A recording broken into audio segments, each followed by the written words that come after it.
At first they tried to sanitize us and clean up our act, but people like it filthy and we know that for a fact. Fidel Castro, Lenny Pasco, Carlos the Jackal, Umar Akmal, Mahatma Gandhi, Grant and Andy, Brendan Behan, Austin Ian, Guerilla Cricket.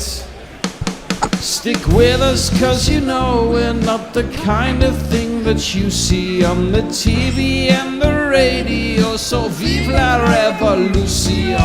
First they tried to buy us, but we would not be bought. Okay, we were, but then we ran away and we will not be caught. Would not give up the ghost when they left us all for dead. They decapitated us, but we just grew another head.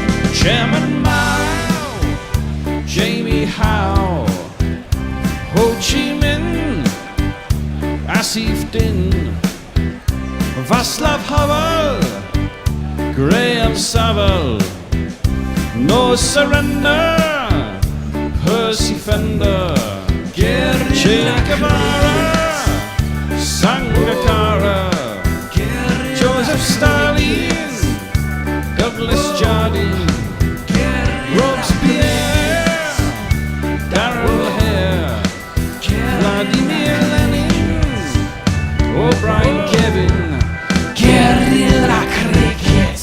Crucial first hour. Yeah, Guerilla Cricket. Crucial first hour. This ain't no TMS. Batsmen nervous, bowlers with the tails up. Is it a tornado or a storm in a teacup? Momentum, which way will it swing? Either way, gorillas are gonna bring crucial first hour. Yes, it is a crucial first hour. It's a crucial day, I would suggest, because whoever comes out on top takes an important 1-0 lead and has a few days off to consider where they go next. 350 required by England today. Now, in terms of run rate, they can do that in their sleep. In terms of keeping wickets intact, not so much. Good morning, good afternoon, good dawn, good dusk, wherever you are in the world. Welcome to Guerilla Cricket. I'm Gorilla Hendo, Nigel Henderson, and such are the staffing problems of pretty much every organisation these days.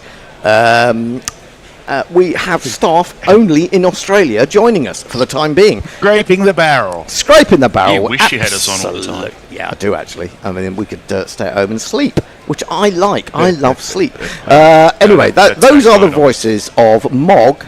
Thanks, Beth. Hi. Hi, Mog. And I can't believe it. One moment he's sitting next to me.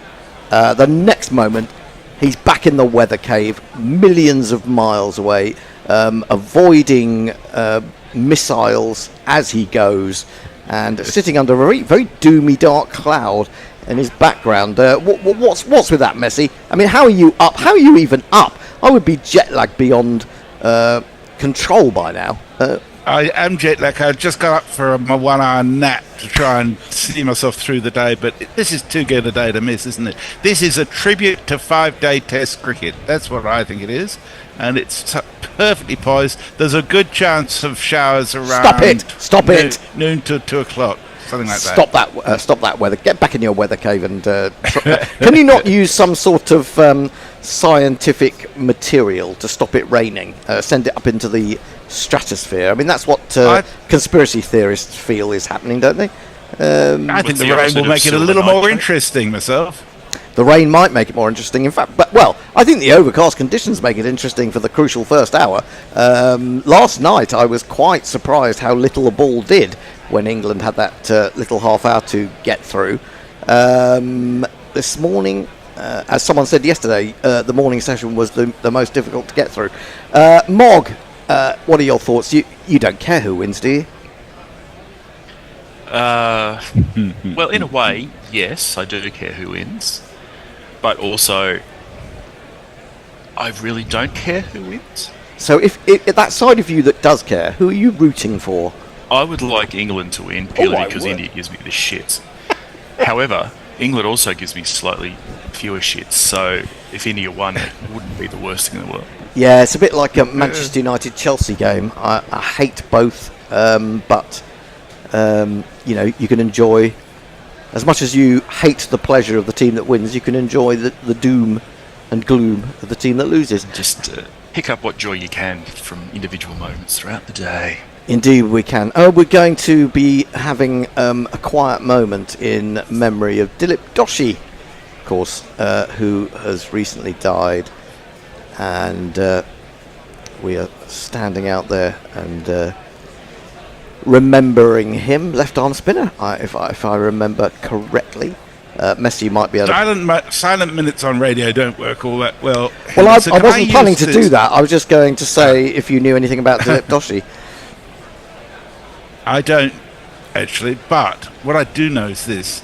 On our screen it says England need 350 runs to win. Mm-hmm. Also, on another screen of Guerilla Cricket, it says that there is a GPL pot of £209. Oh, my word. Now, if England win and you pick 350 for the day's play, and that's exactly what they make, you could win £209. This is true. So this is a lot of money to be won. It's not often the pot gets this hot. The pot gets this hot. I like that. And it's I not often think the pot it's gets the this perfect day. It is indeed. It Suddenly is. So it's a perfect day to 400 get in people there. will pick 350 for their target. Yeah. Well, there will be. And I suppose Well, if you I'll go, certainly have it as one of my picks.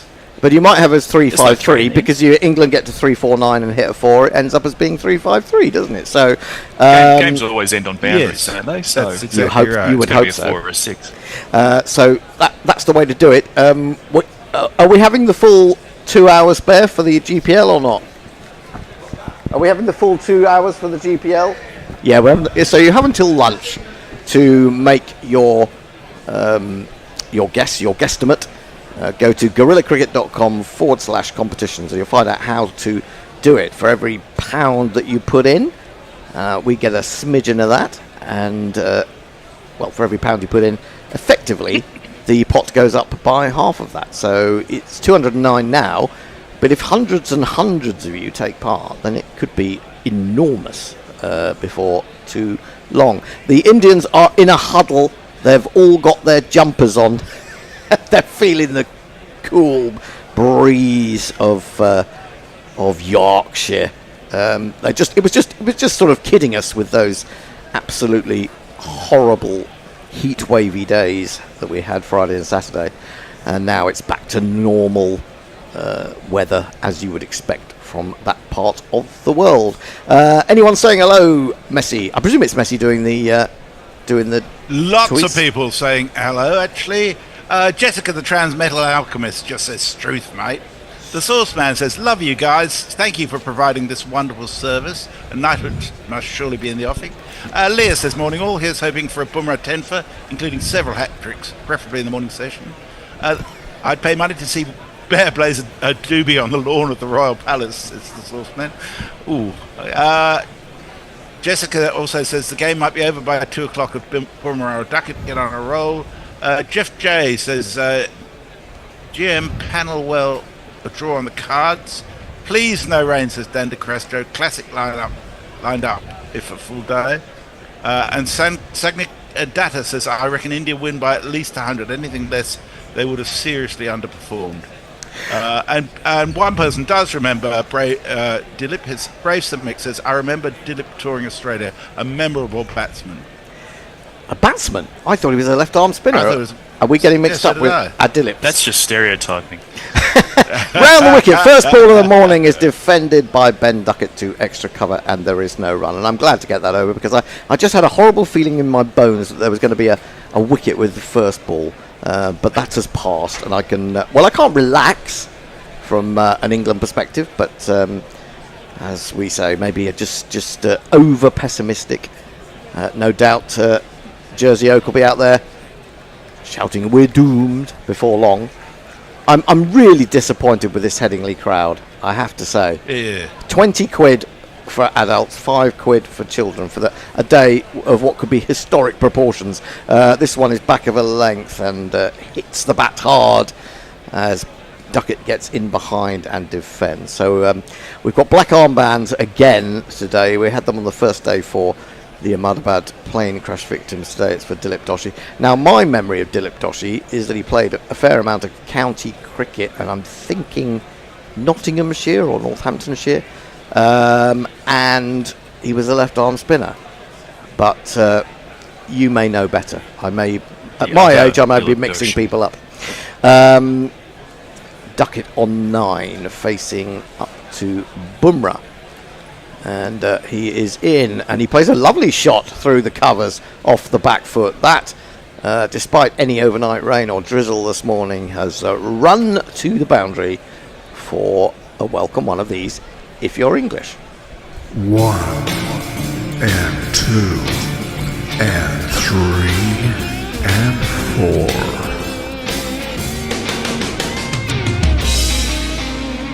Trying to remember how many overs we got in last night. Was it 5, I think? Oh no, 6, because we're into the 7th. Yeah. Just for clarification, Dilip Doshi played 33 tests, took 114 wickets at 30.7, and scored 129 runs at 4.6. So he wasn't a batsman then. This comes off the thigh pad as it's angled down the leg side. They won't be able to come through for a quick single. Can someone check his county heritage or pedigree? Because I'm pretty sure he played a lot of county cricket. He played for Nottinghamshire, Hertfordshire, and Warwickshire. I remember him as Nottinghamshire, really, generally, I think. And didn't his son play county cricket for a while as well? I think for Surrey. I may be wrong. His son is ND Doshi. Defended on the back foot by Duckett up to mid-on. There is no run. You're quite right. He played for both Derbyshire and Surrey. Yeah, I think he was quite highly rated at one point, and then he just seemed to disappear off the scene, which was a shame, but it happens with spinners, especially at Surrey these days. He took 166 first-class wickets at 40.3, so nothing to write home about. Really? I would have thought he would have been a bit more successful than that, but there you go. Final ball of Bumrah's opening over into Duckett. Beauty from him. Ooh. Goes away. Did he get a thin edge to that? Because if so, he's been dropped by Pantu. Seemed to be going one way, then had to go back the other, and couldn't hold on to it. It may just have been a brilliant ball that didn't take the edge, but we're going to have to see a replay of that.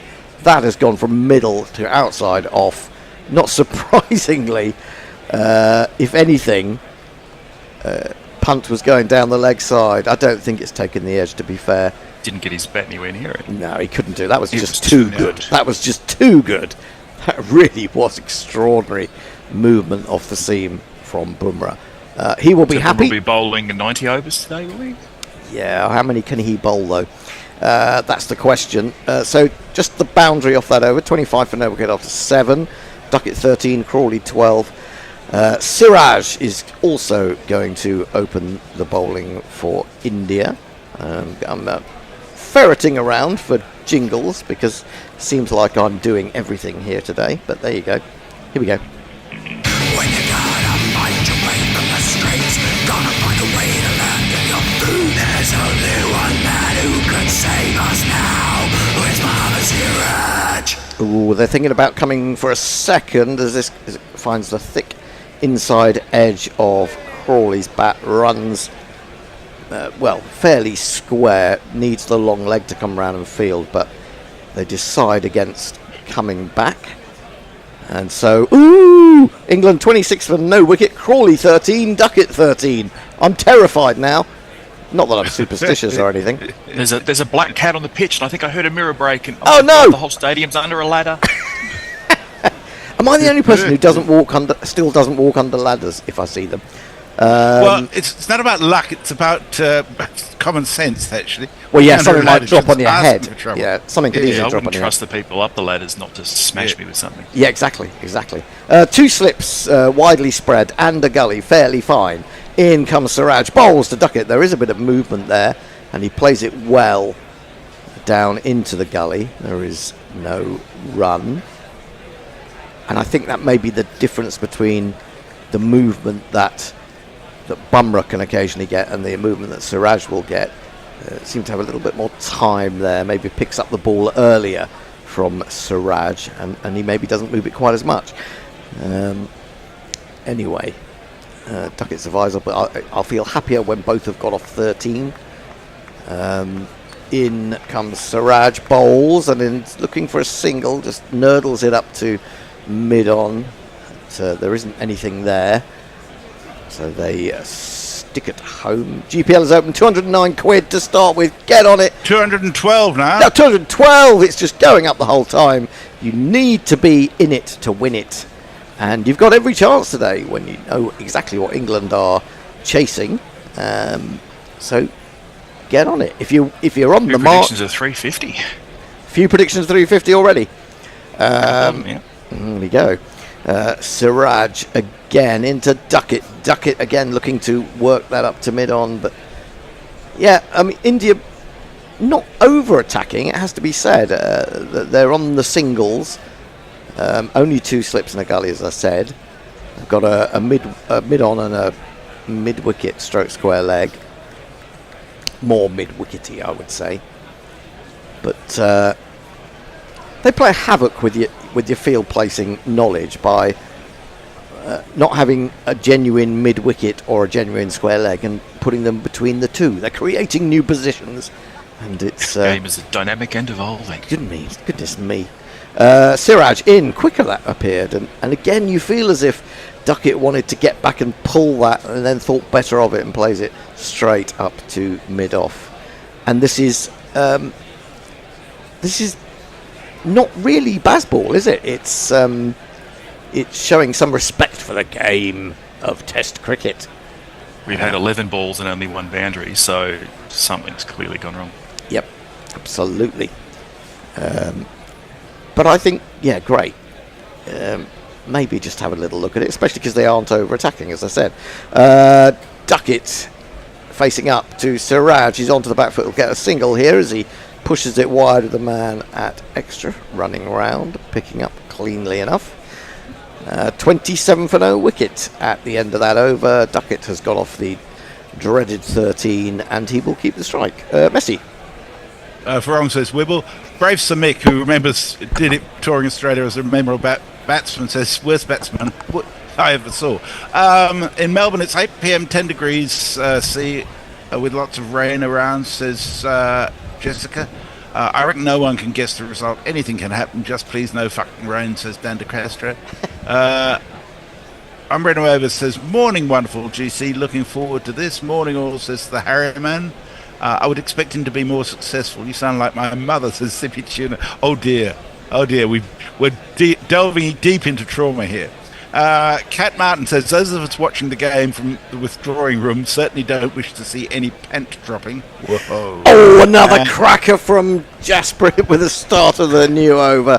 87 miles an hour, beating the bat. This time not by so much, but probably bouncing a little bit more as well. And suddenly Duckett will think, I'd quite like to go down the other end if you don't mind. He's had 2 absolute corkers delivered in the last 2 deliveries from Bumrah.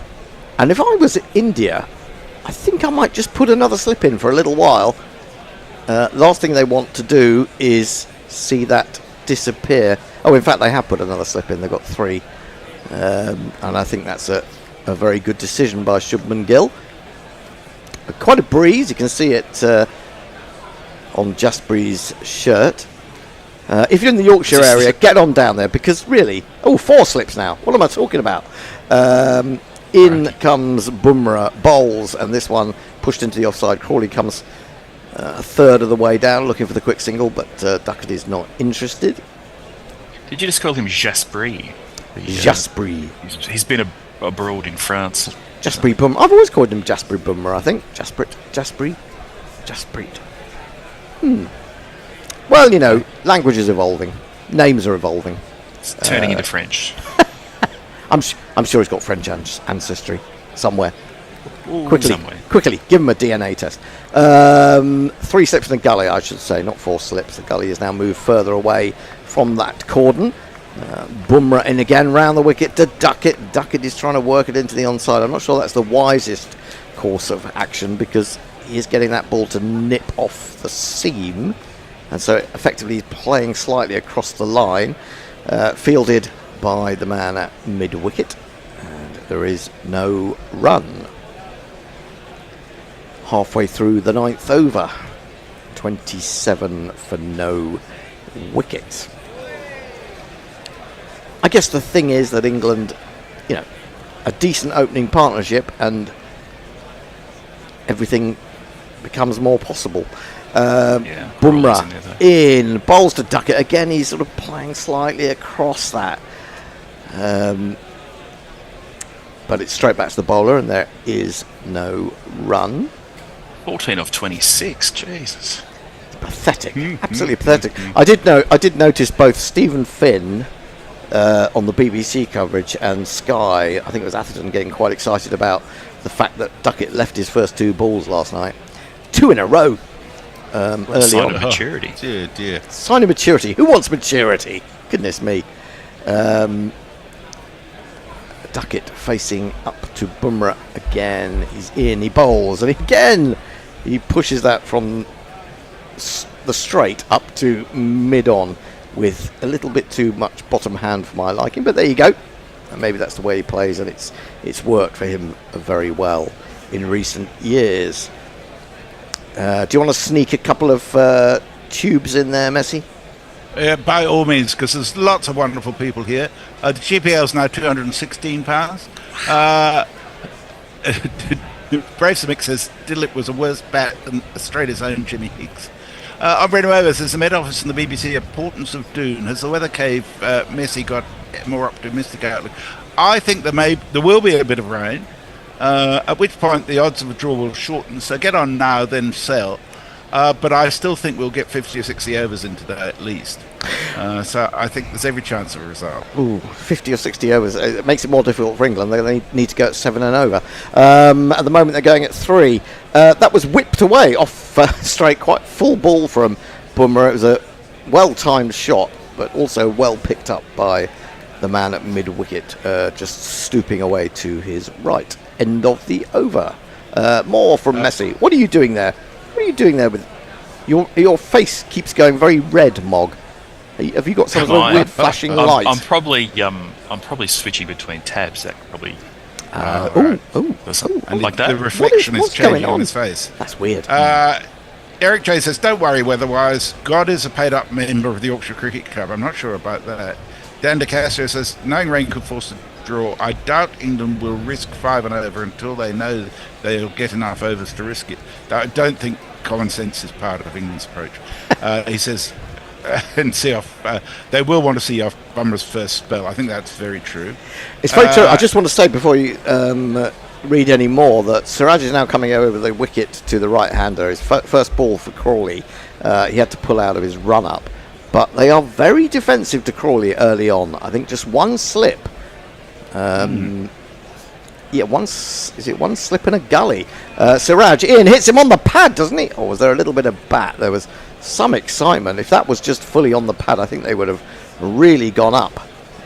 He was sort of striking round his pad. Fortunately, I suppose, had he not got bat on it, the fact is that it's been signalled as a no ball. So, wouldn't have counted. Not by much. Not a huge no ball, but no ball it was. Score moves up to 28.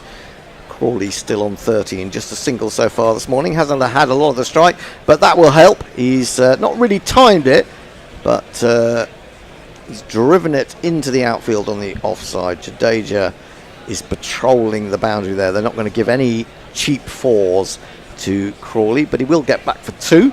30 for no wicket. He's off 13. Yay! Both off 13 now. I can hear some sort of thumping going on in here. What's going on? Some sort of music going on beneath us or something. Maybe a festival taking place in the... Baby Bear's just scratching himself with his hind leg. Oh, please. Yeah. I don't want to think about that. Siraj in, bowls onto the front foot, comes Crawley, plays defensively square on the offside, just a little bit of movement around from the cover point fielder to keep them both at home. Was this yesterday? Day 3. Day before. Rishab was looking to pull rifle Being a for. bit petulant. Oh, is this what he's got a demerit point for or something? Yes, he was dissent to the So umpire. disrespectful. It went through the handcuffs, and then he threw the ball away with some disdain, and so he's been on the naughty boy step. Onto the front foot comes Crawley, defends to cover. And I'm sure there is that's the no key run. memory he'll take away from this match. Yeah, exactly. He's done nothing else, has he? Nothing Fuck all else at all. The question is, I mean, obviously if India win, he has to be man of the match, doesn't he? Yeah. Yeah. You'd think If he he- might be anyway. Depends how many wickets Bumrah manages. But then If you he- could argue he that can manage 15 wickets for the match, then maybe he'll be it. maybe 15 wickets for the match Just on 15. on a pitch that has really been good for batting. Oh, he's come down the wicket and played an absolute slog. He was trying to hit that. Well, I wouldn't say a complete slog, but it's just the context, really. He was trying to hit that over mid-on, definitely. And misses it completely through the keeper. It goes. I see they've got a second slip now, or a third slip, first and third slip now. What, no gully? Oh, that really is not the shot, I don't think. Good old waft He attack. comes down the wicket and then tries to take it from a foot outside off stump, and he's definitely looking over mid-on, mid-wicket way. I suppose it might just skew off the outside edge down to third man for 4. Siraj in again, and this is a better drive, but he can't get it through. Frustrating England at the moment. India, that's not necessarily a bad thing, because if England want to get on with it, they're going to have to take more risks than they might usually. So maybe just trying to almost buy a wicket in some respects, if that makes sense. Not by throwing the ball up and allowing them runs, but just by playing on their desire to get on with it. Strangling them ever so slightly. Siraj got into his delivery stride and pulled out again. So that's the second false start, and this was a longer false start, if you like. It really is quite windy. Seeing the Indian flag is getting very disturbed up there on its pole. Looking across to the church in Headingley that I lived just round the corner from in 1986 and 7.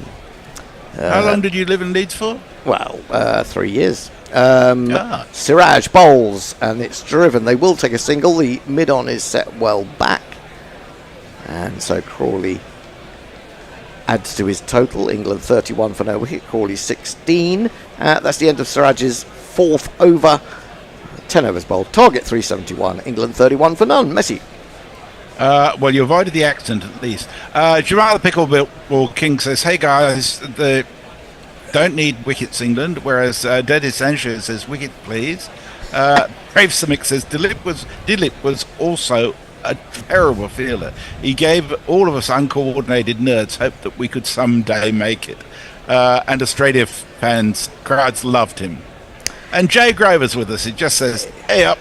Hey up. A up is a precursor to a super chat, I'm quite sure, because that's we haven't right. had a super chat yet. That's true. First No super pressure. chat of a day 5 of Test match is important. We haven't had a super chat on a day 5 of Test match this year. Is that because we haven't actually had a day 5? I think so. Yeah. Yeah. Good yeah. stats. Good stats. Right, Crawley facing up to Bumrah. I think for the first time today. This could be entertaining or short-lived. Let's put it that way. 3 slips. Well, you could argue 4, but there's a gap between the 3rd and the 4th. A very fine gully is what you might call that position. Bumrah Fifth slip. is having to wait for someone in the enormous ugly stand at the Kirksall Lane end to sit down. And finally he does, or she does, and Bumrah is in to Crawley, and Crawley defends on the front foot. Back close to pad, can't always be said. Needed to be, because it was arrowing in on middle and off. Something has tickled Messi. We need a super chat jingle. I wonder who that has come from. I'm just a small guess. Super chat cash, super chat cash, super chat cash. Jay Grover, being the wonderful human being that he is, has sent us £2 and just says, all right. All right. In comes Bumrah down the hill and bowls, and that dies. That really does die, and proves awkward for Rishabh Pant to take. And the ball rebounded off him. The slips were quick to get after that, fearing there might be a bye. And he seems to have hurt his wrist a little bit there. He's just flexing his fingers. That was really died completely from Bumrah. Bounced twice, hasn't it? As it goes through to that will kind of be a bit of a worry for England if Bumrah starts to get sort of irregular and indifferent bounce. It's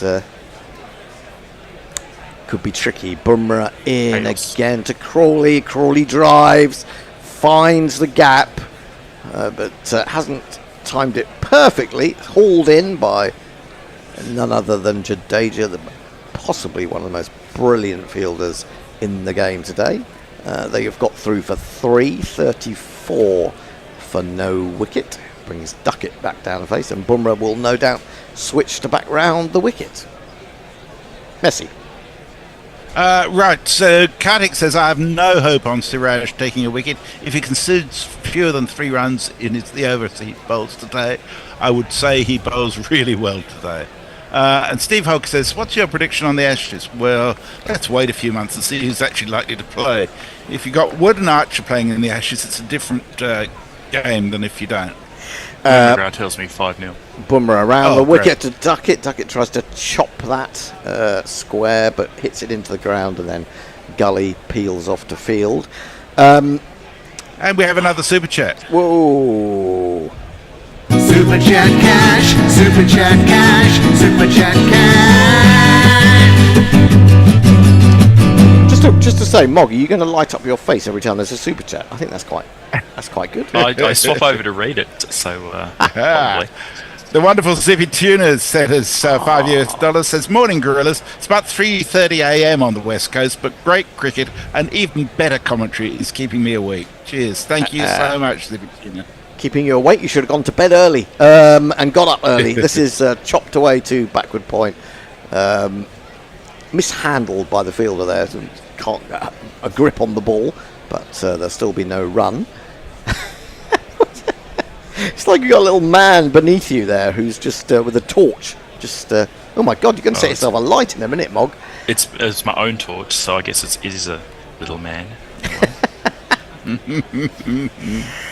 3 slips in a gully, backward point, wide mid-off is what I can see at the moment, as Bumrah is in to Duckett, who flicks a straight ball around the corner out to long leg. It'll be an easy single.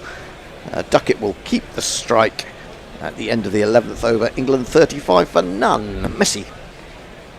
Donald Popo says, good morning, interesting 5th day game.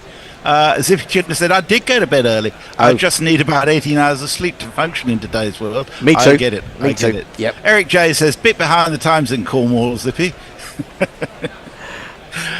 Well, I think I should check what the GPL is at. It's currently at £217. There are 2 picks on each of 350, 351, 352 and 353. Come on, people. Let's hope someone hits a 6 at 3:49. That would be fun. And the bank goes home happy. I'm just looking at that LBW. They're showing a repeat of Bumrah getting an LBW. Who was that against? It's Cook and Jennings. Oh, that was Jennings. Oh, okay, it's not in this series then. Siraj bowls, flicked away down to long leg, where Jadeja strolls round and fields. Is Jadeja at long leg at both ends? Because I'm pretty sure he's showing up quite a lot. Yeah, I'm pretty sure he did that last bit of fielding off the final ball of Bumrah's over, and then suddenly he's there again. Siraj is over. That's a long way to run. That's almost... He'd have to run Get some- diagonally across Headingley, basically. And that's at least 45 metres. Yeah, that's a long way, isn't it? No, it's longer than that, Mog. It's a big really? run. Oh. Yeah. Siraj in, bowls. Oh, inside edge is there. Siraj thinks so. Pant not completely convinced. Well taken by Pant. But he didn't get up immediately and shout about it.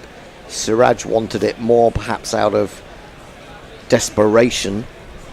Scrambled seam, did a bit. Huge gap between Pant and Pad on that occasion. Whoa.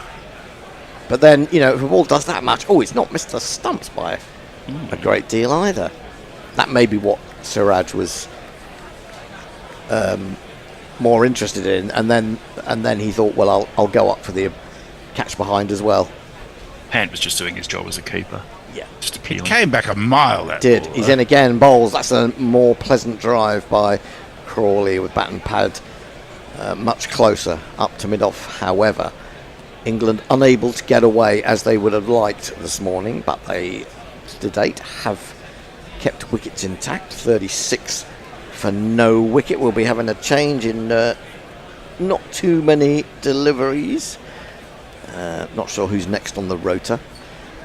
I think the Bear may be coming in for his first.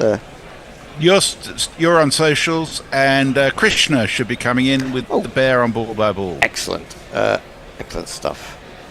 Keeping that is Chris- Australian connection. Yeah, Krishna's down under as well. There's more of you down under than there are in the studio. Well, until recently, half of you were in fucking England anyway. So. This is true. Fuller and straighter from Siraj played with nice timing, but no attempt to actually go through with an attacking shot by Crawley. He remains on 19. Duckett has 16. I had to go and check up on them, Mog, just to make sure they were performing properly. You know that. Keep them in line. Yep. Surprise inspection. Yeah. I was trying to what's the school equivalent? What do they call it? I'm trying to think of what the overseeing board of education in this country is. It's not coming to me. at the moment. Off something, isn't it? Ofsted. No, Ofsted. That's right. Defended up to mid-off again. There is no run. Yeah, it's our yearly Ofsted inspection carried out by. Well, basically, we had to contract it out to Australia because there's no one capable of doing it in this country, which is basically successive governments' approach, isn't it? No one in this country can actually do anything, so we'll contract it out to another country. Well, I hope you went through there with your baton looking to smack some knuckles. The ruler was out. Siraj is in, bowls, hits him on the pad, appeals. Too high, I would have said. Chris Gaffney says no. Don't think they're going to refer that. I think would be foolhardy. End of the over. 36 for no wicket. The Bear's not here yet, so let's do some more tweets. Steve Hogg says, hoping to see Root's signature reverse scoops in this record chase. And Jay Grover just says Ofsted, which, if it wasn't in context, I wonder what the initials were for, but given that, it's probably not rude. And that's up to date, so I will catch you in half an hour. And Mog as well. Thank you. Mog can turn all his lights off for the time being. See you in a bit, Mog. Bye. Bye. By the Messi as well. Can you open the Yeah, I can socials do for that me? because, you can't even do that, can you? I just turned it on, Bear, but I have no idea what else to do. I'll just do this ball while you're messing I around. can manage it. Oh, all right then. Brummer is around the wicket to Duckett, and he just defends that back down the track towards mid-off. But Carver catches it, and there ain't no run. Indeed not. How are you both? Krishna, we're good. How are you? Good, thank you. Are you- Looking forward to this day's play. I think it's an outstanding pitch that's been delivered up for Test 1. Yes, absolutely. It is, isn't it? I mean, there's a little bit in it, but the odd ball is doing too much, it would appear. And the rest of the time, it seems pretty placid. I mean, there's been an awful lot of runs scored in 4 days so far. Which I suppose is why you would think that if India do win this, that even if Bumrah sweeps through England, that Punt would get the nod for man of the match. Well, 2 tons in 2 innings, both innings. Sorry, I meant it the other way around. Yeah, actually. yeah. What, Bumrah gets it? Yeah. Yeah, well, that's possibly the case, especially if he gets a 6 or something. That's defended back to the bowler and there is no run. On a wicket that has been, favourable to batsmen by... However, if the wickets are shared around, then I think it goes to Pant. Oh, yeah. Yeah. But if one bowler really stands up and takes it, and there is no run. I mean, England will be pretty positive. I mean, there has been 360 runs scored in most days of the test. And India have thrown away positions in this test badly, I mean, they could have put England out of sight in the first innings. They should have got 650 or 600. Thrown up wide, tempting Duckett. He was very tempted as well, but he managed to haul his head in and didn't go for it, and there is no run. Fortunately for India, it's been 8 out, all out, hasn't it? Yeah, basically. 3 out, all out, basically. They got 3 guys who scored runs, and the rest have scored fuck all. So, it's... I'll be a bit worried. I mean, they could come out of this test having won it, still be a little bit worried because, not every test that Gill, Kerr, Rahul and Pant going to come off. No, absolutely. So someone else needs to score some runs. You kind of expect Karen there will at some point, won't he? Bumrah around the wicket, that's full, and Duckett may feel he missed out on a drive there. Bat turned in his hand and it went to mid-on, and there's no run. I heard an interesting stat. India lose this, it would be the first time in history that a team has had 5 centurions and still managed to lose a test. Wow. Well, England have stuck up some records stupidly like that, haven't they, in the last couple of years? There was one that we were, not an outstanding record, but we lost following on. We made New Zealand follow on, didn't we, in a test and lost? It's only 3 times it's happened or something in history, and we managed. Oh, you mean the really tight one? Yeah, the one. Yeah. Where Jimmy was caught for the last ball of the game, wasn't he, or something? Yeah. That's slashed at by Duckett. Fidden missed out again. He's not really timing it this morning, Duckett, but he's still there, which is important. And there's no run. I don't know what you think, Krishna, but I feel like India are on the defensive, but it actually might work to their advantage because it's almost as if both teams are slightly on the defensive and not wanting to give anything away too soon, not wishing to give them momentum to the other side. Correct. I think they started off this morning with 2 slips, which really surprised me to Siraj. Yeah, Bumrah's got deep, 4 and deep Siraj has point. got 2, yeah. Said something about how they feel about their bowlers, I guess. Duckett facing up Bumrah. Around the wicket to him. It's full, it's driven again. He feels like he missed out. That was there for the drive, and he kind of got inside half of the bat, went back to the bowler, and there is no run. I think it's easier as a batting side to kind of up the rate if you don't lose the wickets. I think as a bowling unit, you want to get a couple of wickets early, don't you, and really put the pressure on. Yeah. But then again, I think they fear this England batting. I think they do. I think everyone does now, and it's kind of a good thing about it. Especially when they've seen that this pitch hasn't deteriorated, really. Exactly that. Leah says, hey, that loss to New Zealand was the first time in history that it wasn't Australia losing after enforcing the follow-on. Yes. I mean, that was the first time since Headingley, wasn't it, that someone had done that? If India had batted on the 5th day, they would have lost 3 to 4 wickets thus far, says Kartik. Are you an Indian fan? I'm just because I like the pessimism. What was that? He says if India had batted on the 5th day, as in now, they would have lost 3 to 4 wickets already. I don't know. I don't think they would have. I just think this pitch is quite benign, I mean, the other thing you have to say, if England do end up winning this, having ballsed up, sticking India in, it'll make them feel cock-a-hoot, won't it? They've been pretty much behind the 8 ball for the entire game.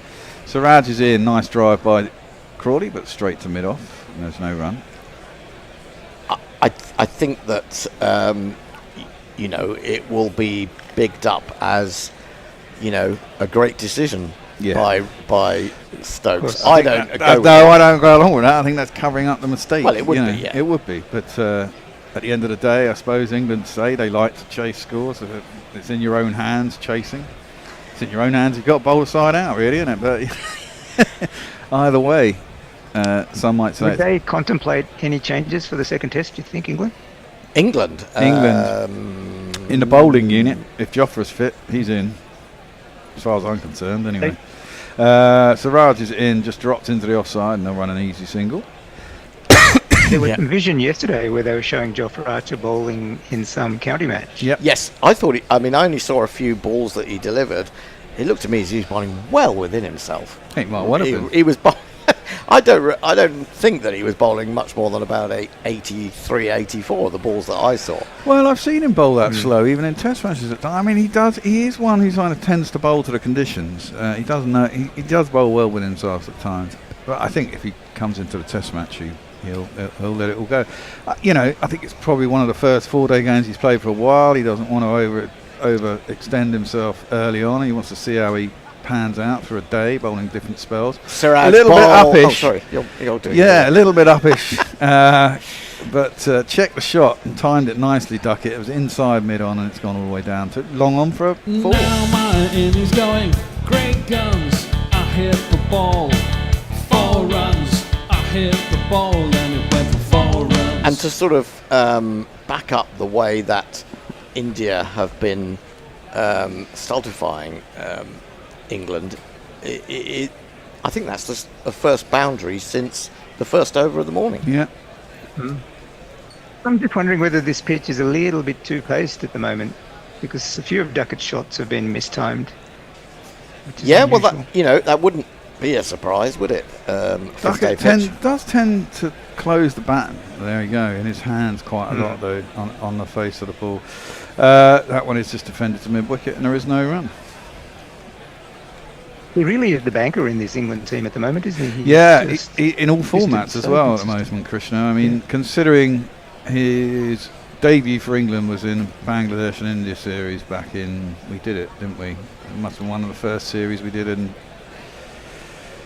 Sydenham, so 2015, 16, and we all laughed at him because he couldn't fucking play spin for toffee. And I think he did all right on the Bangladesh leg of the tour. Well, I think the thing was about that it was his first Test matches, wasn't it? And Yeah. he was quite young, and the ball was turning Miles. prodigiously. Yeah. And since then, he said, he kind of laughed at this notion that he couldn't play spin. Yeah. Because you're not always going to get spinners doing that, are you? The very fact that he was sort of almost opening against spin was. Yeah. Siraj in and defended by Duckett out to the offside and there is no run. Yeah, and he changed up, didn't he? And he basically decided he was going to attack spin, and he's very good at attacking spin. He sweeps prodigiously. Gets out Funny how to it. perception starts for players, and then it's hard to shake the tag. It's the same Oh, thing happened totally. with Usman Khawaja early in his career. Everyone thought he couldn't play spin, and now he's the first pick when they go to Asia. Yeah. And tends to score big runs out there, doesn't he? Although we'd be happy to see him in the tie for the Ashes. I've got to say, he looks a little bit of a my busted. God. It looks a bit of a busted He's- flush at the moment. Well, yeah, but maybe not in Australia. Well, he was against India in Australia, apart from Dead one man score. walking. Yeah. Dead man walking. He managed to keep his place by getting 100 in Sydney, which was his own ground, wasn't it, in the last test or whatever. Siraj is in, defended, and there is no run. And that ends the 14th over, England 41 for none. Right, a couple Waiting of about the wall already, I think. a couple of people have been in touch. Leah says, Crawley on 19. I feel he's ripe now. Time to nick one behind. Kartik confirms he's an Indian fan, then goes to say Siraj needs to take 1 or 2 wickets here if he doesn't want to be dropped for the second test. Presumably, what for Arshdeep? I thought Arshdeep would have got a.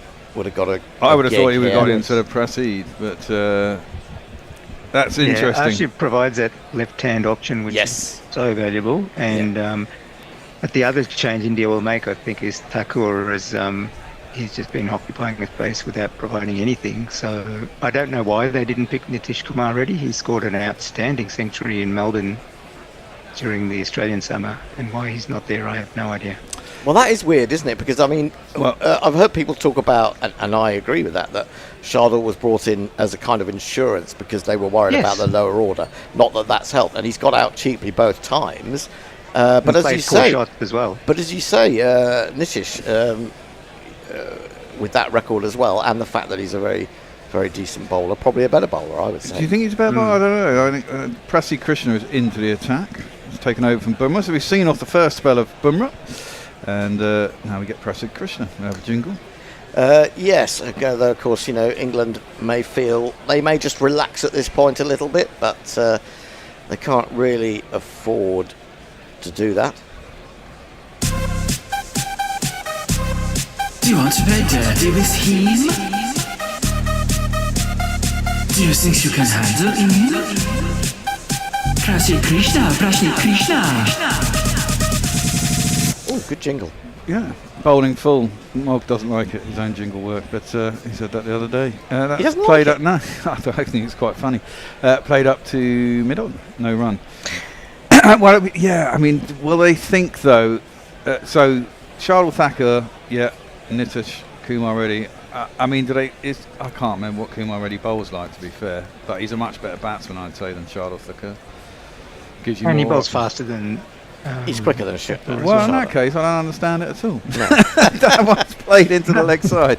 They get one, and they're going to come back for two. No, they decide not. I guess only because Shardul has played in England before and has got runs. Is that? I mean, if you look at his record as a batsman, he's got 4 50s, but he's only averaging 19. So it's sort of feast or famine with him, I think, as regards batting. So he's not necessarily a player that's going to stick in for you. I would. He's a bit like the Binney man. You remember the Binney man? Oh, Roger Binney. Yeah. No, Or not Stuart Roger. Binney. Stuart Binney. Yeah. He was a waste of space. And he was nothing like as quick either. He No. was a real Very average batter, very average bowler. dobber, I suppose. His dad was in charge of selection at the time, wasn't he, or something? That one's played out into the covers and there's no run. Let me catch up with some tweets. Tubes even. The other instances were 84 in Sydney, Headingley 81. I presume that's going back to follow-ons. That's bollocks, says Siraj. Siraj, I think you mean. Shiraz being A wine. something that we've got in our We fridge. had a bottle of. I know. We had a bottle of yesterday. Well, we wouldn't have it in our fridge, would we? Because it's red. Red, yeah. He tries that faux tough guy look, and every batsman starts laughing. Cut! Oh, over the slips, thankfully. Races away down the third man, it'll be 4 runs. Got away with that, Duckett. Yep. It was there to hit. Now to be my fair. innings going, great guns, I hit the ball. 4 runs, I hit the ball, and it went for 4 runs. Flash hard, and he certainly did that. It's around the wicket, and he's cut it No, I'm just- into a vacant space and probably over whoever. But do you think was in so? vacant That space. might have been a sort of about head height for a second slip. Nah, Difficult to say. Difficult to say. difficult to say. I mean, it was there for the shot. He just didn't get it out of the middle of the bat, and he probably wanted it to go racing away square along the ground, but it went third man in the air. That one came in a lot on the air. Well, there's an appeal for a run out, but I think Crawley got his bat driven back to the bowler, Prasad Krishna, who managed to palm it onto the stumps. But I think Crawley was not troubled. I don't think the umpire's looking. So Well, he'd have to go upstairs then. Yeah. Some guys can't pull it off. Just finish that tube. AJU Chewy says Khawaja plays for Queensland, not New South Wales. SCG is not his home ground. Oh, right, okay. Has he always played for Queensland? No, Yeah. no, he's a New South Welshman. Somewhere along his career, he moved up to Queensland. Right. Okay. Oh, right, okay. Weather But update he's- says someone called Jeremy Henderson. He's got a spanner next to his name. Don't know what that means. It means he's a moderator. Oh, right. I'm not now expecting anything more than a little drizzle today, with minimal loss of overs. Not sure if the light might be affected though. Oh, they've got lights. They've got lights, but then again, you It know. is midsummer. Yeah. It'd have to be pretty bloody dark to go off. Well, yeah, but We saw it last year, didn't we? it could happen.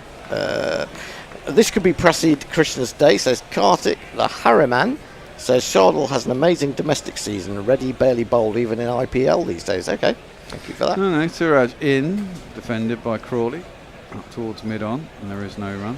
Even just crawling along at 3 and over. Plenty of time in the day, I suppose. Crawling along.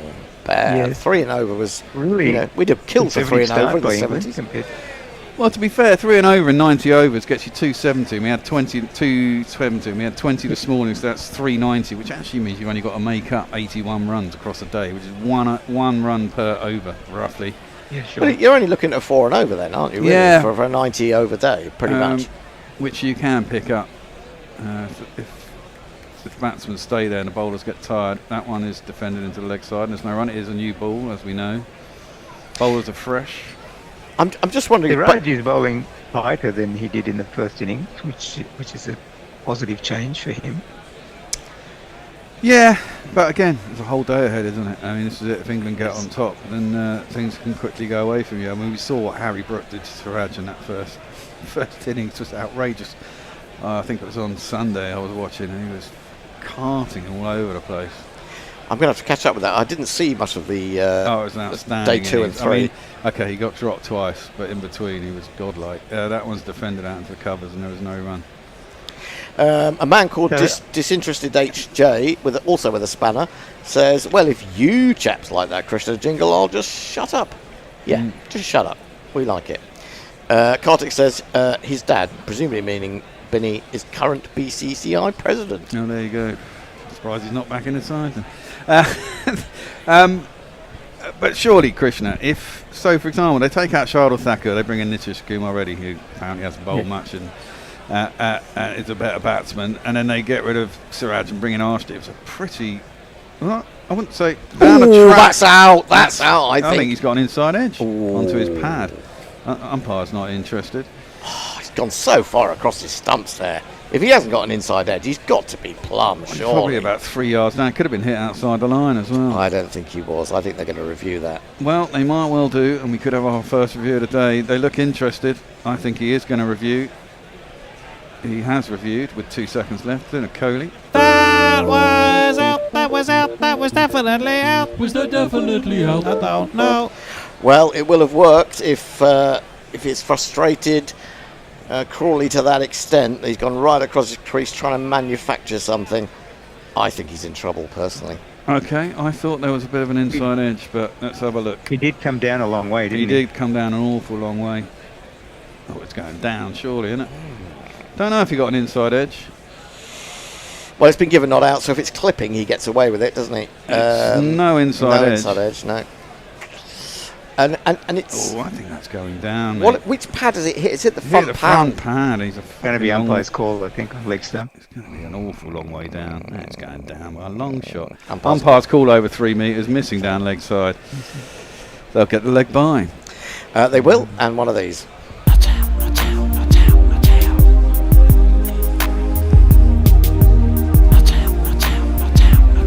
And one review lost for the Indians. Question for you gents and also to all our listeners is, who are the next generation top 4, big 4 in world cricket batters that Kohli has left? Well, the next generation, that's a really, really hard one. Well, currently for India, you'd have to say Jaiswal and Gill.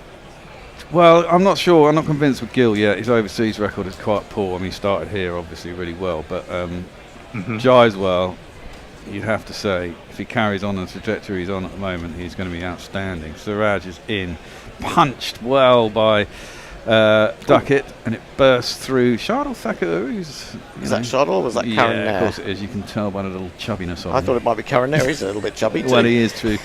So I would say Jaiswal in India. I'd say Harry Brook in England. Yes, definitely. Is Jamie Smith a potential for that list? Sorry? Jamie Smith. Is he a potential for that top? I wouldn't say. I mean, he's got a lot to prove. Some people think that. Some people definitely think that. I'm not convinced by that. I'm not convinced either. I think he's good, don't get me wrong, but I think he's that good? I'm not sure. I'm gonna, at the end of this over while you're doing tubes, I'm going to let whoever that is up there in the waiting room. That's driven with no timing by Crawley up to mid-off, and there's no run. Somebody called Top Bloke. I'm guessing that might be Mog. No, Top Bloke's already in. Who's Top Bloke then? Bloke is Mog. Are you Top Bloke in the first session? Oh, it is Mog. No, it's not me. Oh, right. Okay. There are so many Top Blokes out there. Could be anyone. I'll take that. Why is the ground empty? Says the Harriman. Well, that is a very good question. I mean, we're in cricket's homeland, apart from Lord's, of course, in Yorkshire, and it's a really poor turnout. When you've seen some of the turnouts we've had for final days recently, I thought cricket, God's own country, was top sport, wasn't it? 20 quid. I mean, take the day off work, go sick. Is it one of those days where if England is on the threshold of winning, the crowd's going to swell? Well, yes, it could do. It could do. Although I think that happens less these days. Krishna around the wicket. Oh, prodded out by Crawley. Beats his outside edge and there's no run. I do like the idea of, how when in the old days, in days of yore really, word would get around that something exciting was happening on the last day of the Test match, and crowds would empty from the city centre and get to the ground. But so few grounds are near city centres now that. Well, Headingley, funnily enough, is quite. Well, near it's the not. city. It's not near Leeds city centre. Well, it's a good bus ride, believe me. Well, it's a bus ride. It's a massive bus ride. Well, a massive bus ride. It's a 20-minute bus ride out of Leeds city centre, and I'm talking about people coming out of their offices and walking. Yeah, that's up there. Ooh, tempting. Oh. Well, we get 4 byes. Oh, no. Terrible take by Pant. Left alone by Duckett. Was thrown up wide. Didn't really carry through to Pants, who did a long barrier, and it went off his calf down to behind him for 4 runs. I won't jingle that, but it brings up the 50 for England. Oh, it does. 52 for none off 16.2 overs. Very useful for. I feel a bit for Pan there, because it's bounced about 3 times on its way to him. One of those ones that's pretty horrible. Why aren't there jingles for the fresh Gorillas starting a spell? Well, we did used to have those back in the old sofa days, but the bear didn't like his, so we haven't got any. I made my own. Driven at by Duckett out through the offside, and there's no run. I think I made mine out of. Someone made one for me, which I really hated. So That's what I mean. So I made one with Muhammad Ali saying, "I am the greatest." I think.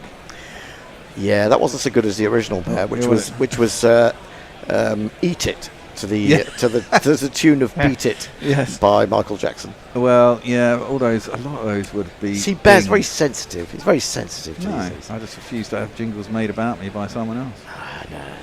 No. Prassi Krishna is in, and it's defended by Duckett back down the track, and there is no run. The second test is in Birmingham. Yes. And how's that pitch been playing this year? Well, I've got a funny feeling there's going to be a lot of runs this summer. I think the summer that we've had, it's been a lot of drier weather, so it makes pitch preparation slightly different. So I think a lot of the pitches will not be green seamers as they have been in past summers, and maybe you might see longer tests and bigger first innings scores. You've got 2 pretty decent heavyweight. Well, Duckett has gone across his stumps and tried to do a ODI shot over the keeper. Missed it. It's gone through to Pant, who has a little chuckle, and there is no run.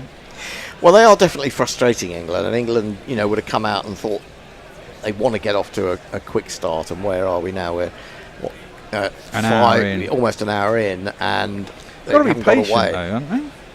Well, yes. I mean, they can catch up. Well, they can catch up, but if they're too far behind, I suppose the argument is that India can go really on the defensive and make it difficult. Well, yeah, but that was my point. At 3 and over, which they're currently going along, gets you 270 plus the 20 from overnight. That's smashed into the offside. That's 4 runs.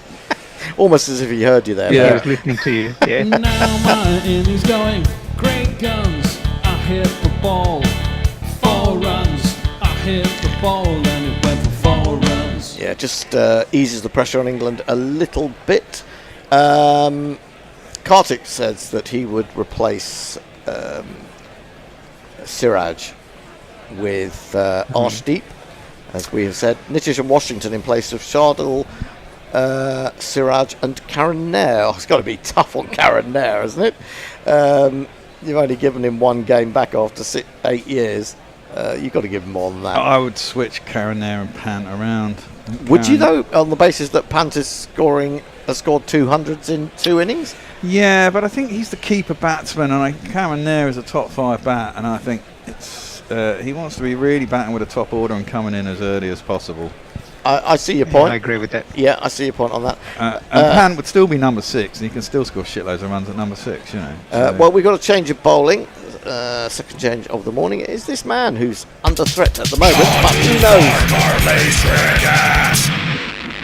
Pulls out of his first one up. We'll have a switch at the end of this over, I believe. Well, maybe. Yeah, pretty much. No, we've got 4 minutes left. We might get another one.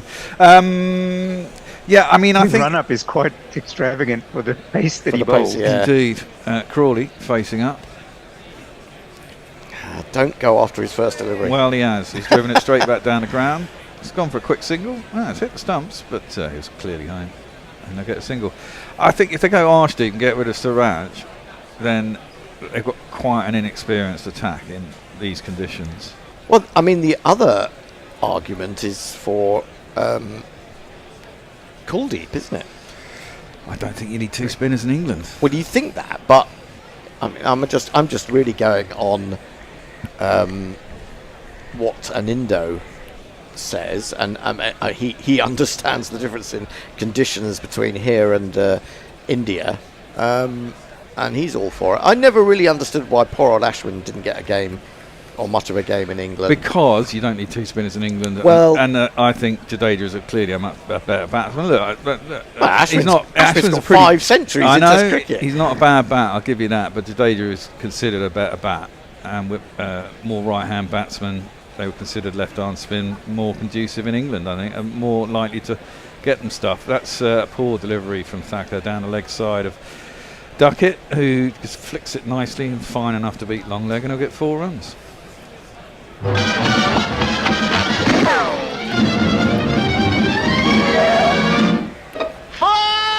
I think you're right, and I think also that Kuldeep then adds to that lower order batting malaise, doesn't it? Really, yeah. It's a tricky one to balance.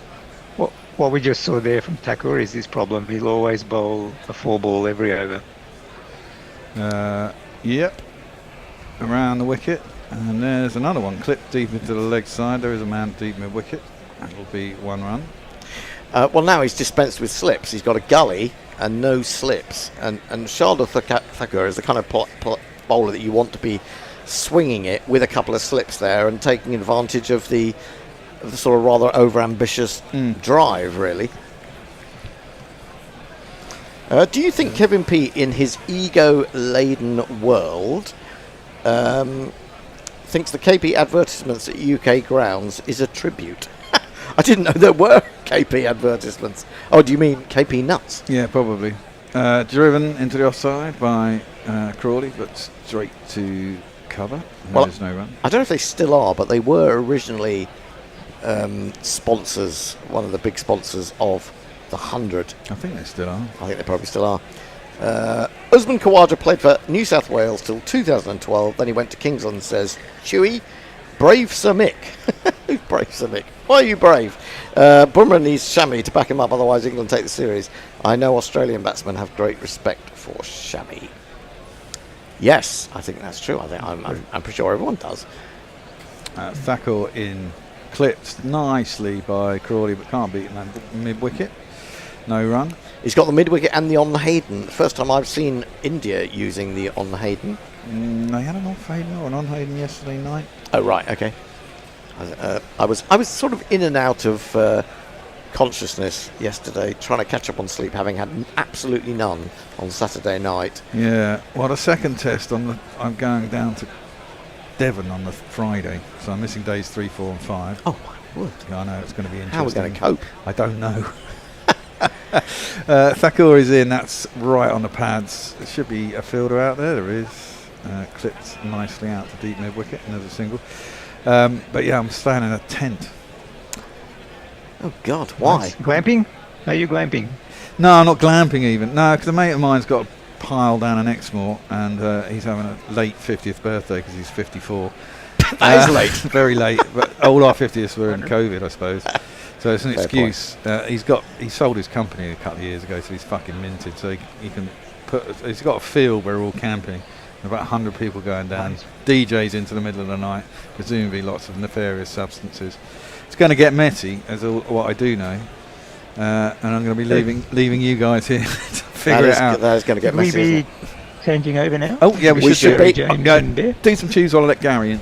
Right. Is Gary on ball by ball or Krishnan? Who's Gary's on ball by ball. James is doing social, and Bear's summarising. Right, well, I'll wait till I see those faces appearing. That looks like James. He's blurred at the moment, but sorry about that, guys. That's better. I'm blurred. I don't know what happened there. Whoever's doing socials, we're well behind. The last one was Brave Samik. The next one from Chewy is Hit It. So there you go. Hit it. Hit it. Okay. Well, boss, hit it. I don't know really what that refers to. Oh, but and- well, wait. And the good ump, that one, I think that kind of refers to the decision on Crawley, which was probably 3 overs ago. Yeah, back in the midst of time. Hi, Gary. Hello. Well, this is good stuff, isn't it? I think England are toughing it out. I think India have bowled very, very well.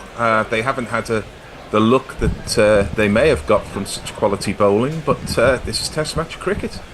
Yeah, it's reminiscent, I think, of how India went about it yesterday.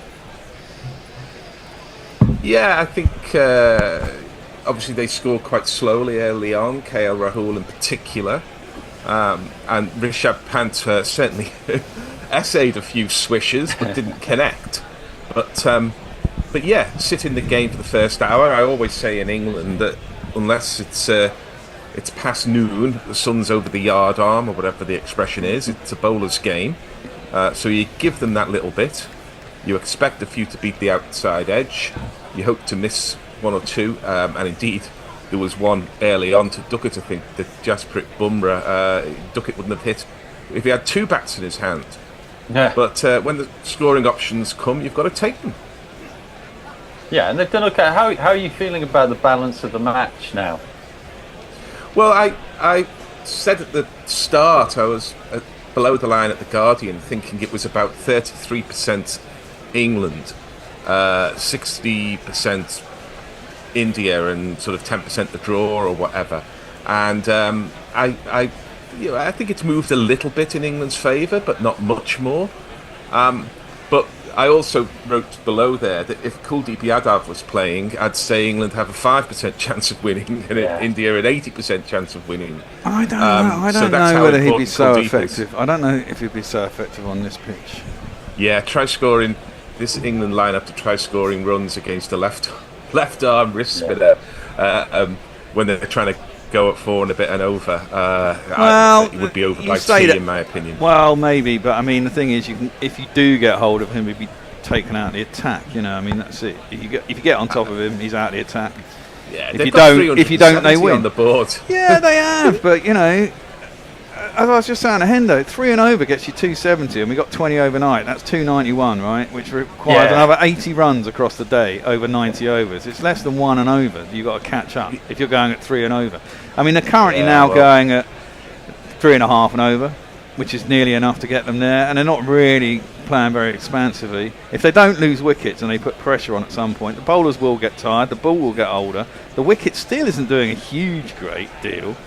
There isn't a massive amount of turn in it. It hasn't broken up. You know, I mean, I'm a positive man. I'm an optimist, and I remember you, Gary, going on about the West Indies never being able to chase down 310 in a day, and that was at Headingley as well. On a day very similar to this, actually. It was very overcast. It was, and post Bazball, once I understood what Stokes and McCullum were trying to do and how thoroughgoing it was, as Krishna is in, and this is just taken on the pad, leg side, no run. I've changed my view because you have to change your view in the light of evidence, and England have made some remarkable run chases. They failed once or twice, but you're never going to get anywhere in this game if you're not prepared to lose in pursuit of a victory. So I'm still feeling largely positive, but I would be feeling less positive if Kuldeep Yadav was getting the odd one to spit, the odd one to stay low, and the odd one to drift. As that takes the edge and it goes to the man fielding at Fine Gully, I would suppose that was.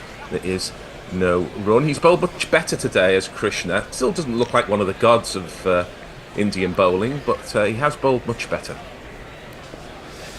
Yeah, he's only gone for 9 so far.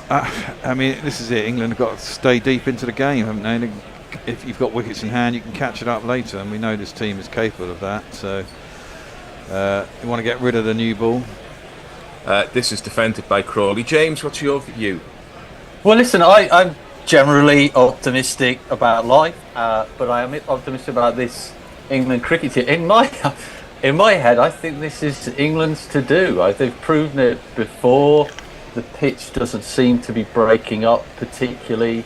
I think it's a gross disservice to pretend that this India attack is Bumrah plus a bunch of randoms. But there is clearly one super world-class bowler amongst them. So I think with this platform, England have got it in their hands a little bit. As this ball, it takes the edge, the leading edge. Crawley does play across that front pad, but it drops well in front of the fine gully, and there is no run. I mean, it's a big shout to say this is England's to lose. They've only ever chased a bigger total once in, 150 years less too? Yeah, but the game's moved on, Gary. Yeah, the game's moved on. I don't think so much it's England's to lose. What I mean is I think England have got more control of the game now than they had before. Yes, that's true. As this ball takes an inside edge and goes down to long leg. Look, I do think England have got a decent chance. As I say, I think I started at 33%. It might be more like up to 40% now. I'm not saying that England are out of this, or all India need to do is just turn up, roll their arms over, and England will bash them up in the air. But I do think there's a little bit of lack of perspective in that these are big totals, and there's a lot of stopping and starting en route through 90 overs, and you have to get started again when you lose those two quick wickets. Duckett on 34 smashes this, a forearm smash. It's one of the very, very few short balls, and of course Duckett gets the horizontal bat out as soon as he can. He hit it through mid-on, really. It was a strackle as much as it was anything else. He goes to 38, England 68 without loss. Just stand and deliver, wasn't it? He loves that. Yeah, he does. I saw him 2 or 3 years ago before he was back in the England team. So it may have been a bit longer. And he made 171 at Lords playing for Nottinghamshire. Yeah. And he was playing on a completely different wicket to everybody else. Everybody else was sort of fiddling around trying to get bat on ball, and Duckett was just slashing and burning like that. But we've got your tuba comments. Yeah, well, we're quite far behind, so I'm just going to summarise that there was a lot of discussion about who a new Fab Four would be. There was a lot of discussion about whether Guerilla should have their own jingles. But I think let's bring it up to date. We're talking about the England chances. Well, Cat Martin says that England are currently at 49% to win. Well, it just came up on the screen as 29%. So maybe that's their own made-up version. That ball has just dropped into the offside, and a very smart single taken by Crawley, who goes to 25. Well, I guess England 69 without loss. That might be depending on the algorithm you use, whether it's WinViz or CricViz, or any other algorithm. I'll throw in AJU Chewy, who says quite rightly, new ball just after the tea break will make it interesting if the game lasts that long. Wow. Yeah, I think it's as much an opportunity for England as it is for India. Some of us Gorillas do have jingles. I think I've got 2. Not that I'm asking for them to be played, believe me. I think now it's super chatters and we'll play them. A super chat. Well, it's a super bat at the moment as Ben Duckett gets one off the hip and flicks it down to square leg. Little bobble off one of the practice wickets there. And I think that's the Jaswal, who finds himself somewhat unusually at deep square leg. Well, we have got a new bowler as yet unjingled. No, he's into his second over, mate. It's his second over. Yes. Well, some of us are still in the waiting room trying to get in to be able to see the cricket. So sorry about that. Yeah. Well, you missed out on a great over. I tell you, Gary. Yeah. I put money on draw last night. I think at 11-4, and I'm hoping to buy England's win when the draw comes down. Well, here's Thakur is in again, and they're just milking him like he's some kind of medium pacer, and he actually is some kind of medium pacer. Crawley getting one out to point there. England 71 without loss. Oh well, listen, Mog's come good. $10 Australian to play Gary's jingle. There we are. I've got to find it because it's. Good luck. Well, there's this one. That was a dubious point, made with hyperbolic conviction by Gary. Yeah, that's one of the old faves. I suspect Muck was looking for the other one, but one is more than enough. So around the wicket comes Thakur, and that is defended by Duckett, who is he left one or two alone. He one of the many things I like about Ben Duckett, and it's a contrast I think to his temperament earlier in his career. When he got that ball from Bumrah that sort of arced in towards middle stump and then leapt away past the off stump, and Pant couldn't even take it, it had gone so wide. He just sort of looked down at the pitch, looked at his bat, looked up at Jasprit and said, okay, that happens.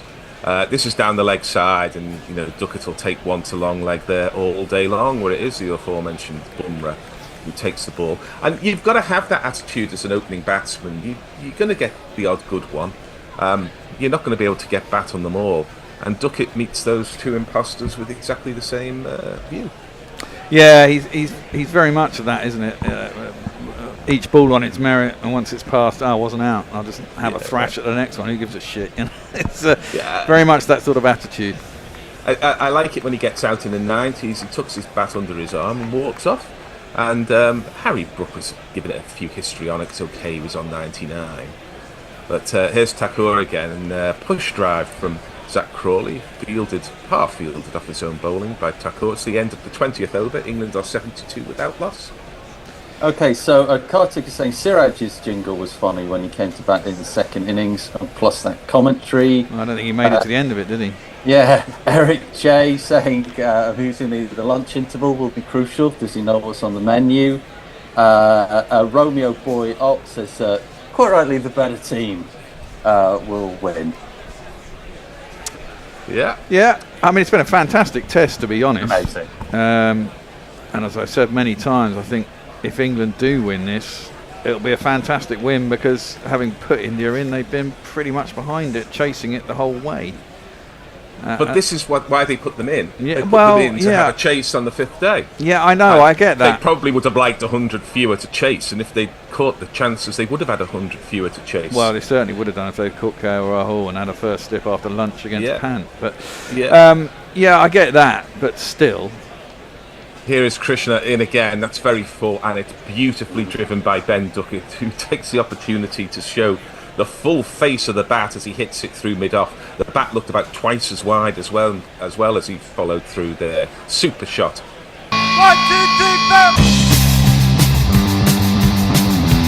4. But my point about that is I think England missed a chance, actually, to put what is quite an experienced Indian side under the pump by batting first and getting a big score themselves. And but they haven't.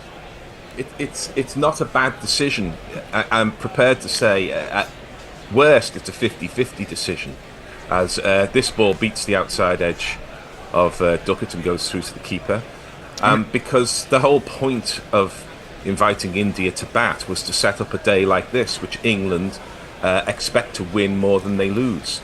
So at worst it's a 50-50 decision, and if England fall 30 runs short or whatever, and people start, as they will, because they love to wang on and on about pitches and tosses and all of this, then I'm going to have they're going to get very short shrift from me, because this is what Ben Stokes wants. It's what Ben Stokes has got. As Duckett goes back and attempts to play the ramp, it's a little early for that, Ben, and I think he's hit on the hand, and some might say that such rough justice is deserved from playing a shot like that. He didn't connect with it, and now he's got. What has he got? Bashed on the bicep? Is that it? I don't know. I think it hit him on maybe on the underneath of the forearm or something. Oh no! I mean, he got it off the face of the bat into his arm, into his helmet, into his chest. Oh, into it. Yeah. Hard to see, isn't it? He sort of seems to have hit himself in various places. Well, he's shouting "ow!" Yeah. That's clear. And Pants loving Quite enjoying it, saying you've got to roll yourself out the way when you're playing a shot like that. I mean, did you see Brooks' innings on Sunday, Gary? I mean, it was fucking fantastic. Yeah, I did. Yeah, some of it for sure. I saw it on the highlights. Ben Duckett just hits this to mid on, and it is no run. Yeah, I mean his crashing drives through and over extra cover are just tremendous to watch. He had a bit of luck. Yeah, he had a bit of luck, but I mean, there was one six he hit off Siraj. It was outrageous. They just absolutely lamped him back over his head. Yeah. Yeah, it was like one of those six-hitting competitions. Yeah, it was just so cleanly hit. Yeah, he does have well, England are blessed with a lot of players who really do time the ball well. as Krishna is in again, and Duckett gets a short one, which he hooks, but he hooks down and gets himself 4 runs to deep square leg. They're targeting the Indian third seamer. Well, yeah. And Thakur their fourth as well. I mean, Siraj isn't getting, he's had a decent spell. I mean, he is one of the more experienced ones, but, he wasn't getting much. He was getting short shrift the other day. So, it's basically. Yeah, I mean, it does feel that England feel that they can score for anyone but Bumrah. And even he bowled well this morning, Siraj, and but he does get temperamental. He does get carried away a little bit, as Ben Duckett just sits on this one and knocks it on the head down to a wideish third man, and they're through for a single. 81 without loss. Crawley has 26. Duckett has 49, and we have your tubers. Okay, so Bernardo Brooks is saying 4.3 required runway. Can anyone confirm that? I mean, it sounds about right, but I'm sure there's someone with a calculator, someone who can do that. Well, England have virtually up to 4 now. This is kind of kick them on. Kartik saying, have the England and English and Indian players already informed the people that they're going for a draw? I assume this is why locals did not turn up on the 5th day. The stadium is half empty. Well, I think that's a combination between work and weather. And really. People not buying advance tickets, because you're not going to buy advance tickets for the 5th day. This is a better 5th day crowd than you get in almost any other country. And I think it will fill up. I mean, it's 20. I think it will. I think it's 20 quid. I think after lunch it'll be pretty early days. Yeah. The people will roll in. There's Thakur around the wicket to Duckett, looking for the single he needs for his half century. And to Shubman Gill's credit, he's got the short mid-wicket in close there, no run. That was clocked at 85 miles an hour. It certainly didn't look like that. No, it didn't. I wonder if we're closing in on Jadeja time. Well, I think we probably are. And it'll be a key moment, because if Jadeja can, I won't say extract turn, because Jadeja gets most of his wickets from extracting variance in terms of bounce and pace, drift, and this is on the leg stump, and it's just help yourself for Ben Duckett, who helps himself to that single, to the deep square leg, where it's the Jaswale doing the fielding, and Duckett will raise his bat for a 50. He'll be very pleased with that. Did he get 62 in the first innings as well? He did indeed, yeah. He's an important... Stop, just cause you got to 50. Don't stop, treat it as a start. You can use this to get a better score. The first 50's done, the first 50's done. Ooh, don't look back. I'll say something controversial in a moment, because we're not vanilla at Guerilla. Absolutely. Thakur is in again, and this is on the middle stump, and Crawley just knocks it into the leg side. Because he looks different, and because his temperament is different, and because he had a false start in Test cricket, I'm not sure we rate Duckett the way we should do, because I actually think he's as good as Trescothic, as a left-handed opener who carries the attack to the opposition. I bet his average is about the same now, if not better. I think his average is around 45 now. I actually think he's an indispensable part of this England side. Oh, now. I do. Absolutely. He's totally nailed it on. Yeah, but I bet if you're going to people and they're picking their sort of best England side of the last 30 years, I doubt whether 5% would pick Duckett over Trescothic. And I'm calling it a coin toss at the moment. Yeah, and when he bats with a taller man like Crawley, I'm going to pick Duckett, because it just messes with bowlers' length so much. Yeah. Crawley on 26 off 64, an un-Crawley-like strike rate. But Thakur is in, and that's the extra cover drive. That's the signature shot of Zach Crawley. He plays that, especially when he plays it on the up. This was slightly full, but when he plays it on the up, he's the best England player I've ever seen playing that extra cover drive. Well, it's a 4 for a boundary where there's a rope. The bowler don't like it, but it has to go. Well, I've just looked up. Duckett's average is 42.75. Trescothic was about 43, I think. Yeah. I think also, I completely agree with both of you. I think he's got to win the Ashes. and I think he'll start getting the props that he deserves then. But he's a phenomenal player. He's starting to get his flowers now. I think it feels like he's starting to get appreciated. He's won series on the subcontinent, I think. So that's pretty damn good. As this ball is defended by Crawley and there is no run. I think we do kind of reify, if that's the right word, Ashes victories, and part of the reason we do that is because they are rare, especially overseas, and Trescothick does have that on his CV. But just in terms of what they do for the side, I don't think there's a great deal to choose between them now. And say, if you take out Duckett's false start, his average is probably 44 or 45. Yeah, he's done phenomenally well. And to have him and Jaiswal in the same test, I think. Yeah. You've got probably the two gun openers around in world cricket. Yeah, here we go. This is partly, of course, to keep whinging about the ball. It's also partly to take overs out of the game if India need to hide a few. On the final day, you get the last hour, don't you? It's 20 overs. You do get the last hour, but you don't get the full 90. And when... Well, anyway, I've had an exchange on the WhatsApp about what to me is a ludicrous bit of martinetting from the match referee in giving Pant a demerit point when you see such cynical abuse of the 90 overs rule over and over again with not so much as a word in your ear. As this ball from Crawley, who's just beginning to find his feet a little, is to the right hand of Bumrah.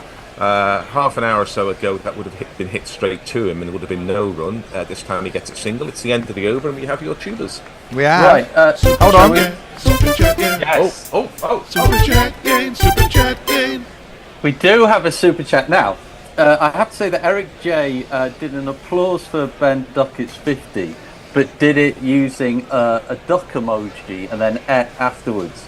Then Zippy Tuna, I don't know if you're commenting on the use of the duck emoji, which I personally was enjoying a lot, or if you're just doing it for Duckett, but has come in with a $5 super chat for us, $5 US.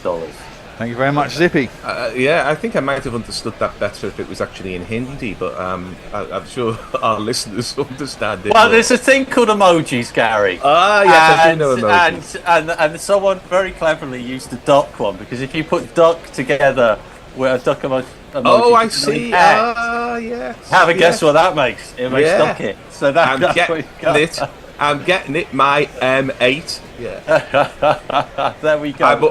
I'm so wary of emojis. I use the thumbs up quite a lot, but I'll tell you why I'm wary of them in a moment. As Krishna is in, and again, Crawley rather makes my point by taking a quick single this time to the left hand of, I think, Jadeja. There, because he's just being able to get the confidence to hit it one side or the other of the infield and take off for a single. It's 88, who look like a bit like two Ben Ducketts, those 88s there. I'm always wary of these emojis in case I make a horrendous faux pas and pick the wrong one. The aubergine when you mean something else, you mean? Yeah. You're saying an aubergine and a peach to people when you're meaning the weekly shop. Yeah, or at the end of an email from a PR that I've met only once before, or something like this. I don't want this to happen. I'll be up before the cancellation police, and probably rightly so if I'm sending that stuff to a 19-year-old intern or something. But this ball is flashed at by Duckett, back well away from the body there. Just calm down a little bit, Ben. You were using your feet well before, but no timing, and there is no run. And Shubman Gill's doing his, this ball, so let's use this ball. You must be joking, mate. There's an interesting contribution towards the Duckett discussion from That's Bollocks, saying that Duckett averages 51 at home and 37 on tour. It doesn't necessarily put him amongst the greats, but any nation would take it. Yeah, I suspect that's true. As Duckett gets this one on leg stump, he almost never misses out on that scoring opportunity. As the ball is fielded by the Jaiswal way out there on the boundary. The ball is bobbling a lot over those practice wickets there. Somebody might lose a couple of front teeth if they're not careful. They go down, make the long barrier, the ball jumps off a divot, and there's your dental bill. 281, a Latchman required to win for England. That's by the way, high we score. should say when we're talking about changing the ball, that AJU Chewy is pointing out that trying to change the ball was England's tactic in the last Ashes. Oh yeah, so look, I'm not saying that this isn't something that all teams do. As this ball takes off from Krishna and beats the offered bat from Duckett and all but beat Rishabh Pant behind the crease, who took the ball above his head. It's a bit more variable bounce, but it's a fifth-day pitch. You've got to expect that. Yeah, and a few will do this. Yeah. I mean, KL Rahul got a few yesterday that did that. But in general, the pitchers play pretty flat still. Yeah, you're in with more chance of connecting though if you move your feet a little to the ball. I don't want Duckett staying leg side of it as he has done with the last two deliveries. He actually gets one down the leg side now, misses out on it, and Rishabh Pant does a dive, I think, for the cameras as much as anybody else, and takes it well. I like Rishabh's gloves, by the way. That's the orange of the Indian flag, I think, on his gloves there. So it's a little bit of understated branding there with the orange gloves. There'll be a few club cricketers around Leeds and Bradford getting the orange gloves out for the weekend matches, I'm sure, having seen Rishabh's. England on 90 as Krishna's in. He attempts the Yorker, but Duckett waits for it. He just clips it to the man running in from the sweeper on the leg side, and they walk an easy, or they jog an easy 2. Duckett 54, Crawley has 32. It's going well for England.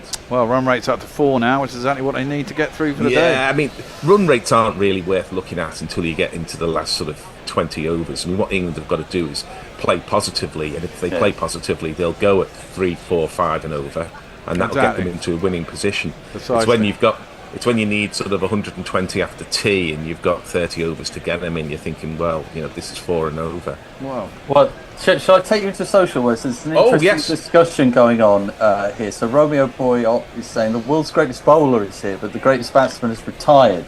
Literally all of India is missing the legend Virat Kohli. Was he the world's greatest batsman? Matthew Cullen slightly disagrees. He comes in with Kohli was a wanker. Glad he's gone. I liked Kohli, but I don't think he's the world. I like Kohli a lot. I love Kohli, but I don't think he's the world's greatest batsman currently. I think Joe Root is the best batsman in the world at the moment. Yeah, and Kohli's been on a long, slow slide from one time at having quite a claim to it. But we're getting a new bowler. We'll jingle him up. Ooh. Always would like to watch. Yeah, we will do, but I'm getting rid of this one. As he rocks back to Crawley and punches the ball to the man sweeping on the offside, and one run ensues. Are we going to get a jingle? Well, we are, but I'm going to choose one that's not going to get us dinged, because the one that's in here... It's Ravindra Jadeja, anyway, whose hair has not changed barely at all since he made his debut about 10 years ago. It's a wonderful pelt. Wonderful. It's fantastic. There's a few Bollywood boys when it comes to the haircuts. KL Rahul. Yes, wonderful. What a mane, KL Rahul.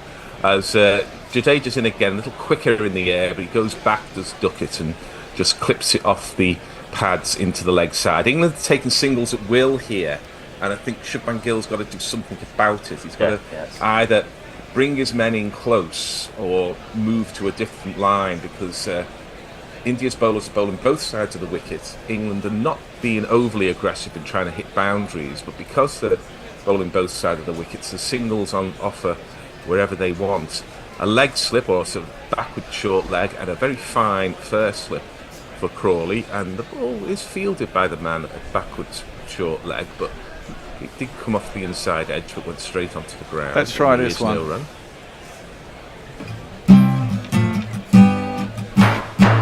They need a more controlled Jadeja's on. As this ball is defended, and there is no run. Well, I think David Bowie's back catalogue is owned by some mega corporation or hedge fund or something. So that sounds scary. Yeah, maybe they'll be after us. Who knows?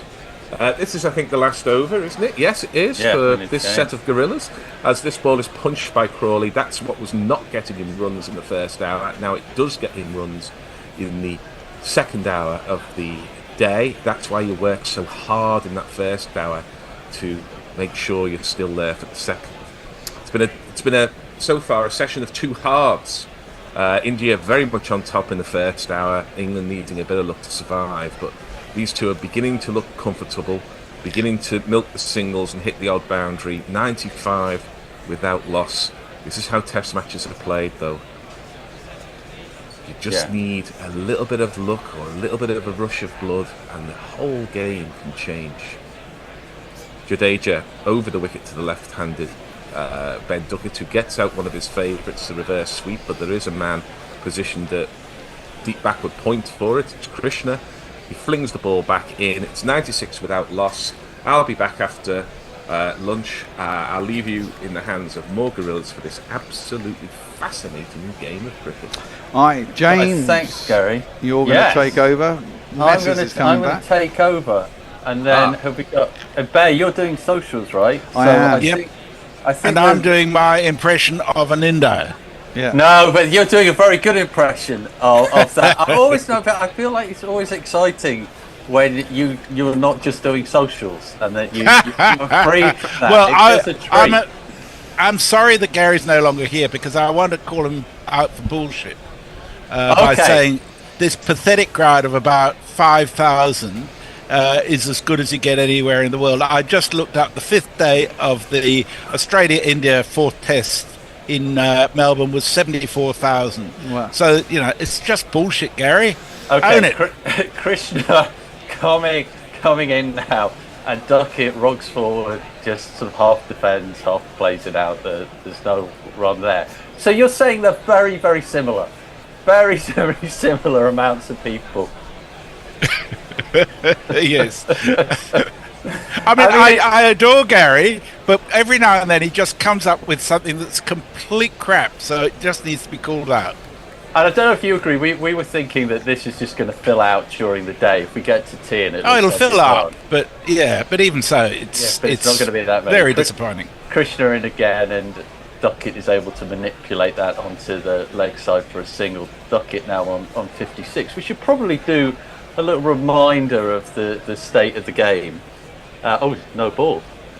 No ball there from Krishna, adding to his bucket of woes that he's brought to the game. So one of these. Over the line!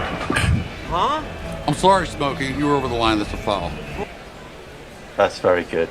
Well, England started the day on 21 without loss, and they had an awkward first maybe 40 minutes or so as Krishna comes in again here. And Crawley has been quite circumspect. Quite know what to do with it, but just kind of like steers it out onto the leg side.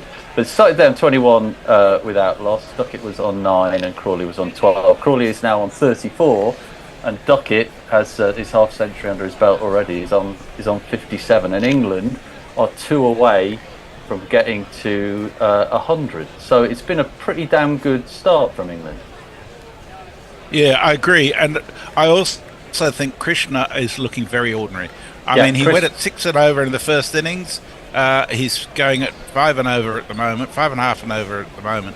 And to be honest, it feels like India's really going and got 3 bowlers they can rely on. 2 plus 2 is the remember. 2 plus 2 is the remember. Yeah, I'd say 3. Yeah, Thacker's pretty going all over the park as well. Well, we got as if to prove that there was a lovely cover drive there for 4 from Crawley. It was just right in the slot for him. He played it with not that much movement necessary really, but all along the ground. Beautiful shot. Yes, and that brings up England's 100 as well. I think we'll jingle that in a second. As this time, Crawley goes for an almighty swipe towards leg, completely misses it. Pant takes it down the leg side. He practices it again. Shall we jingle the 100? No, we don't jingle 100 for the team. It's don't we? We should do. No. No, really? I think that's a bit harsh. God almighty. It's a team game after all. Well, imagine, I get 100. I've just done one. But yeah, Crawley, as soon as we got to that 100, he seemed to just lose his sense a little bit. Maybe they've got a game plan. Get to 100 and then do whatever you like. Oh, look, no, we do have 100. We have 100 partnership jingle. Bowling attack has been survived and sometimes even plundered. The partnership has persisted and now has reached 100. Well, gang, I have to tell you that partnership almost stopped there because Crawley attempted to play the same pull shot. This time he actually connected with it, but it just ballooned up into the air and very luckily for him, fell in between two fielders. That was an odd one. Yeah. What is wrong with Crawley? I don't know. There's something missing in his brain, it seems to me, that he just doesn't think he needs to get more than 38. I don't know. What's wrong? Yeah, well, we're about to find out what's right, hopefully, as he comes in, and there's a streaky drive, not going where he meant to at all. Bumrah attempts to field it, and then that does actually field it and throws it in as though he's dislocating his arm. But Crawley, his mind is full of foie gras. This is what happens when you're too posh. Right, we have. Yeah. What? Super chat, yeah. Super chat, yeah. Yes. Super chat, Hey. yeah. Super chat, We have two, yeah. in fact. We have Zippy Tuna, $2. He says, Gary was told there would be no fact checking. Yeah, you always got to fact check, Gary. And Jay Grover sends £2 knowing that this is the right thing to do because he says, fuck bears on socials. Yeah, which means a lot gets missed, which is fair enough. Well done, Jay. So if you want to get red while I'm here, you know what you got to do. Yeah, it costs money. It costs money. Nothing's for free in this world. Particularly when Exactly bears that. are done. But as Jay gave us $2, I'll read his next one. He says Yorkshire cricket died when they took away Bramall Lane's test status. What? That was in Oh, the that's- in the that's very 1800s good. or something.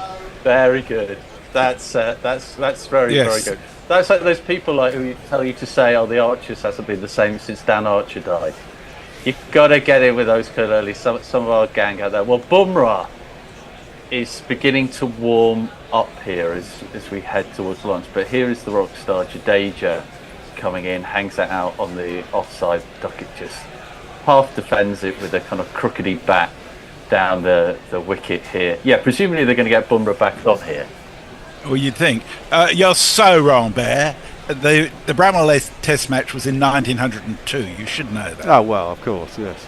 Jada, and again more towards the leg, but no run for Duckett. Yeah, I'm not being funny, Bear, but you do know that fact checking is now part of Guerilla Cricket. Of course. Gary didn't know that, but we've now established this, so we need to keep on point with this. This Jada comes in for the third. This times he goes for a reverse sweep. He doesn't really get it. It's too far outside on the offside for him to do much about it. And Bumrah, who seems to have a magnet in his hands at the moment, feels it. And of course, as any test batsman does when they get a stroke wrong, he attempts to do it again, mimes how it should have gone. Jadeja this time into Crawley. They went through for a single, and Crawley tries to ease that off his pads, but the short leg's there. No problem, he's going to get runs there. Yeah, Crawley he's been playing in a really controlled way, and then he's suddenly gone insane. So Yes. I guess the question is whether he can slip the straitjacket off again and return to normality until lunch. And he shows that he can, because he goes forward, and Lord style, he plays a beautiful forward Well, defence. You know, the fact is that England don't have to do anything different. They're getting enough. They're going along at a run rate that will get them there, 100%. right? And even if they have to speed up a little bit because they lose a couple of wickets, they're well on target. So they need to chill. Jadeja in to complete the over, and this time it's a very studied forward defensive that Jadeja can't quite believe, and maybe we can't believe because it's Crawley who's done it. End of the over, 107 without loss. What's happening on social? YouTube Prime Super And Chat. that's Muttley, who sends us £5 British pounds. He says, make that 3. Woof. Afternoon primates. Draw written all over it. Love and sausages. Well, if the weather comes in, yeah, that's why I bet on it. But currently, England look like they could go all the way. But a long way to go still. Knit and Dishpan, they says, is there nothing in the wicket last day update? There's the odd bit, but it really is. Knitting it is still pretty flat, I would say. I mean, there's not a huge amount of help for the bowlers, which is kind of The odd. interesting thing is it's been bugger all swing too, hasn't it? No. Well, as if to test that theory, Messi. Yeah. A certain dynamo is coming back into the attack. Jasprit Bumrah is returning, who's bowled 7 overs so far in this innings, 2 maidens, 17 runs off it. But this feels now, with Bumrah and Jadeja on, with 20 minutes to go to launch, quite an important passage of play. Let's play a jingle. And now that Monty Bumrah, oh, you're bowling again. argue. Oh, I thought as much. Well, first delivery's there, and Duckett slashing it out into the offside for a single. How do you think Bumrah bowled this morning? I think bowled okay. Yeah. Yeah, he wasn't bowling badly at all. I think England were very sensible. They weren't trying to beat the hell out of him. They just wanted to get around him and onto the other bowlers. Yeah, I mean, he's going to bowl a couple of crackers. B, he's still going to give you the odd loose ball, right? Because everyone does, even the best, you know. So, and they did. They played him very sensible. The ball was still, it was only 8 overs old or 6 overs old this morning. So, you know, he's the guy you want to see out. And if they, this is it. If they can keep him out of the game or keep him down to 2 wickets in a day, England again. You know, they should crack on. And there's nothing really to fear out the rest of the bowlers. I still think Siraj is the best of the rest. Agree 100%. Bumrah's in once more, number 93. It's accurate, it's fast, it's close to Crawley's feet, but Crawley can play that away rather easily. Can I make a very unflattering comparison, which is when Hadley used to be New Zealand's gun bowler, and you kind of felt we'll just see Hadley out and then the rest we can deal with. Now, India's attacker are better than that, but it does at the moment feel like if you can see Bumrah off, 5 overs of Bumrah, then the rest of it is a damn sight easier. Well, yeah. I think you're right. Unless the Jadeja can produce something spectacular this afternoon, I think England's very much in the box seat. Now, this time Bumrah's in again. Crawley's attempting to drive it, goes out onto the leg. I don't think he was intending that. Someone who certainly doesn't think that he was intending that was Bumrah, who threw up his arms like he was going to start his run again after that delivery. But maybe it's just a bit of COD psychology. This is so okay. Commentator's curse time. This is a great start for England. This has been the start that they would have dreamed of last night, I think. This is proper Test cricket. Yeah, proper Test cricket. Attacking, but not madness. Yeah, absolutely. Bumrah in once more. This time, Crawley's playing to drive it towards the leg, gets it again. Again, Bumrah's arms are up in the air. Yeah, I think, look, listen, it feels like we're piling on Gary. I don't mean this to do this at all, but when he said before that England need to play, or will play positively and we'll get there, I think it's slightly different. I think if England just play naturally, they will get to the result. They don't have to force it at all. They're all, you know, pretty much all stroke makers. Exactly. Yes. Exactly. Yeah, I think that's true.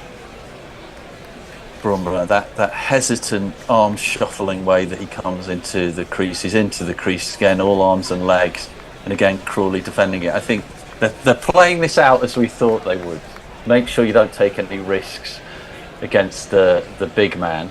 I always think that he looks when he's running in like an overly hesitant waiter.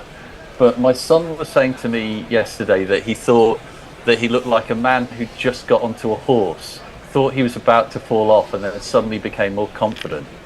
And I think that's possibly truer. As we'll see if this is right, as Bumrah comes in again. Yes, there's a bit where he's first on the horse, he thinks he might fall off, and then he gets a little bit more confident, and then for some reason he bowls when he's on the horse. Crawley, again, the same shot. The past 3 deliveries have all been the same. Crawley has tried to drive it onto the leg side. It's gone out, been fielded, and Bumrah has thrown his hands up in despair. Anyway, end of the over. So, socials. Well, Leah says 1902 wasn't just the last test at Bramall Lane, it was the only test one. The only one there, missus. Fluffy says Australia gave women the right to vote in 1902, same year as that test. Were they related? Well, I don't know. Eric J just says no women in Scotland, just men in skirts. Don't know what that relates to, but I like it. Frank Rockefeller says grief. What is happening? Can someone explain all this? Well, England doing all right, Frank. Well, they're getting their wish finally. It looks like. Yeah, the ball is being tested, and this time it is not going through the handcuffs of doom. Suddenly, there's 1,000 smiles on the field, and then a very cool guy, the umpire with the balls, strolls on with a briefcase, as though he's a character from Pulp Fiction or something. What's he got in there? Well, he's just got a load of old tatty balls, hasn't he? But he's coming out. Yeah. I need to do a fact check in relation to the right to vote in 1902 in Australia. In general, that was true, unless you happen to be Aboriginal. In which case you didn't get the right to vote until the 1960s. Men or women, I take that. Sorry? Is that men and women, Aboriginals? Yes. Yeah. Wow. Yeah. Jesus, that is a sobering fact check there. Well, back in the world of balls, we're getting a lovely shot of a collection of cricket balls, like some housemaster's cupboard here. And they seem to be of hugely different varieties, as they should be, and they're trying to figure out which one. This is kind of like a pedant picking apples at a supermarket. Eventually we get one, and that can go through the cuffs. So let's see what happens here, because we all know that sometimes sod all happens. Sometimes it gets worse for the bowlers, and sometimes, just sometimes, it gets worse for the batsmen. Now, Jadeja was sitting there when they said they were changing the ball. He moved up to the umpire and was clenching his fist in victory. Yeah. That's like a wicket point. Absolutely brilliant to see that. Well, he's happy. Let's see. Told you it was fucked. Yeah, exactly. I knew I was right. I was right all along. He's the annoying husband of the team. I told you. You should have listened to me from the start. Not been many overs this morning, though. This is the 21st as bowled. So they've only bowled 21 overs. There's been a lot of fanning around. And there's some flirting now going on between Chris Gaffney and Jadeja. They're holding hands at points. They're touching each other. This is like fan fiction has taken over the cricket temporarily. But now sense is restored as Jadeja comes in to bowl to Duckett. Duckett's down and defending. It feels like, I'm hesitant to say this because it's Bazball era, but it feels like they could be playing for lunch. 11 minutes? Yeah, makes sense. No risk taken. They'll still go after the bad ball, though. Yeah, they still absolutely will. They're talking of a bad ball. That was a bit more of a half tracker, and Duckett can rock back, can ease that into. Actually, not easy. Put a lot of effort into it, but the ball just eased itself into the offside. And it was close enough to Jadeja that he scrambled around like an epileptic tortoise to get it as he gets ready. Now, Crawley, will he be playing for lunch, or is he hungry already and want to get off the field? The next few deliveries will tell. Jadeja is halfway through his over. He comes into bowl to Crawley. Crawley, a sensible forward defensive. He's gone from kind of wild child of a aristocratic family to sensible vicar this morning, and we like that. Preach on, Reverend Crawley. Sensible vicar has all sorts of connotations for some reason. Oh my god, it does. In fact, probably sounds like a sex toy. There's no run I'll have 2 sensible vicars, please, and a sloppy bishop. Dear God. Crawley on 42 faces Jadeja again, goes for a forward defensive, and this time it squirts onto the leg side when he was hoping to go onto the off. One more ball in this over. Jadeja is keeping it tight at the moment, but I think it's predominantly because England aren't taking any risks. Jadeja then to complete the over, number 8 for India. Little paddle sweep is attempted by Crawley, and he fucks that up royally.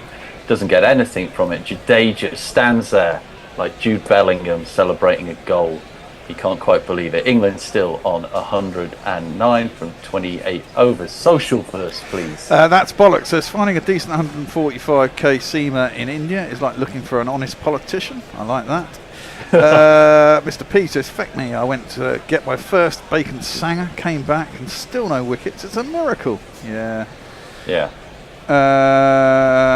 Banana Brooks says 2 overs taken out of the game. Get on with it, India. Yeah, this is exactly right. I'm sure they'll try and slow it down later if they're on the losing end. The other way round, if they're not, they'll be trying to get through overs. That's bollocks. Says Crawley can see the team going nicely on target, which now puts him in squarely in his danger zone for a brain fart. Yeah, exactly. He's like he's an agent provocateur within England's ranks who thinks, right, fuck you up, guys. Anyway, back to the legend. You flatter him.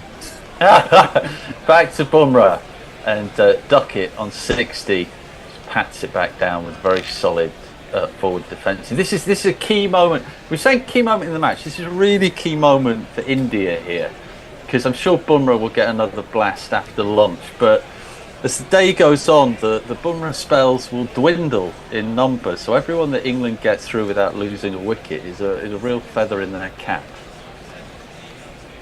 Where do you say? Where do you think the game is now, Messi? Where do you see it? I've got England in a very strong situation at the moment because there doesn't seem to be any devil in the pitch, and the Indian bowling is looking pretty toothless. Well, Bumrah comes in as if to try and disprove that and fail, unfortunately, because it's exactly the same again. It'll be sticky toffee pudding for tea again, he says, for the third night running, because Duckett just is in forward defensive mode. At the moment. We should remind everyone, smash that like button and subscribe. You got 8 minutes left for the GPL. You got 8 minutes left for the GPL, which is... it's a lot of cash, isn't it? It's a fair amount of cash. I'm just about to tell you exactly 217 quid at the moment. Yeah. That is not bad at all. Get involved. Ranging from 187 up to, of course, an England winning score at 353. Yeah, come on, get involved. That is a nice set of cash to have. Now this time Duckett tries to steer it down the leg side. It hits his legs. He gets it all terribly wrong. Bumrah is convinced it is out, but unfortunately there's a guy standing in front of him who isn't, and that's umpire Rifle. They're considering reviewing it, but I think they realise that would be a hopeless... I thought that was closer than they thought. I thought it was closer than they thought. Hopefully we'll see this again. Okay, so we're seeing this again. Duckett goes for... Well, maybe not, actually. Pull off the legs. It's too high, isn't it? It's too high. It may be... Missing leg, I think. Yeah, well, I think so. It may be sort of in line just about with leg. You know, he was quite deep in his crease, but I think probably too high.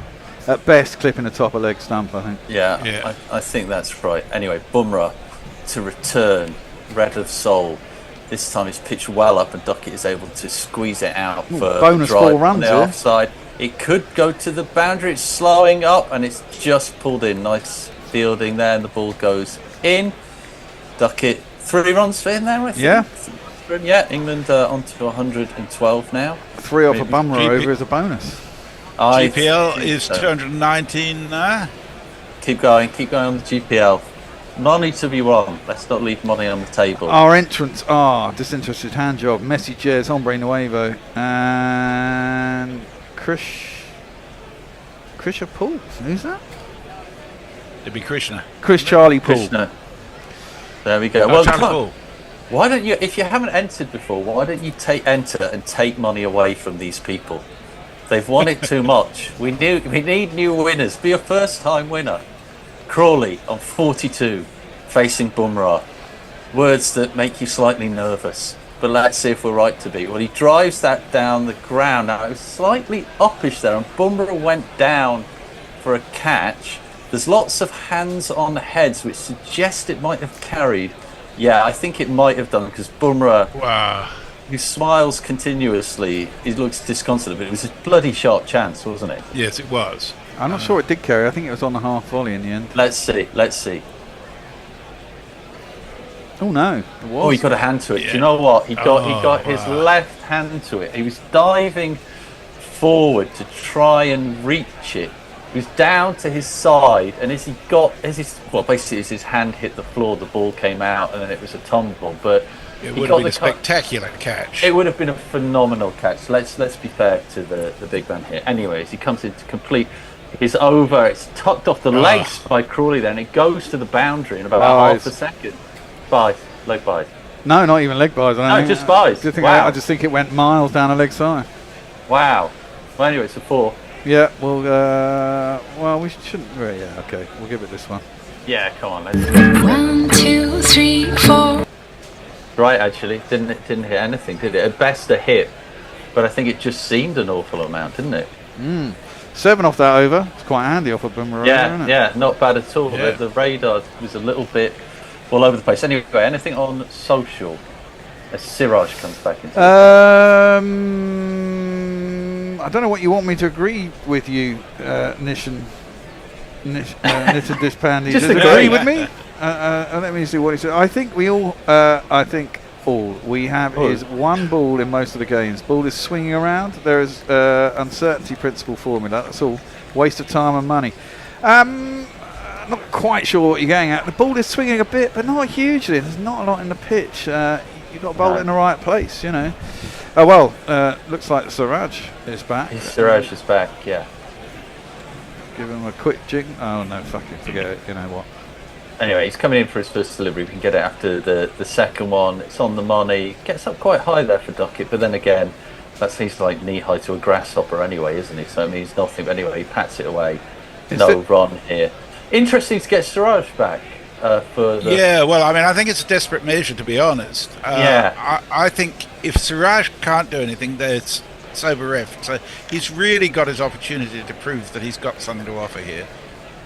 Yeah, and I think he's a bowler with a lot of quality. Maybe he just doesn't bring it enough. He comes in again here and again. Listen, England are essentially playing for lunch here. It's something we haven't seen for a long while. It's like watching Boycott and Tabaret. The Bazball edition, like a terrible remake. But Siraj is that is so unfair. It's not anything like that at all. That is what I'm here for. I'm here for 1.5 run rate per over if they're going for it. They really let all sense loose. Siraj in again. Duckett. Yes, I am going to say Tabaret style.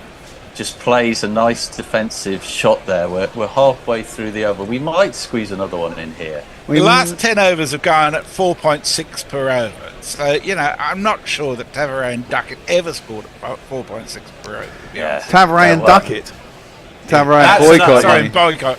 I like that opening idea, though. Tabaret and Duckett. I don't. Oh, my God. Because I think Boycott would love to bat with Crawley. As Siraj comes in again, Duckett is able to steer it off his hips. Should get through for a couple. Let us see whether they did. No, just got through for one. I'd say one great thing about this opening partnership is that you can tell which batsman is which very, very easily. Father and son out on a dads and lads batting occasion. It's a lovely thing to see. Now, we're being told by WinViz that England are at 41% for the win and India are at 41% for the win. So they've got it as even Stevens. Do we agree? Roughly, yeah. Well, they're saying 18% for the draw. I don't think it is 18%. I think there will be a result now because I don't think there's going to be any serious rain today at all. If there isn't currently, I have England as slight favourites. I'd agree with that. Just because they haven't lost a wicket. Well, with 3-2, maybe 8 balls to go. Well, here comes Siraj to try and change that fact, but it doesn't work. He fields off his own body. He goes for a kind of a eunuch's aggression of a throw, but doesn't actually follow through with it. I think they want one more over. He's run back to his mark. Yeah, I think they do. So we've got a minute left, folks, on the Dickie Bird clock. So he's sprinted back to his mark. And then Crawley, God bless him, has suddenly seen something in the crowd. So has been able to walk away, point his bat. The Indian fielders are not happy about this at all. Great shithousery from the tall fella. Siraj has his hands in the air. He did not like that, so he cannot believe it. He's exasperated. He's telling, come on, get ready. If this was a nightclub on a Saturday night, you'd have been headbutting him by now. But as it is, he can just deliver a ball to him. It's in the slot. Crawley slightly drives it down the ground, but it's fielded. Duckett likes that, grounds his bat. Oh, Siraj is spitting feathers now. I think that's lunch. I think they've got it through to lunch. Let's see what happens. Oh, this is it. He's having a go at Duckett now. It seems to be Duckett's fault. This is, I'm going to say, it's not the fight you need to be part of, Siraj. No, the fight you need to be part of is getting people out. But Crawley looks genuinely scared. He's hanging back and waiting them for God's field. Everyone else is having a bit of fun with it. No, Kale Raoul's involved in it now. Look, I don't know how they can get involved, because if it had been them, they'd have done exactly the same fucking thing. So shut up. They only managed 24 overs in 2 hours. They've got themselves to blame. Exactly. It's their own fault. But they probably want to slow it down if they're not taking wickets, don't they? Farong says Team Tata is doomed. Frank Roddock, Boycott will be giving him Nets advice. I don't know what he's on about. Mr. P says Duckett is like Dennis Waterman from Little Britain. Dennis Waterman, he was in Minder. Yeah, but in Little Britain they had, the write the theme tune. Oh right, yeah, right. He was very small. Sing the theme tune. Yeah. He is quite like. Well, listen, we should wrap up where we are here, because England started the day on 21 without loss. Duckett was on 9. Crawley was on 12. They needed 350 more runs to win, and India needed 10 wickets. Well, if you're an England fan, I'm happy to report to you that it's all gone worryingly well. England finished the morning session on 117 without loss. Duckett, very good, 64. Crawley, he's had his moments, but then he's sacked Crawley, so what the hell are you going to do? He's on 42. Quite a controlled, considered innings for him. We've been told by Winviz that an India win and an England win are as likely, which shows you that England are doing better. It's very much their session. And Bumrah and Siraj are the man who's then occupying the bowling slots at the moment. Bumrah has done well, if not amazingly. Messi, how do you see it? I see it much more as Bet365 see it. They've got England at $1.50, India at $5. I think that's much more state of play, to be honest. I think Winviz has got something up its arse and it doesn't know which way to look. It's just so wrong. England are well ahead at this stage, and only the weather can fuck them up, I think, because I don't think India's showing much. It's got much to offer. And Messi, could you do your weather cave report and tell us, are we expecting much bad weather this afternoon? No, we're not. Even though the Met Office says there's a 70% chance of rain at 2 o'clock. They were saying 80% earlier. Looking at the radar, if there is any rain, it'll probably only be drizzle and very brief. So I think even if we lose any overs, we'll make them up later in the day anyhow. So I think we've got the full day's play ahead of us. As we did the other day when it was 7:13, didn't we? Yeah. Some last messages. Banana Brooks says India are rattled. Jamie Wilson says, I don't know how fit he is these days, but surely Bhuvi Kumar is worth a go in England. I think he's not fit enough, but he's a class bowler, and he was certainly very good in English conditions. I mean, this is the thing, they're missing Shami as well. He's injured. I mean, they've got some good bowlers who aren't available, right? But the same is true of England. I mean, England's attack doesn't look fantastic in this test, let's be honest. No. Maybe that's why it's been dominated by the bat, let's be fair. Yeah, I think that's fair. I mean, England's bowling attack looked pretty undercooked, to be honest. It did. It really did look kind of not Alan Mullally England attack, but there were times when it gave me 90s flashbacks. But both sides have got injuries. Both sides, from a bowling perspective, are perhaps not where they would like to be and have been in the recent past, but two decent batting lineups. Well, I mean, England have lost 2 of their best bowlers the last 20 years in the last 2 or 3 years, and they're very difficult to replace. I mean, there are replacements, but everyone is, as I said, broken down, as it were. So. And the thing about bowling attacks is, as a bowler, I think as you go through your career and you take more wickets, people become more scared of you on reputation. So that's why Bumrah, everyone is wary of Bumrah. He's got the reputation, right? That Siraj has got a little bit of a reputation, but not that one. And certainly Prasid Krishna doesn't, and certainly Thakur doesn't either. Thakur as well. So England aren't really scared of anyone but Bumrah, and presumably on the Indian side they're not really scared of anybody, because Josh Tongue is playing his 3rd test, maybe, I don't know. Yeah. Wokes is getting old and not really bowling a lot of pace. He's good in England, but he's also coming back off an injury. He hasn't bowled a lot. Stokes, they might be wary of, but he can't bowl all the time. And who was well, Cast is a decent bowler, but he's yet to get his reputation that everyone's scared of, right? So he bowls good balls and he does bowl well, but he's not that bowler you're scared of. So I think in that sense, while we've seen 2 innings of 400 and an innings in the high 300s, and England may well go on to win this, is probably because actually batting looks better than bowling in both these sides currently. So that'd be my take. Yeah. Agree. Well, listen, folks. This is a match worth sticking with, because it looks like it's going to go the distance, and England have put themselves in an incredibly good position this morning. So thanks for sticking with us. Bear, are we going to put on a podcast? We are. I've gone back to highlights because you can only you can only listen to a podcast so much. So yesterday I was playing the final World Cup ODI final because I've got highlights of that entire series. So nice. I'm going to go back and restart that because it's just over an hour long. So you get most of the game. Perfect. And I'll give you that during the break. And I'm not back after lunch. I've got to go off and do a Viewer. So Hendo's going to have to get you on air after lunch. I'll quickly show him how to do it. And then you'll be back after lunch, which is all good. Grant. Excellent. I'll see you. I'll be back by about 2:30. So I'll see you later. All right. See you all, guys. Bye. Bear, before you go, remember to show Hendo how to let Gary in when he appears. Yeah, I know that. Yes. Yeah. Cool. All right. Okay. Bye.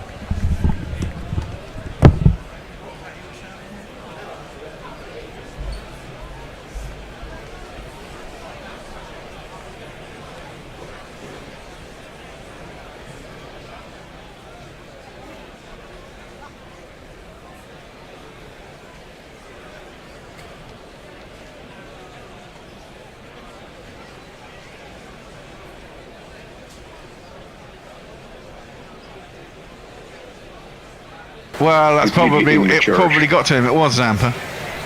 He's out for 4.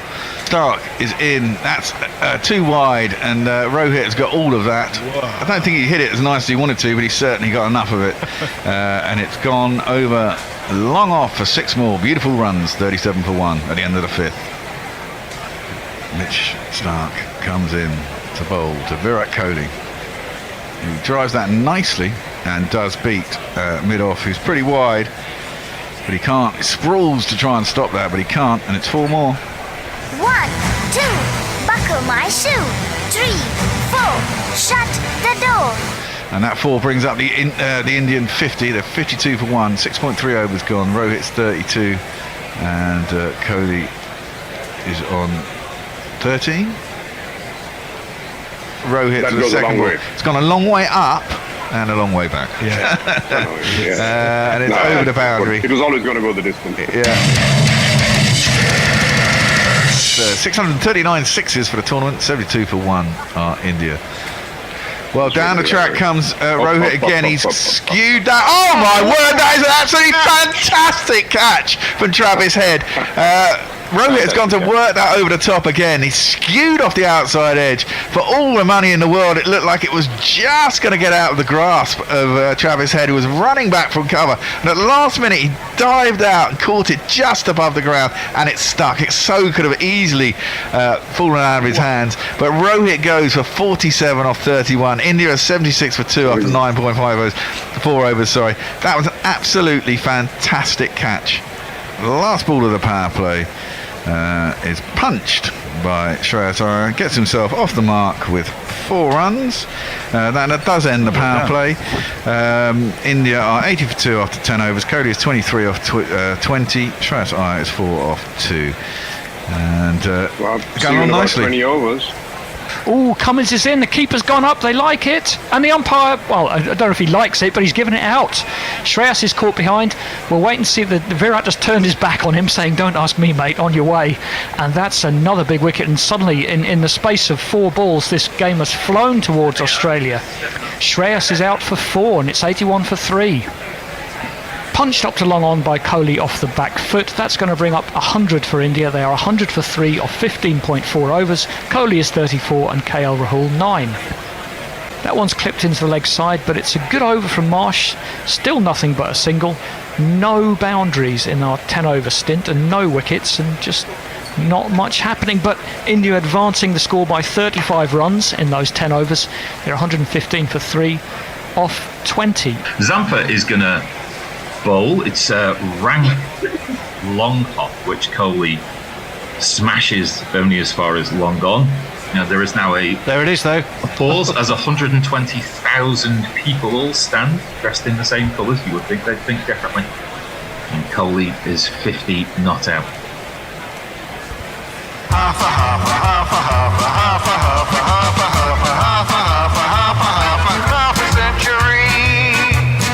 Ninth time he's reached 50 in this ODI tournament. Incredible. Absolutely in 11 games. Incredible consistency. That A might be it. premeditated lap over the corner. Oh, and Lord. Tony hit the blue button. Good Because Lord. for the Does it first still time work? in what seems like eons, that ball's gone so far down fine leg. That's 4 runs. So many choices. I'm going to play this one.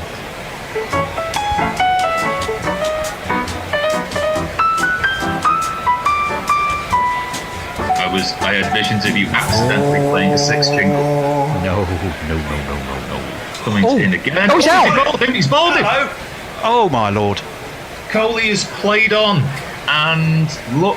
Well, all I can imagine is that there is no air and no noise. Funereal silence. Ahmedabad. Well, 148 for 3 is one thing. 148 for 4 is a whole new ball game. Zampa will bowl the 30th over. Rahul plays this ball, which did look to hurry Rahul for pace down to long off for a single. 150 up after 29.1 overs. He's up onto his toes. He drops the bat. It's out towards short point, but he will scamper through. And his 50 has come off 86 balls of well-batted KL Rahul, and his team have needed a bit of solidity, and he has duly delivered it. Hazelwood. Oh, that's beaten the outside edge. That has taken the edge, and that has gone. That is out. And Jadeja, well, he got away with that one, and we were all laughing. He's not got away with that. That was a legitimate edge. Through it went to Inglis. He had absolutely no doubt this time. The 5th wicket's gone down. It's 178 for 5. Jadeja has gone for 9 off 22. 188 for 5. Last ball of this Zampa over. It's been another good tight one. Oh, that's beaten the man though at backward point. Hold your breath. Hang on a moment. It's a boundary. I think we might just have tipped over the hour, but nonetheless, it's another one. Well, I say another one. It's a rare one of these. And if you kids can't listen, then you bound to see the way you get shot for crossing a boundary. Zampa in again and pushed onto the leg side towards the boundary rider for a single, and blue button, Tony. That is 200 for India for 5. Yep, after 40.5 overs.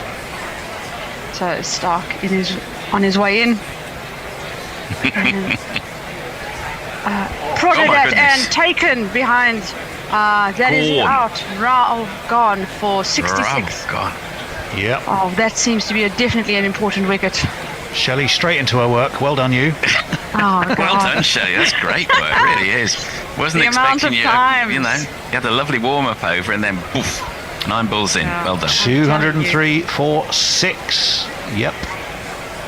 What did he go for, Shelley? 62? I thought 66. I thought I saw 66. before they changed. Yeah, caught behind off the bowling of start by Inglis. Stark coming in. Shami is facing. And a big heave-ho and got an edge and gone. 211 for 7. Shami is the wicket. He is indeed. Another one has bitten the dust, which would sound like the perfect cue for a wicket jingle, so let's use it. Another one bites the dust. I think that is going to be out, Fred. Another one bites the dust. Zampa in to Bumrah. Oh, surely. Big shout. Surely. Big shout says Stephen will take your money. Well done, Shelley. She's done it again. Unbelievable stuff. Is that Bumrah? It is. Bumrah has gone 1 off 3, 214 for 8. Goodness me. Well. And again. And that's out. Definitely out. There was a slow ball bouncer, attempted hoik over the keeper. This time gets the glove and out. Yep, 226 for 9. Surya Kumar's gone for 18 off 28. And we're halfway through the 48th over. My goodness me. Hazelwood in for the final ball.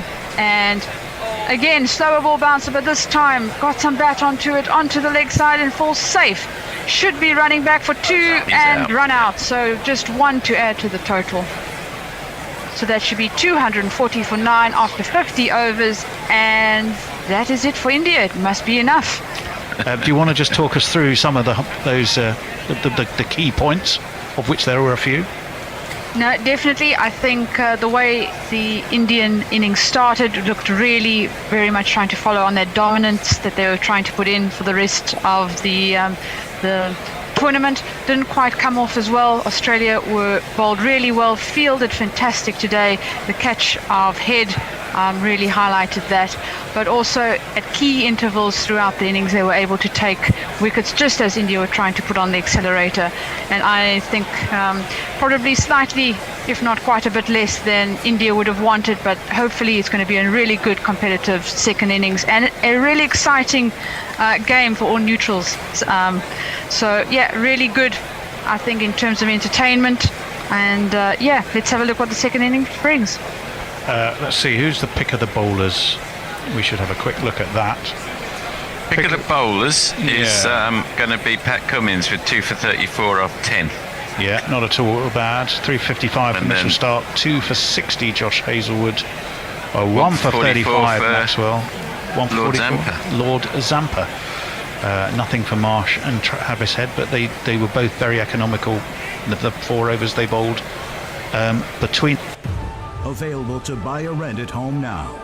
The Phoenician Scheme. It's my most important project of my lifetime. Meet Jean-Jacques Corda. They keep getting assassinated unsuccessfully so far. He's the most bold, most elusive, most wanted man on the planet. Help yourself to a hand grenade. You're very kind. Starring Benicio del Toro, Mia Threppleton, Michael Cera, Tom Hanks, Scarlett Johansson, and Jeffrey Wright. The Phoenician Scheme. Available to buy or rent at home now.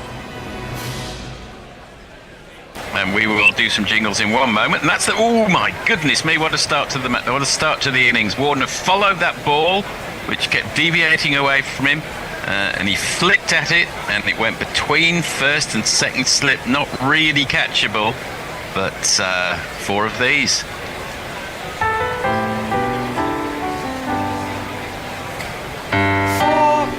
That's full. It's swinging away from Travis Head, but it's effectively a half volley, and he's smashed it wide of mid-off for one of these.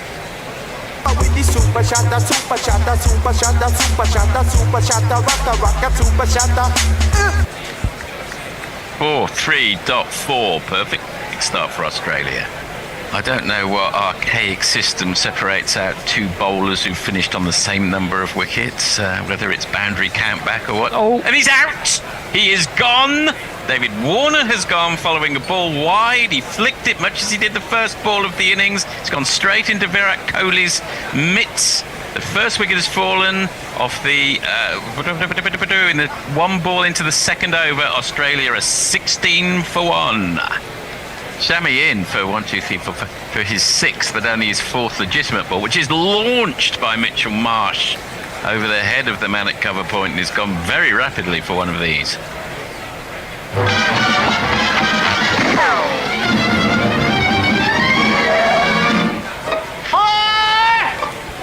And he comes again, Shami. Launched high into the sky. There won't be anyone under that. That's gone 15 rows back from Mitch Marsh for one of these.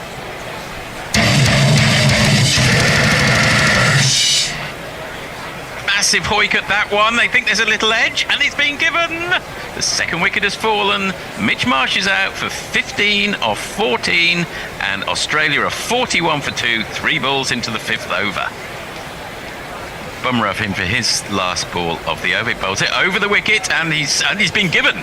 This is a big moment in this match. Steve Smith has been given by Richard Illingworth. Maybe it looked a touch high. If it isn't, he's gone for 4 off 8, and Australia are 47 for 3. I think he's walking off. Yes, he's not even going to review it. That is a very significant moment in this match. Is indeed. Yes. I thought he might have, just in the circumstances, given it a review. I mean, it's probably out, but... And that's a catastrophic bit of fielding by Raoul, because that was a slower ball. It bounced just in front of him and missed by Brumman. It's gone through for 4 byes. Extra's top scoring now. Are they? Quite possibly, and that's quite in keeping with this innings. That brings up Australia's 50. They're 51 for 3 in the 10th over. That's defended off the back foot. We're a bit more informal in Australia. I've got a lumberjack shirt on. And that is the end of the 10th over, the end of the power play. Australia 60 for 3. It's been great fun doing the World Cup with you.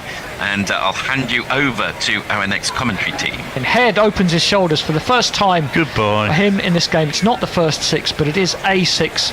Picked that one very nicely up over. No, we don't need that, Jason. We picks it up nicely over cow corner.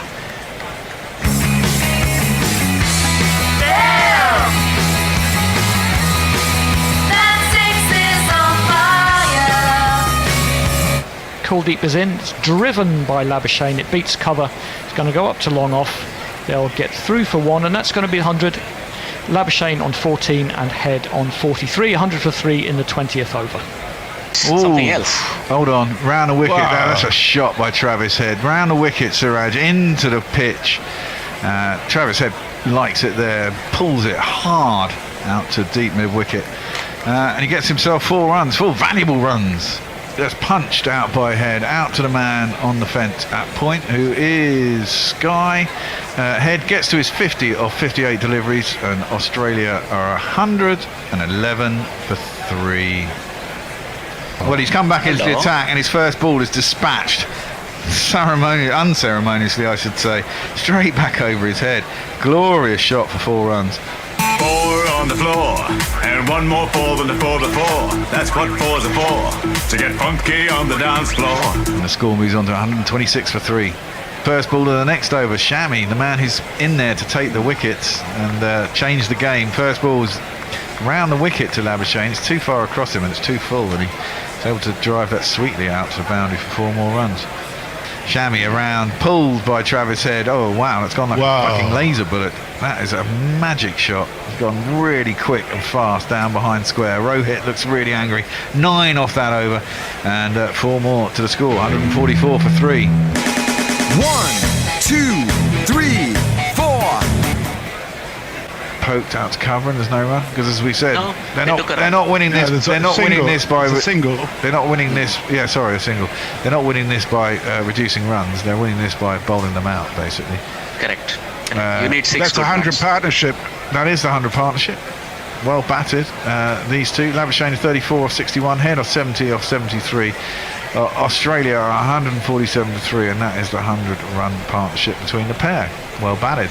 Oh, now that could be it. That could be it. No! Oh, Bumrah's back into the attack. Bumrah is back into the attack, and he bowls it into the pads. And I don't think Head got that correctly, but he got it in the right part of the field because he got it out to basically cow corner. There was someone out deep mid-wicket. It was aerial. It bounced just inside the boundary. If it had gone to the man instead of the space, because he was completely done for pace, to be fair. It was a slower ball. Yeah, it was a slower ball. He bunted it away into in a vacant region, and luckily for him, it found a gap. Oh, by the way, that last shot brought up 150. Sorry, Australia moved to 152 for 3 with that 4 by with every boundary. Oh, now there's an appeal for LBW. That's not bad, you know. Angling, do you think it's I'm not sure it's saying, I thought it was reasonably close. My first impression was that was pretty close. He was trying, Labuschagne, that's fine. Labuschagne plays around his front pad, and he did play around his front pad. I thought it hit the shoe, and I thought it was in line with about middle and off, and it was angling in towards leg stump. That was my first impression. You might have a different one, Ajit. Yeah. What do you say? Now, first impression is it's going to go hit the 4th stump. Having been given not out, the advantage is with the batsman. Right, here we go. It has to hit the stumps. We got the replay. No, I reckon it's umpire's call on leg. Yeah, it's closer than I thought, but it's not. Yes, it's hit him in. It's closer than I thought. It's hit him in line with middle and legs. Probably going on to hit this. Messi says. Outer half of leg stump. Yeah. Outer half of leg stump is the best I can think. Otherwise, it's fantastic. They've actually picked it well. They're probably going to retain the review. Yeah. So it's worth the review. It's worth the risk. Exactly. If you think you're going to retain it, it's worth doing. No, whether you retain it or not, it's worth the risk now. If you can't break through now, it's well, worth there is something to say for that. Well, Bumrah was convinced. I thought it was close when I first saw it. The umpire saw it different. It pitched closer than I had anticipated to the Oh, actually, the more I look at it, the more I think it's out. Yes. Well, Ultra Edge says no. And it's a question of where it hit him. There was a gap. I mean, this is the thing. It's also where it hits him. He was hit in front of middle, I think. Well, it's in line. It's umpire's call on leg stump. Well, India retained the review. It was worth going for. Oh, the wheels are coming off for India here. That was short and it was pulled once more. Backward a square. Plan is all wrong. It was telegraphed. Exactly. It was really telegraphed, and India losing their cool a little bit here. It's 4 more to Australia. They move to 162 for 3. Defended. He's going to take a single. Always have to think about it. The throw's coming in. It doesn't hit the stumps. How close would it been if it had? But Travis Head, well played him.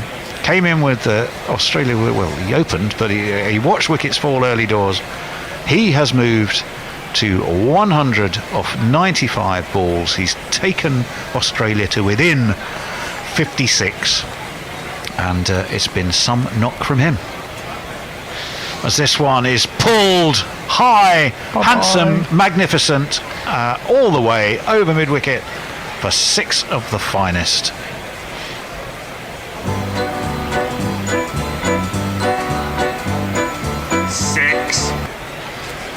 And that brings up 200 for Australia. It does indeed. 203 for 3 with a 6. 36.3 overs. Lovely shot. Oh, that was a beautiful shot. Indeed it was. Clipped away by Labuschagne. That'll be 50 up for him. 53 off 99 balls for Labuschagne. It's been a very different kind of innings to Travis's. In some ways just as important. They've been a terrific partnership.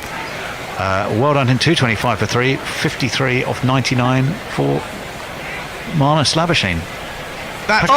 Travis Head has given himself away. 2 runs required. India need an absolute miracle, but Travis Head has given it away. 4 down. 239 for 4. He has gone trying to win it with probably a 6. He's gone for 137 off 120. It's a match-winning innings. And, he gets to milk the applause, actually, before the end of the game because he's given it away and he is out. But he has won the game for Australia. He's still cross with himself. Yeah, well, look, I'm sure he is. He wanted to be out there at the end. But at the end of the day, he's out and he's won the game. He wanted to bring I won't look back. 'Cause by the time that I do, you'll be gone. Well, Maxwell's facing up to Bumrah. And he's lorripped it. Out behind square. It's going to go, is it? No, it's going to be fielded, but they're going to come back for 2. Surely it's going to be the game. They've come back for 2.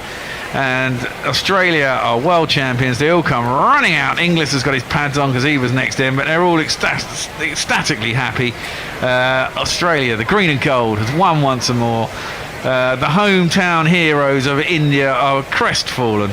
And 140,000 people inside the stadium are absolutely, desperately upset. But that's the way it goes. That's sport, unfortunately. And I always say it's very difficult to win a tournament. 9 games out of 9. You've got to lose somewhere, and the game you don't want to lose is the damn final. And unfortunately, they cruised it. Let's face it, they looked absolutely. To be fair, a few people have said that all the way through for India. If you're going to have a bad result somewhere, don't leave it to the final. Well, I've been saying it since the beginning. I have a real hoodoo about that sort of shit. I just don't really believe you can go through a whole tournament without having a bad day, and you don't want it at the end. And unfortunately, they've had good days all the way through. I mean, they've looked like they were going to storm this tournament.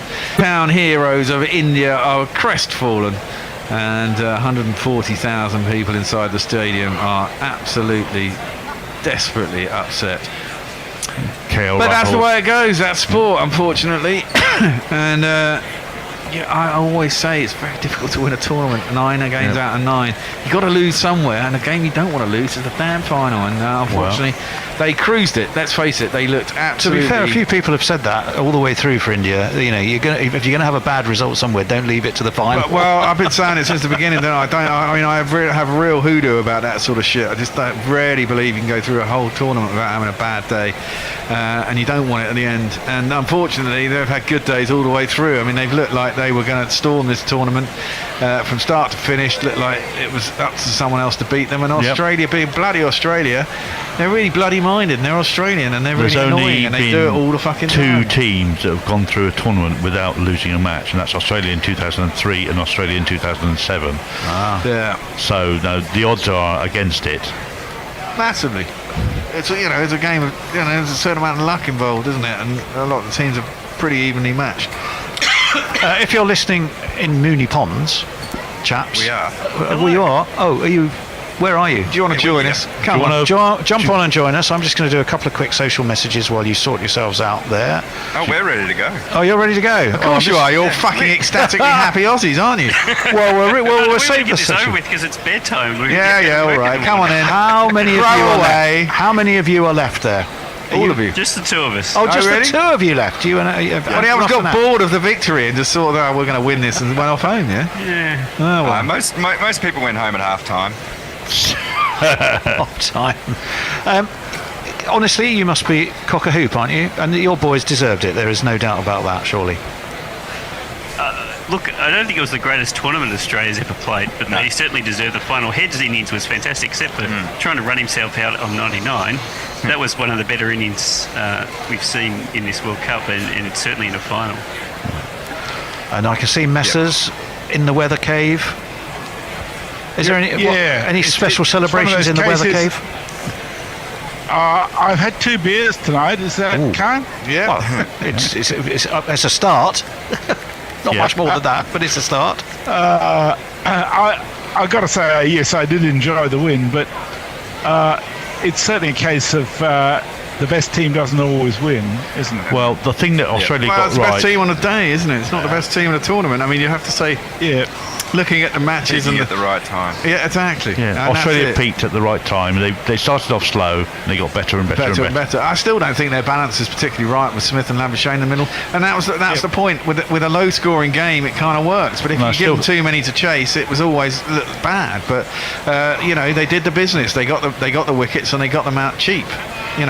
Yeah. And Pat Cummins bowled fantastic. Yes, he did. Yeah, he bowled fantastic. He bowled fantastically against South Africa as well.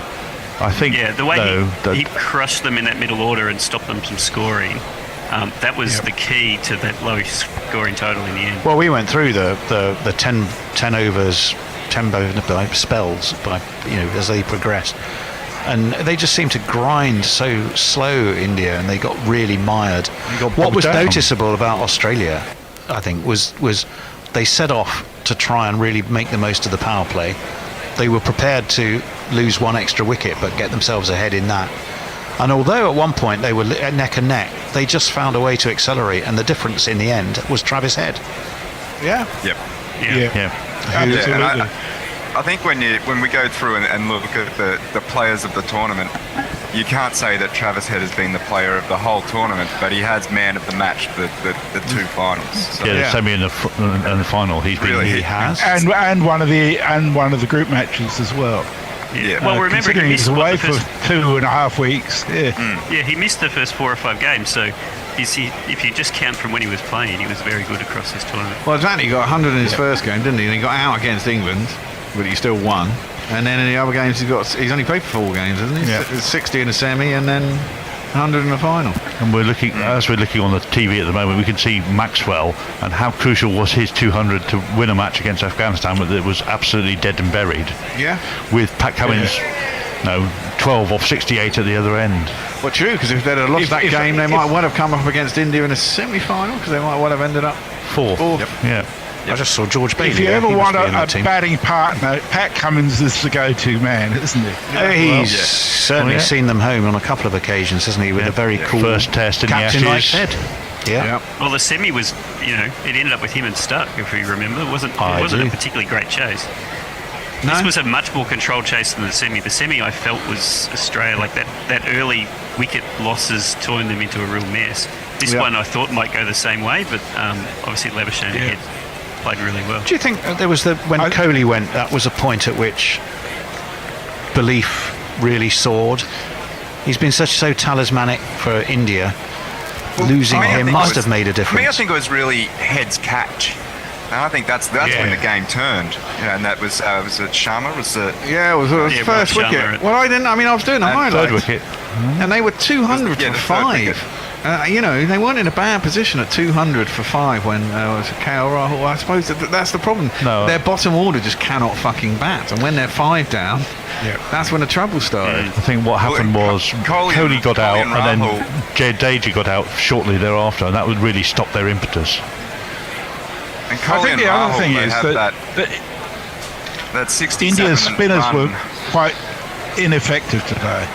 That I still think that they should have seriously thought of having Ashford instead of Yadav. Well, look, you say that, except that 13 wickets before today, 9 had been to seam and 4 only to spin. Oh, sorry, in the last game. Australia have been very, very vulnerable to spin. This wicket wasn't nearly as treacherous as the one against South Africa, but even so, I was surprised how much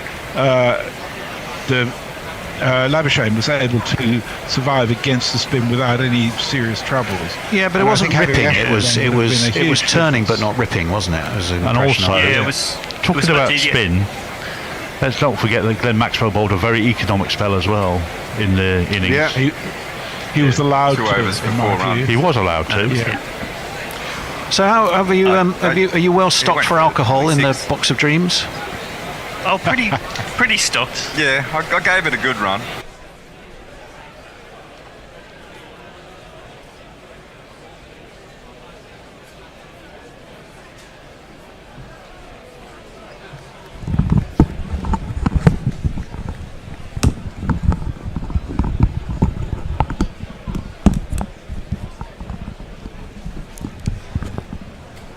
Sorry for a bit of radio silence there, but we are down to a staffing of 1 in the studio.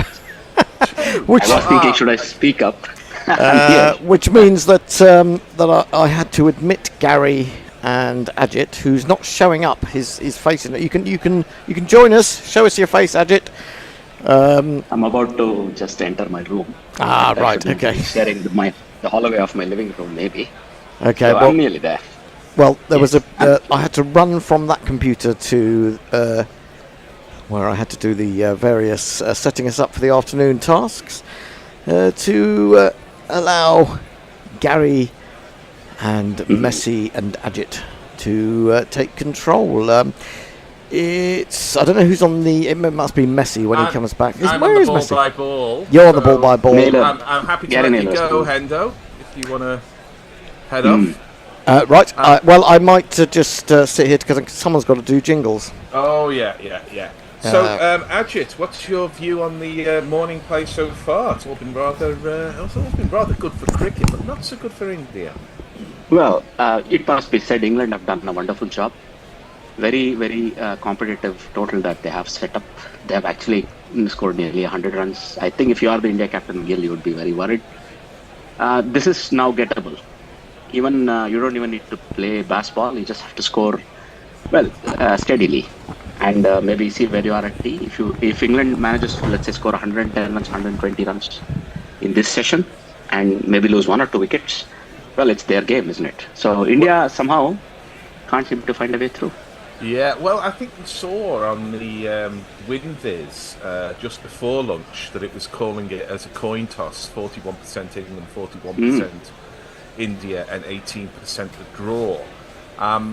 That's pretty much how I see it now, because it's very much been England's morning, although India did pose a real threat in the first hour. They didn't get the look they needed. England did, and some of it is, of course, you make your own look. If you take a return catch the way Chris Wokes did yesterday, then it's different to if you fail to take the return catch as Jasprit Bumrah did earlier.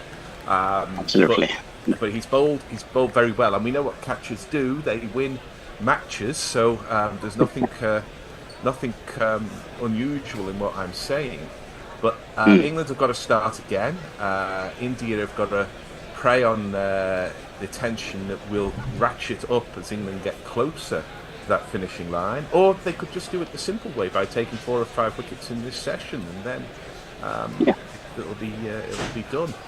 But it's been. I'm thinking this initial passage of play will be most crucial in the first 20 to 30 minutes, and I'm very happy to be here joining the battle on behalf of. We can't do that. We can't do that. We already had a crucial first hour. Oh, sorry. Crucial first hour of a new session. No, all right. Yeah. It's been a strange match in some ways, because often these matches can feel, and as you'll remember them, they can feel a bit sort of topsy-turvy as the advantage flows one way and then the other. But this has been more kind of the wind blowing in one direction for a day or two, and then the wind blowing in the other direction for a day or two. We haven't really had the kind of oscillations that one sometimes gets in these epic test matches, which this isn't an epic test match yet, but it may prove. Yes. Well, the interesting thing about this is that although, there's an awfully long way to go, it doesn't actually, for me, carry the tension that you'd normally expect in this situation. It feels like it could be a doddle. You know what I mean? Ooh. Yeah, yes, the pitch is very benign, yes. But look, it's all about, again, getting their head in the game, sort of riding out the first 20-30 minutes, knowing the runs won't be an issue. And that's where India will hope, some amount of nervousness that they can capitalize on. But it's a wonderful advertisement for Test cricket overall, isn't it? We are going to go into the last hour with all three possibilities, I think. Yeah, that's my point about it not being a great day for India so far, but a great day for Test cricket. We must hope the rain and the bad light keeps away. But Shubman Gill's got the first thing right, which is you start a new session with your best bowler. No need to say who that is, but he's got 3 slips and a gully to support him. And he's in, and Duckett's immediately away with a little dab to the left hand of the man running round from a very fine gully, and he's off and running in the second session on 65. England's got to make a start again, but your point is interesting, Jez, because I think some of that is down to the kind of change in attitude that Bazball has brought about, in that England profess to believing no score is unchaseable, and then they deliver on that. They really do behave like no score is unchaseable. So the usual thing of, do they play normally until they get to tea and then have a look? Mercifully, all of those cliches are redundant, because England I don't think they are. I think that's exactly what they did this morning. They played their normal game until lunchtime to see where they stood, and they don't need to do anything. I think the other side of that is through to the keeper, no run. Beg your pardon.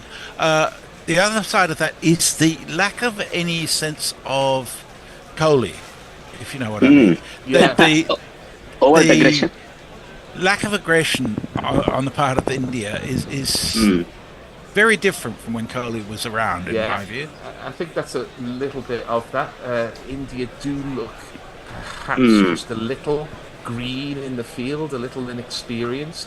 But the other element, of course, is that a lot of these are franchise cricketers. They all know each other. 3 slips at a gap and a 5th slip as this ball goes through to Rishabh Pant.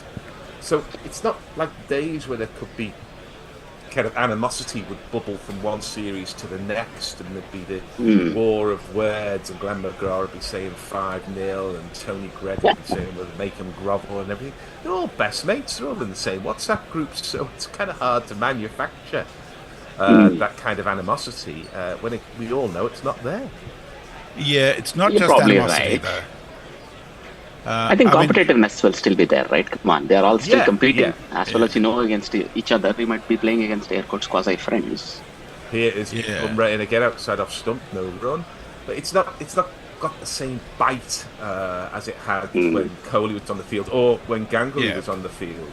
Apparently Kohli can't do anything right. When he's on the field, we hate that aggression. Now we're missing it. Right? Well, I always liked enough of it, and I was always happy that occasionally it went over the top, because I would rather that than it occasionally be bland and complacent. There were times when he was out of line even for me, but most of the time I think he got the balance about right, at least that would be my view. Bumrah is in. This is on the stumps. There's a huge appeal for LBW. And Rifle has said no. Very adjacent. Yeah, it did. If he maybe got an edge, but I think he pretty sure he hit it from the reaction of the players. You see, no. It was a full ball from Bumrah, and he played across the line as Crawley does, looking to whip it through the leg side. We're getting a replay now. It's very full, and it hits him on the pad, but it's going down leg. You can see 2.5 stumps. Yeah. Well, at least it looked to be hitting leg, hopefully, but no, that's easily. There was no point in referring that. at all. Some real in-swing there from Bumrah. The ball tailing in. I don't know whether it's reverse or not. You do well to get the ball to reverse in these conditions, but Bumrah is a master. They went through for the single. So I ought to remind you, Duckett has 65, Crawley has 42, England have 119, the target is 171, and we have your tubers. Dan de Castro says if rain permits, England can win this. Romeo by Ops says the Indian cricket ball will need to get rid of Karun, Jadeja and Shardul. If they get rid of Jadeja, they'll be cutting off their own heads, in my view. I think so, and same. Karun would be very unfair. Lucky Singh wants to see the ball swinging back into the right-hander. Farong says, Team Tata doomed. Team Tata, I see. Yeah. Any chance of rain spoiling the game, says Trinkar. Well, spoiling? There'll be a bit of drizzle, is my view. There may be occasional breaks, but I think they'll make up all the overs. The only thing that may lose overs to is just a slow over rate. Well, here is Mohammad Siraj, and the ball goes. I'm not quite sure what happened there. I'm afraid I think it kept low. And it's a sprawling pant. It has been untidy behind the stumps, but it's not the easiest ground or the easiest conditions to keep wickets. And India, if they've had one fault, particularly in that first hour, it was that they were bowling both sides of the wicket, which does make life tricky for the keeper. It did keep a little low, but it still went over the stumps. It was kind of length ball, and Crawley was all over the place, really. He does have that. He's not yet got his eye in, has he? He's looking the more circumspect of the two, while Duckett already looks good. Feet not moving, and that was just a good ball there. He didn't do much wrong with that. In fact, he may have played it inside. He may have played it inside it. But Siraj got a bit of movement, so both bowlers are getting movement already after lunch here. Also, I think overhead conditions, right? They're giving a little bit of assistance. It pitched on both stump left hand. Yeah, that seemed, and the odd one has seemed, but you do have to present the ball appropriately to get it to seam. Yeah, I think to be fair to Crawley, I think he played inside that. If not, he missed it by an absolute mile. This is down the leg side, and a sprawling pant takes the ball, but it was certainly a little tickle would have brought 4 runs. So Siraj is spraying it around a bit, and Crawley's missing it a bit. So I think everyone needs just to get the heart rate down and start playing some more professional-looking cricket.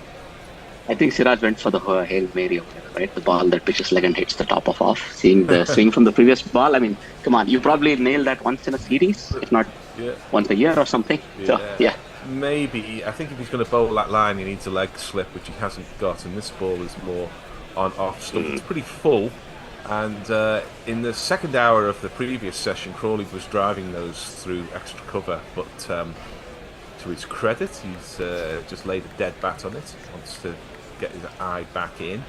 That looks like rain to me. Field, actually. That looks like rain. It looks like some rain headed to the ground. Indeed, it's 100 meters or so away in the distance. We see some rain, 100 maybe half a kilometer away, heading towards the ground. Now there's the field. Catching extra cover, mid off. Catching mid wicket. Yep. Here is Siraj again. That takes the inside portion of the bat, but Crawley had got his front pad across, so he's playing it under his eyes and got the benefit of that. Skewed off the edge down to Jasprit, who's at bounce of a deep square leg. England have the long ball leg, but 20 up, 120 without loss. 250 now, 251 to get. I think that they'll be keeping an eye on that. The moment the target dips below 200, I think India will look to be a bit more conservative with their field placings. Well, it can't be much more conservative. They've only got one slip and a gully at the moment, so they're attacking with Bumrah, but defending mainly with the other bowlers. But for Duckett, you have 2 people in the deep on the leg side, square leg and long leg. This is defended by Duckett, and there is no run. I mean, this England team do hit the ball into unusual areas of the field, so it's much harder to talk about attacking and defensive field placings. But we have your tubers. Well, just to give you a weather update, the radar is showing a big area of blue, which indicates rain, but it's likely to be just drizzle, if there is any. I don't think there's likely to be anything heavy, so they may even play through it. But let's hope it passes by, right? Not hit the stadium. That's also a possibility. Yeah. A lot of people thinking the chances of a draw are very high. Mr. P says Creepy has 54 tests under his belt, and I still have no idea if he will ever become a decent opener. He's just so fragile too often. Trinkar says slow down the game and control the tempo. Bumrah's in, and Crawley gets a bit of a thickish outside edge, but it goes all along the ground to the man coming in from third man, and he just took one there. There might have been two. There's certainly been two in one day. Jez, you're chuckling. Yeah, Banana Brooks says, is this guy a genuine Scouser? Because he hasn't mentioned football once. Oh dear. I mean, everyone's allowed an off-season. All right. Yeah. Are we to take that you are a strong supporter of Liverpool as well? Everton. No. Everton, you say? Wash your mouth out. Everton. And if you want a bit of football and you go to The Guardian today, I'll break off for a moment. Bumrah is in, and this goes down the leg side, and Duckett's been bowled round his legs once or twice, and he was nearly bowled round his legs there because he went a long way across, and like Crawley in the previous over, he missed the leg glance. I think that was high enough. He was safe. Yeah. The other thing I'm thinking here, look, I think from an Indian perspective, of these two, probably Duckett is the more dangerous of the batters, and they would like to see his back as soon as possible. Yeah, get those middle order people in. Right? He's certainly been more fluent than Crawley, but if Crawley clicks, we know he can do a lot of damage in the session. As Ben Duckett is facing up, and Bumrah is on the leg stump, and Duckett loves it there, which batsman doesn't, and he just clips it off the pads to take two. And this is what England do, because they play so many shots. They don't all have to be big shots, but you look up and all of a sudden there's 4 or 5 off the over. 123 without loss. Yes, if you go to The Guardian today, there's a big feature on Nessun Dorma, a podcast that I do about 80s and 90s football, and you can follow the links there to lots and lots of episodes. It seems to be raining very hard now, but Paul there is some staying out there. They're asking the batsman looking at the umpires. 3 slips and a gully for Bumrah to the left-handed Duckett. Over the wicket is Bumrah, and it gets very full, and Duckett again showing the sort of reticence they've had after lunch, England's batters. He just pushes it rather than drives it, and they're through for 2 to mid-wicket, where it was fielded by Jadeja. Often a smile on Jadeja's face. Duckett wanted a third, but yeah, Ollie was happy with 2. They're not going to run a third to Jadeja, that's for sure. So I just noticed that the odds against the draw came in from $4 to $2.85, simply because of a shot of someone with an umbrella up. Yeah, well. It's Leeds. Come on. It's Headingley. 125 without loss now. In India, they used to applaud the 25s, I think, on the scoreboard, like 50s and 100s. In the 60s. This ball is defended to short mid-wicket, and there is no run. Bumrah switched to around the applaud 10. Well, Bumrah switched to over the wicket. I think he was getting his line consistently wrong. Just drifting into the pads, making it easy for Duckett, who likes the leg side. I think this is going to be a bit more of a challenge. He's going to attack the off stump with the ball, sort of, with a chance of moving away. Yes. I think, let's see if Duckett, who's now sort of staying back the whole time, is he tempted to come forward, maybe nick one, or, to expect him to drive through extra cover is a bit much at this stage.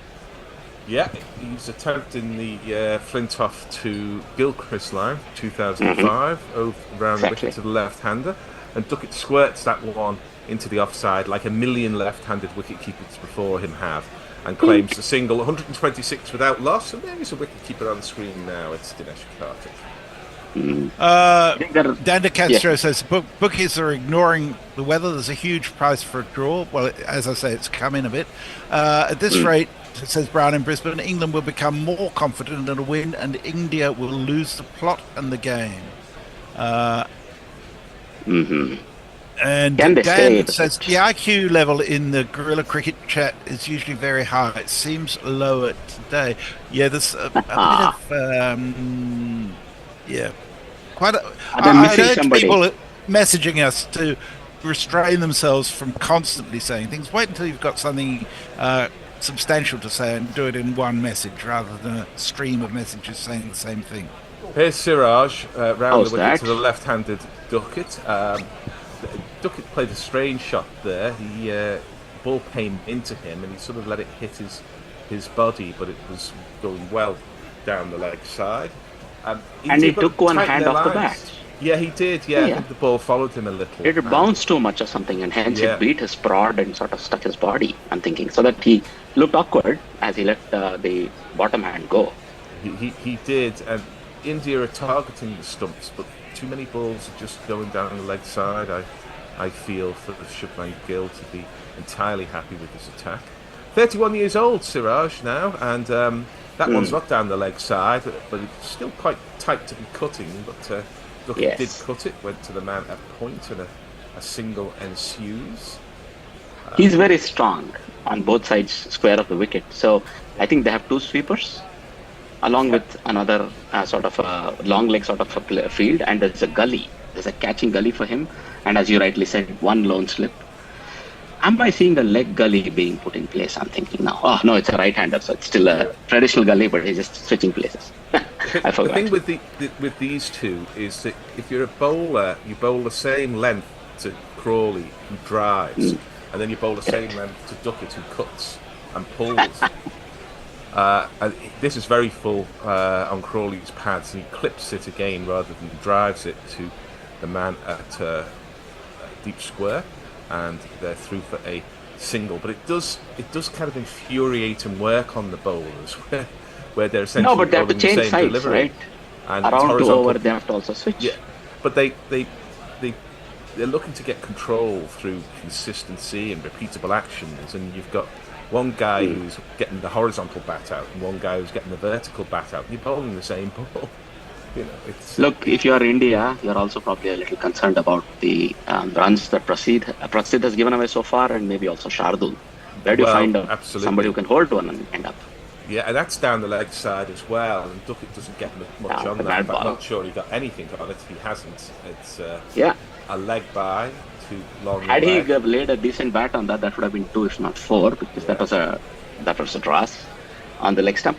But look, that's what I'm thinking. Prasidh will be given a go, and maybe Jadeja will sort of be the holding bowler, let's say. Yeah, I think that you've got to have Jasprit or Jadeja on at one end pretty much the whole time, because if there's any combination, you don't want to run Jasprit into the ground, right? Yeah, that's one of the worries. 4 overs go for 25 without any problem at all. As Siraj is through, and that hurt pant that died on him. What happened? I think this time he got his body behind it, and he got it on the foot. Oh, he's walking it off. It is a knee or thigh or knee, and he's sort of jogging it off. He's been in the wars today. Oh yes, that hit that slightly uncomfortable place behind the pad near the knee, and that's the funny bone area, as you call it. As he was sort of crouching down, the ball didn't rise at all. Inside of the knee. Inside knee. The highest the ball got from the moment it left Siraj's hand, because it didn't bounce, was on the second or third bounce that went up to Pant, because it kicked off something in the turf. Maybe it's a kind of bowler's run-up mark. But you think there's some pain here, is Rishabh. Usually with Rishabh, he's usually smiling no matter the circumstances, but he's been through more pain in his life than most of us would have by very long. Probably, that's absolutely true. And he's reacting sharply. You can see that hurt him, unexpectedly so. I mean, a little bit of the old magic spray might be handy. I think he just decided to walk it off. Nobody came. Crawley on 45 looks up and sees Siraj, and that's an absolute belter of a ball. Little too wide of off stump, but it kicked off the surface, and those two deliveries really tell us where the pitch is at the moment, because one just died in the pitch, bounced twice, and the other one Rishabh Pant took at shoulder height, so make of that what you will. Makes it interesting. Yeah, it does. Yes. And what about the tubers? Are they finding it interesting? Sagnik Dada says, if it is drawn, who do you think will go into the second test with more confidence? And England will. England. Yeah, England. Yes and no. They were chasing the game, but they got away with let's say if they get to, 250 for 5 and the rain intervenes or something. They are let's wait and see what actually happens. But I think both sides are going to be able to construct a narrative that says if we had taken our catches, we would have won this match. And I think both sides can take confidence in that, because I don't feel that we can expect the dismal level of catching at Edgbaston that we've seen at Headingley. I feel it in my waters this morning, right? So this will go into the last hour with all the 3 possibilities. Right. This test.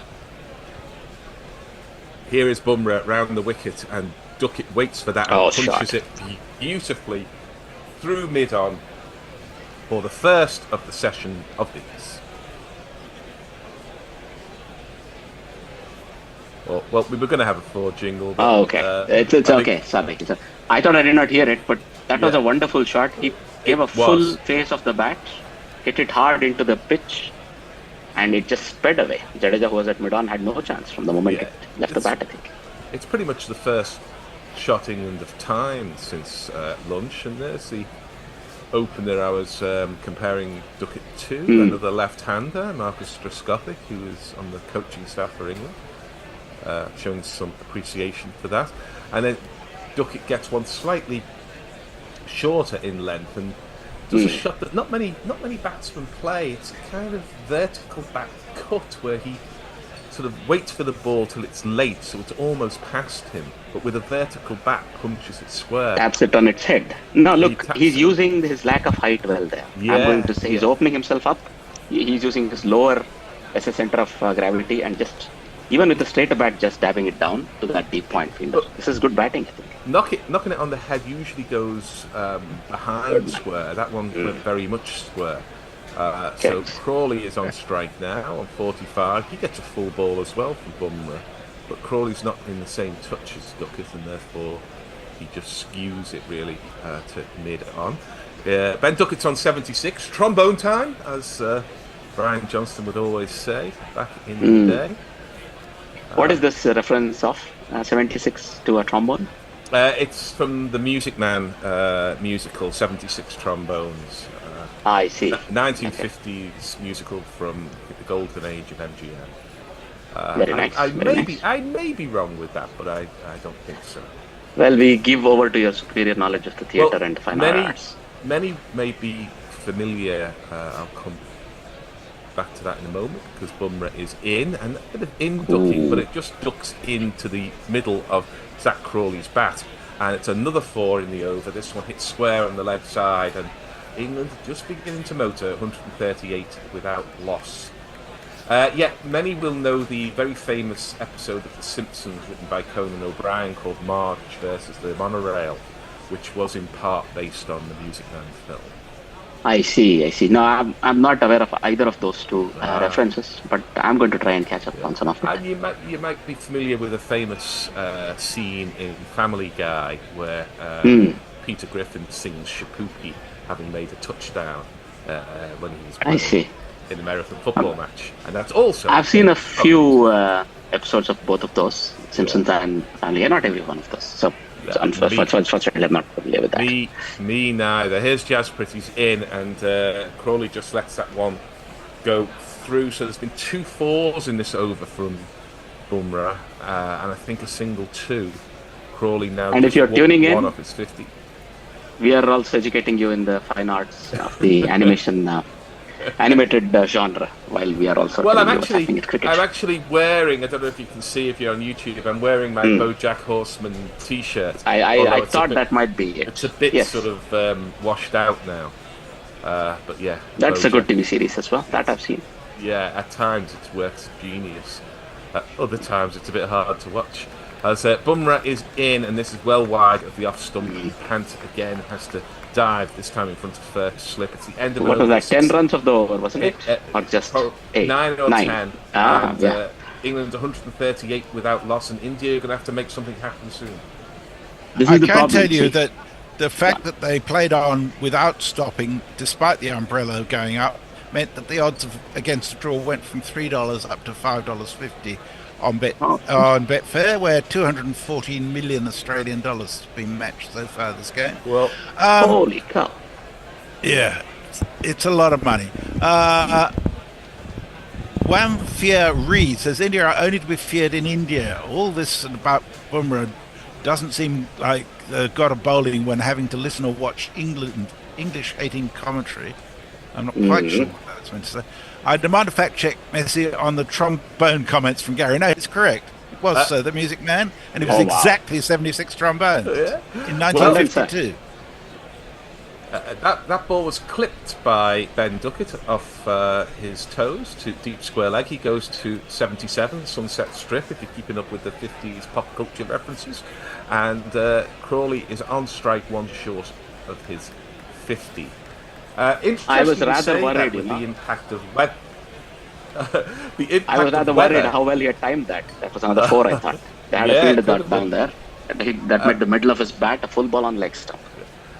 The impact of weather on betting reminds me of a conversation I had with my brother, my now retired brother, who spent a long time in the city working in insurance, as Siraj is in, and this is just pushed to mid-on. It's a quick single, and Zach Crawley has 50. He's worked very hard for that. It's off 111 balls. It's not been the usual fluent, dominant Crawley, or indeed the man with sitting back in the pavilion having been given out for 28. Crawley. Yes. It's he's done a very decent job here for his size, and he's 50 runs. 50 runs. Well done. 50 runs. He shows also that he can put his ego aside and play second fiddle to Ben Duckett, who has been very much the dominant partner, as the disparity in scores shows. Duckett on 77. Doesn't matter really, right? It doesn't matter. As long as the runs are coming, then you take it. And look, they've set up a wonderful platform for the hitters. And Joe Root is there who can play again, the anchor man. Whereas you have a bunch of strong hitters to follow, including Pope, who can play either role. Yeah, I think we're getting to the stage, which I'm always interested in. Duckett absolutely flays this past the diving Bumrah at mid-off, and Duckett is now ticking. It was wideish half volley, but he didn't absolutely middle it. Hit it on the top of that bounce. So that's a shot of somebody like him hitting through extra cover. He's really purring along. He's really hit the peak of his form, I think. Just there. It's good stuff. My brother worked in the city in reinsurance, and my younger boy is a climate change scientist, and he said they're everywhere at the moment in the city because, as Messi Jez was saying about moving to the odds for weather, they're monitoring that climate very, very closely to be able to get the right kind of markets for premiums and for payouts and everything else that they have to do over quite long periods of time. As Duckett jabs down on this one, it goes to backward point, and they're through for a single. I think Indians would be very nervous at this stage. They are simply, having seen 4 overs off, they are now simply worrying along 10 runs an over, 9 runs an over. Already they've scored enough runs this over. Within a matter of half an hour, the required will drop under 200, and England will suddenly be in ascendancy, even more than half a day of play left. We're now seeing pictures of that rain getting closer and closer, and it looks quite hard rain. Jez, I think India would be seeing happy that to, because it looked a bit more than drizzle to me in the distance there. As the India would be happy to take the break.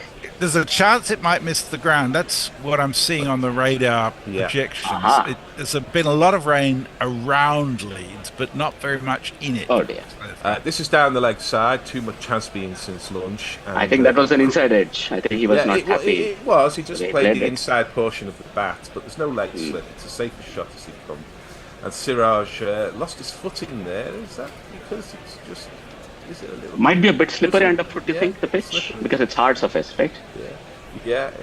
We're going to see probably a replay of that, and maybe that's then something serious if you are an India fielder or an India bowler, that you can't, run in comfortably without worrying you might slip over. Well, Mark would. The other thing about that down rain, once Gary, over. is that even if they do stop, I don't think it'll be more than about 20 minutes, which they can make up easily enough.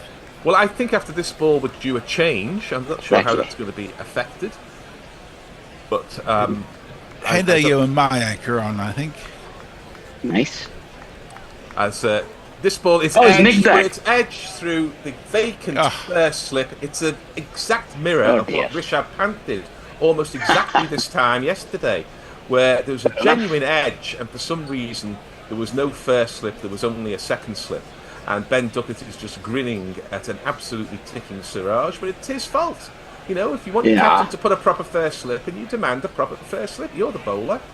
It's your job to get the field right with your captain. All right. And, well, I mean, how bad is that really when you're in this position? It might not have carried, truth be told.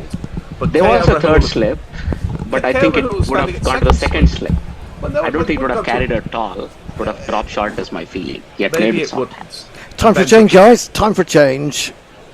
Thank you. See you later. Thanks, guys. See you later. He intended. Thanks, Ajit.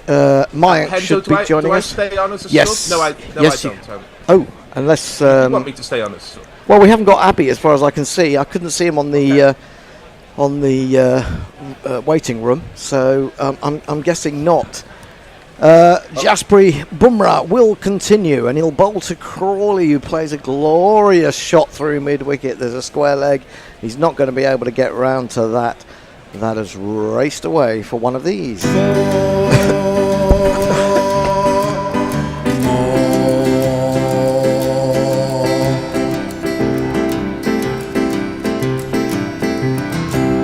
Now, I apologise if you can't see all of us on the YouTube screen, because I've tried to put person zoom, I've tried clear layer, I've tried pressing the button that I'm supposed to press, and it doesn't seem to be showing me. So you're missing Mayank. Mayank, who looks like he's coming in. Well, Mayank, if you could move to your left, you'll be able to be seen a little bit more. Yep.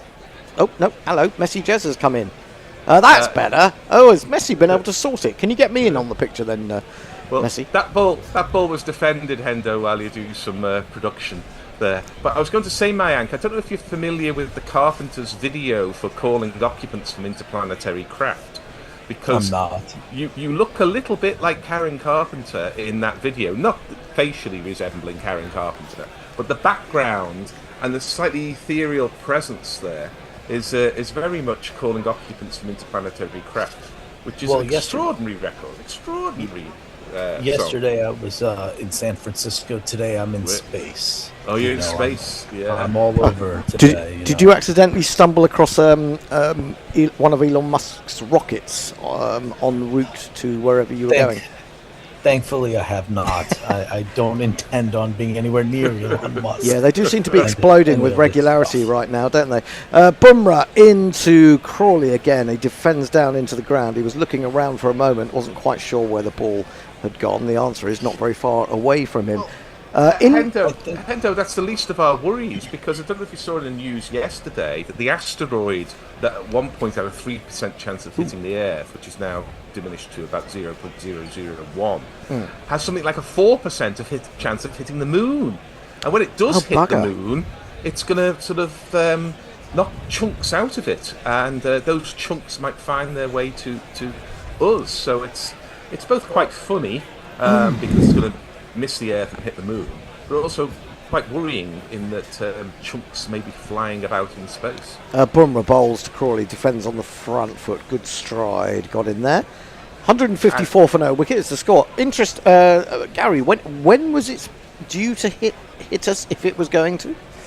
I think it was 2027, but they revised the percentage down. It could go back up again because they're tracking these objects in space. It's now around the wrong side of the sun, so they'll get a fix on it more next year. Right, okay. Bumrah is in to Crawley. Crawley defends again on the front foot. Just a slip in a fairly fine gully for Bumrah at the moment. Not a lot happening for him, but he's probing away, isn't he? It's a kilometre long, apparently, and described as a city destroyer, which is will make you sleep well at night, won't it? Well, I never sleep well at night anyway, but to be honest, the only thing is, if it's going to hit in 2027, will that be at the end of the Ashes series? Well, quite. Hold it off. Or will we be Ashes ourselves? Oh, very good. Bumrah, then, none for 41. Is in, bowl short, and it's pulled, although I don't think he meant it to go where it's gone. I think he was looking to hit that behind him. It's gone well in front of square. It means the man from square leg has had to run round to a position of deep mid-wicket, and they've got back for 2, 156 for no wicket. Mayank, I think you're on socials. Have you got them in front of you? I am. I'm not sure where we stopped, so I'm just going to start from somewhere, and we'll just go from there. So apologies if I missed anybody, but Eric J says the rain at Headingley tends to come over the corner where the Western Terrace meets the Frankie Howard stand. And Disinterested Handjob says, sweet Jesus fuck, India, take a wicket. I'm right in that boat. If no wicket, then at least the rain. This is really stressing me out because 156 without loss, if you're an Indian fan, you are probably shitting your pants right now. Nitin Deshpande, what's costly drink in the match, coffee or beer? What is more expensive at a match? Is it going to be the coffee? No, the beer is something like at the Oval, something like £8.40. It's $8.50 like for a pint of beer. It's absolutely outrageous. Coffee, you probably get at £3.80, £4. Beer is almost always more expensive than coffee in London, certainly. Banana Brook. Yeah, go ahead, Gary. Mike, I just wanted to know why you've gone from San Francisco to space and what we can expect in future contributions. Well, you can answer that in a minute, but we have a new bowler. It's some spin. We haven't seen a lot of that today, but he's being given a chance now. It's this man. They need a more controlled design. That's appropriate since we were talking about space. And that is a reverse sweep produced by Duckett, which has to be one of the most dismissive and confident and well executed reverse sweeps in front of square you will ever seen. That has gone across the ground at some rate of knots, and it has brought him another 4 runs. Now my innings going, great guns, I hit the ball, 4 runs, I hit the ball and it went for 4 runs. What a shot this that is was. one of the most renowned defensive, accurate bowlers of the last 10 years. And as you say, just being treated with contempt there. Defended into the onside by the left-handed Duckett, who's moved to 90, and thankfully the bear has returned, so he can work out where I went wrong yet again in trying to sort out the... Oh, he's gone for the reverse sweep again. That was almost like he just stood up and waited for it. That's a fabulous shot. Might even be even better. I think that's gone along the ground from the very start, rather than the other one was slightly in the air. But it's another of these. And if you kids can't listen, then you bound to see the way you get shot for crossing a boundary. Now, I'm one of those people who believes that if there is rain around, that it is incumbent upon the spectators to put up with it. Do not put up your umbrellas. Do not put on plastic mats or coatings, because the umpires will look at you and they will take their cue and they'll be off. Jadeja in bowls. He goes back and that jumps on him, but he does well to get out of the way of it, I think. Mayank, a little bit of encouragement there. Well, finally, I mean, after these 2 reverse sweeps, we see a little bit of close in on Gill, and he was looking a little stressed out. But after that ball, can India get something out of this pitch? They've got a little less time than they thought. He leans forward into this one, does Duckett, and pushes it firmly up to wide-ish long on. Takes the single, 165 for no wicket. England need another 206 to win. Mayank. Banana Brooks says Gary Stint called the play very well, I thought. Andrew says less than 50 runs from the biggest England opening partnership. Don't know what that means. I see. Sorry, less than 50 runs from the biggest ever England opening partnership. Their biggest England opening. I don't know if that's true. Really? It might be versus India. Yeah, That seems unlikely, but well, it says 203 from Atherton Gooch is the biggest England opening partnership. But well, that's what Andrew said. Yep. Wow. And then Banana Brooks says Carpenter without the slimming. Let's not go there. And when he says the biggest in England partnership, that's for a fourth innings. Yes, I was going to say, I think Hubs and Sutcliffe might have passed 203 a few times. And David Smout says Siraj has the manner of an old-style music hall villain. Oh, absolutely. You could imagine him in something like the Wacky Races, couldn't you? Duckett to face up to Siraj. He was in, or was he just edged that? No, Siraj can't believe it. He goes down on his knees. He thought he must have got a little thin edge through, but he hasn't. You can see the body language of the Indians has changed. Everything, they're just exasperated. Come on, where's the wicket? What are we doing? Blah blah blah. So, right now, I'd say England 99. If the rain holds off, 95% chance. I think from the way the match has been going today, this is England's. Well, I think a couple of wickets might change that, and they can always. A couple of weeks always change things. Definitely get started under lights. It'll give them renewed impetus, India, if they do get a wicket or two. Siraj in. I thought that had hit him on the pad, but he has actually got a bit of a leading edge on it up to mid-off. But had he not got bat on that, he would have been in some trouble. The wind is blowing in that direction for sure, Mayank, but England still need over 200 runs, and that is still a substantial ask. I mean, we're used to 200 runs being, shrug of the shoulders, but this is not one-day cricket with restrictions on bowling and restrictions on field placing. These 200 runs will need to be scored. Driven by Duckett. Is the man out there going to get round? He is. Good piece of fielding. Ultimately, just the 2 when it might have been 4. Is that Karen there? No, I think that's Shuttle. Is that Shuttle? I seem to get those two mixed up. That wasn't a half volley at all.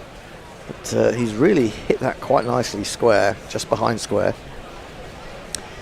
And he moves within 3 of 100. We've seen a lot of hundreds in this test match.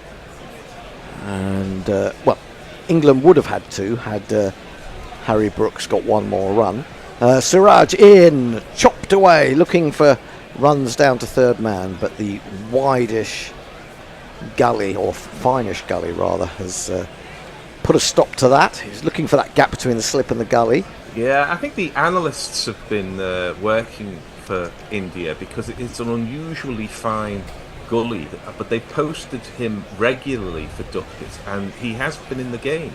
So they must know that Duckett does hit the ball finer with that knock on the head than quite a few other players would do. He plays a sort of chopping shot sometimes, doesn't he? Siraj into his 12th over bowl. Short, pulled, he's in the air, I think. And it's been dropped, or it maybe didn't quite carry. I think that's Jaiswal out there. But that may be a huge let-off. It would have been, I think, a good catch had he got there. Well, we'll have to see whether he did actually get there, but a very difficult one. I think what I'm interested in is when he started, because that tells you when he sighted the ball. I think he was slightly slow off the mark. And he wasn't in control of that at all. Oh no, he was running. Oh no, that's a drop. Effort. That's a drop. It has gone through him. Effort. He was running. It did look like a drop live. Well, he didn't quite get his hands to it. It would have been a tremendous catch to dive forward, having sprinted 20 yards. You do see them taken, but even when they stick in the hands, they often bounce out when the elbows go down. So it was a tough old chance. But if you want to win test matches, you've got to take them. Yeah, I'm not sure whether he got that higher up on the bat than he intended, and it actually went behind square, whereas Jaiswal thought initially it might have been going in front slightly. That's hits Crawley on the pad. There's a plaintive appeal from Siraj, but he can't go through with it. He'll be getting a little bit of annoyed. He'll feel like he deserves a wicket by now, but he hasn't got one. It's the end of the 39th over. England are 168 for none. I like Siraj. He's a good trier, but dear me, he's such a drama queen. He really is. Drama queen, Gary. Drama queen. Anyway, Mayank has got some more socials, hopefully. So Eric J gives us another stat that 555 is the record opening partnership for Yorkshire. It is. Morris Leyland, and I'm not sure. But there's a very famous photograph of him standing next to the scoreboard.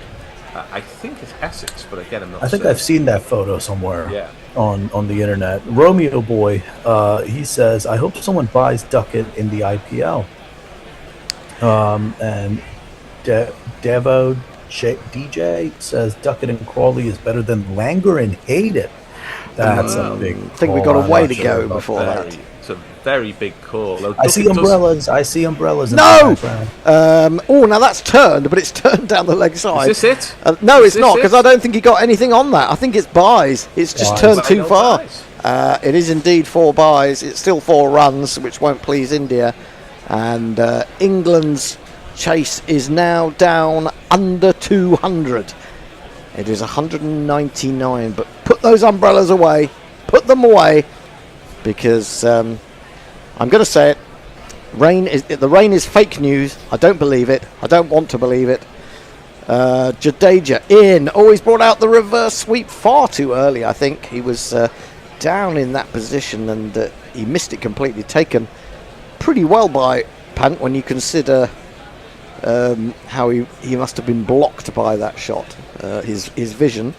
In he comes again, turns it, looking to get it past short leg, can't.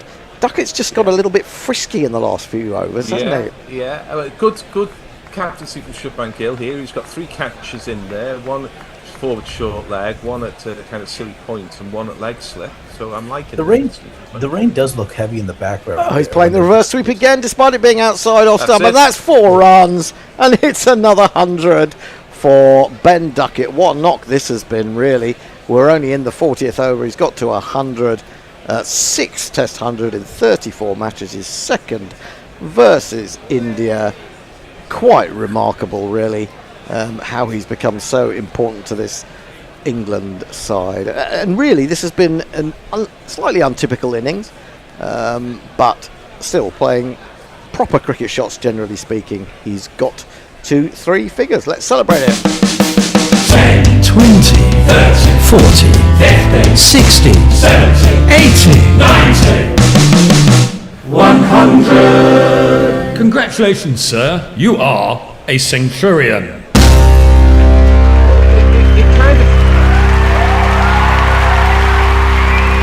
kind of goes to show, Hendo, that you're saying it's atypical, and yet he's striking at 84. Indeed he is. Onto the back foot he goes, pushes back to Jadeja. I mean, he's had a sort of little spree of scoring in the last couple of overs off Jadeja. Bundle of boundaries. Historically, this is probably in the top 10 fastest hundreds a minute or so. He's reverse sweeping yet again. This time he's going to pick out the man at third man and takes another 1. End of the over, 177 for no wicket. Mayank. Well, Fluffy says, "Oh, Rubber Ducky, I love you." And Messi, he said, "Speaking of English prices, on my way to Gatwick, I had to go via East Croydon, where one sausage roll on platform 3 was £5.35. Yeah, I think that's the Cornish Pasty Company. Jeez, please. Which are not cheap. But I like anything that alleviates East Croydon's got to be worth it. I like the fact that he says wankers. I like the fact that he spelt it 5 ponds, because I think he should. I think a sausage roll is definitely worth 5 ponds. I haven't actually got any ponds. I haven't even got a garden, so sadly. Well, I noticed that Italy was cheaper than England the last time I went, about three or 4 weeks ago, and I wondered why. Because before 2019, when I'd gone before the pandemic, Italy was more expensive. And then, of course, I realised that it's post-Brexit inflation, which Italy didn't get, but we did. I was going to say it's got to do with Brexit for sure. It is, and, absolutely it is. Oh, everything's crazy. Yeah. I mean, you go into Starbucks for a mozzarella and tomato. Oh, I've got a fantastic story. I was at Houston Airport a few weeks ago, and it cost me for a grande size mocha. I'll break off. Cuts by Duckett with great power, but there is a man patrolling the cover or backward point boundary. It's just going to be a single. He moves to 104. Carry on. I don't know if in the UK, because I'm not there enough, if prices are different. Say if you go to a Starbucks in London versus a Starbucks somewhere smaller town somewhere else. They can be, yeah. So in America, that's how it works as well. So my parents are from Delaware. I grew up there. Now I'm living in New York, so the prices might fluctuate. Yeah. But here in New York City, it's about $5 for a grande mocha. Well, I was at Houston Airport, and I paid $9.70 for one call. And then the woman was looking at me. Are you going to click the little, before you pay with card, are you going to click the tip button? What? And I was basically, I was pressured to press the tip button. They're going to get a single as a full ball from Siraj is played up to mid-on. Well, I think that grocery inflation in the UK has been reported today at 4.2%, which strikes me as high. But I can beat that story, or almost beat that story, Mayank, because I got a grande cappuccino in Stockholm railway station. This is before the pandemic. This would be about 18 or 19, and that was €6.60. Yeah, 6 years ago. Well, I'm from Norway originally. I'm originally from Oslo myself, so we Norwegians are used to paying prices like that. Oh, now Siraj comes round the wicket, and Duckett has switched into an entirely different mode and aims a smash down the ground, which interests Siraj because he beats him. And they're having a little bit of discussion in mid-pitch, but it seems to be fairly good-natured. It's a little bit of sledging mixed with a little bit of laughter. Yes, I think so. I think Norway. this is really getting in this is getting in Siraj's head now. He's starting to really get frustrated. I was in Norway a year or so ago, and with my kids, and they're on our way to Sweden, but we went via Oslo. And they're amazed, as all of us Brits are. Just Siraj in again, bowls, and this one comes off a thick outside edge down to third man, an easy single for Duckett. How fantastic the trains are, public services, and everything is just unbelievably new and works, also and everything very is great. efficient. And very efficient. And I said that when North Sea oil was discovered in the 60s. The UK side of the North Sea, we gave that to Shell and BP and Exxon and all of that. And I showed them the ticker with the Norwegian Wealth Fund, sovereign wealth fund, which kept the North Sea oil grows profits. And it's like 5 telephone numbers in a row, just stratospheric. I believe the fourth largest fund in the world. Sovereign wealth fund in the world. Over the wicket from Siraj, pushed into the offside. Has to go and do his own fielding, or at least tries to before. The only countries that have fielded. Can I do the cricket, guys, before we talk about the grocery situation? Pushed into the offside. They take the one. Crawley moves to 59. Back to the groceries. Yeah. Well, you say that, but well, this is bad news for England. Very bad news. Groceries don't matter right now. Yeah. Right now, it's the rain. They're raining on our parade here. That gives us lots of time to talk about groceries. But rain has stopped play. They're all running off, which suggests it's moderately heavy. 181 off one ball shy of 41 overs. A brilliant knock from Ben Duckett so far. He's gone to his 6th Test century. You've got to say also a brilliant knock from Crawley, because a man under pressure got one boundary and then was out in the first over of the first innings. There was a lot of talk about Jacob Bethel coming in for either he or Pope. Well, Pope has put that to bed for the time being. Crawley now trying to do the same thing. But, I mean, the patience that he showed has been tremendous for a man who likes to get after the game. Well, don't worry, there'll be people on social media blaming Zach Crawley for the rain. Never mind. Well, there's a good idea. Well, I've got a question then. So we've seen some rain around, and we try to play through it. Is the amount of rain that we've seen so far, now that the covers we see are coming onto the pitch, is it possible, because I've never actually played on an actual turf wicket, is it possible that that little bit of rain that we've been having for the last few minutes could have gotten into the pitch and started to kind of mess with it? It's really tricky. Sitting from this, or does it need to be like a lot of rain? Well, I think from this distance, it's been very hard to see how much rain is falling. And I think if it's significant enough that it might alter the pitch at all, I think the umpires would have been quicker to get them off. I have to say. My feeling is that it's extremely unlikely, with one caveat to that.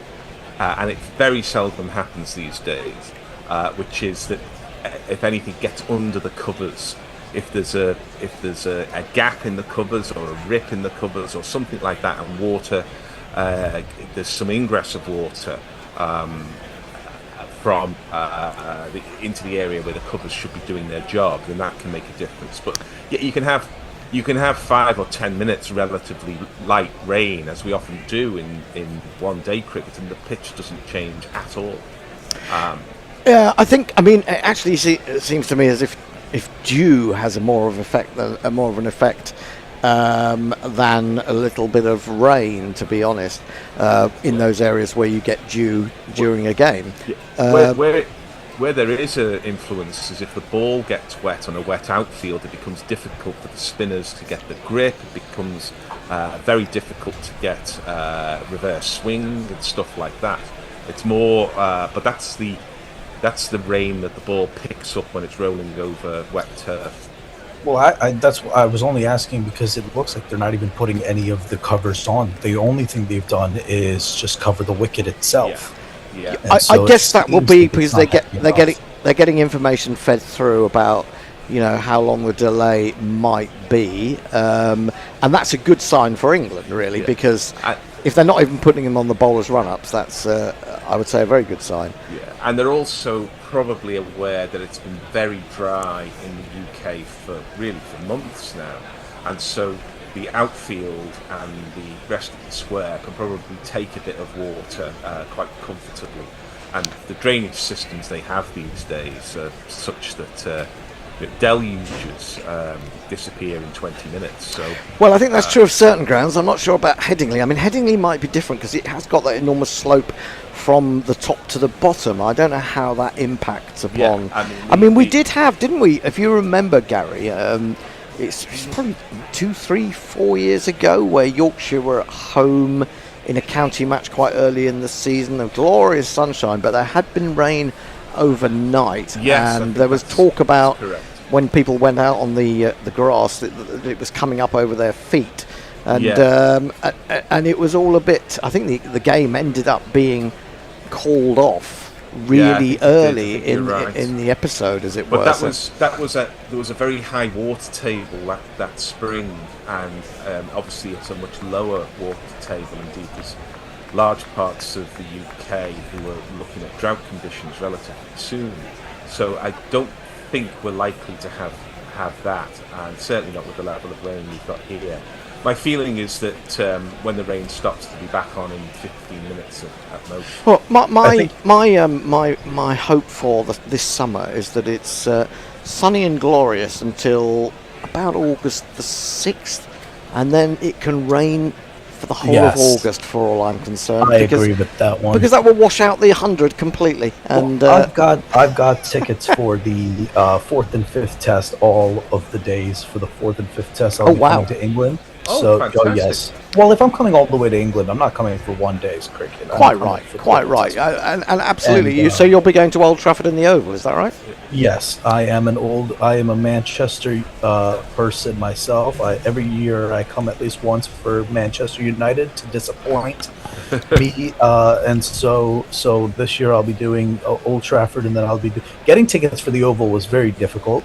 Yes, but thankfully the resale people came in very handy, and so I have tickets now for the first 4 days of each test. We'll see if there is a day 5 for those ones, but I'm hoping the rain stays away, the summer stays nice and warm, and we have a lot of good test cricket. this year. I agree with you. I should say that we've been joined by a man who I believed was probably going to be out of action for, I don't know, about the next 20 years, but not Fred has How did you get him, Fred? I took some kind of public conveyance. Oh my goodness me! What was that? Fate worse than death. Tram or a flying I'm going to get off. I don't know. I'll read some. I'm going to get off. Can we all four of us stop talking? But all together. Well, I just want to say bye to the listeners, because I'm going to get off because I've been on for an hour and I'm even boring myself. So it's an entirely altruistic thing in me getting off. So I'll be back at 4. The last thing I want to see is Gary getting off, but there he goes. It's not Fred has joined us. He's got his arm in a sling. Hello. What have you been doing, Fred? Tell us all about it. No. Okay, he fell over, as they say at football matches. Yep. Anyway, looks like Messi is on his way back. Mayank is still with us. Is that the lineup, Bear? I'm not 100% sure who should be Fred in. Mayank and me. Yep, that's correct. Okay, well, I will take my leave Messi, then. I will. Yeah, Do I I'll have to read move some chairs? messages, Messi, and then you can take can't over. do that. Okay, thanks. So Eric wanted to just say, don't tell Muttley about your whole £5 debacle, which I thought also was ridiculous. And Fluffy wanted to say, why would you want fluorescent orange keeper's gloves? Well, because he's Pat, and Pat does what he wants. Eric J says, worth that drop just to see reaction of Siraj, and Shubman's going to make Jayswal cry later in the shed. Same thing Leah says, oh dear, Jayswal is in for a motivational and constructive boot circle in the dressing room this evening. Banana Brooks says, Jayswal's Elastoplast sponsorship review there. And Eric J says Holmes and Sutcliffe Gary at Leytonstone. That was the largest partnership.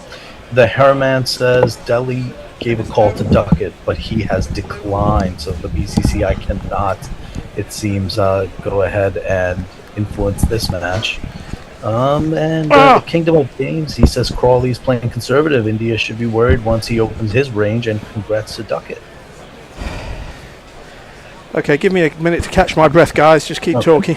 So then Jamie Wilson, he says, get in there, well batted, boys. And this is the last one I'll do. The Harriman says, first century by an England opener batter in the 4th innings of a test since Alistair Cook's unbeaten 109 versus Bangladesh, 2010 at Mirpur, also his first second innings century. So well done to Duckett for that, huh? Oh, we all remember that, I'm sure. The Harriman too.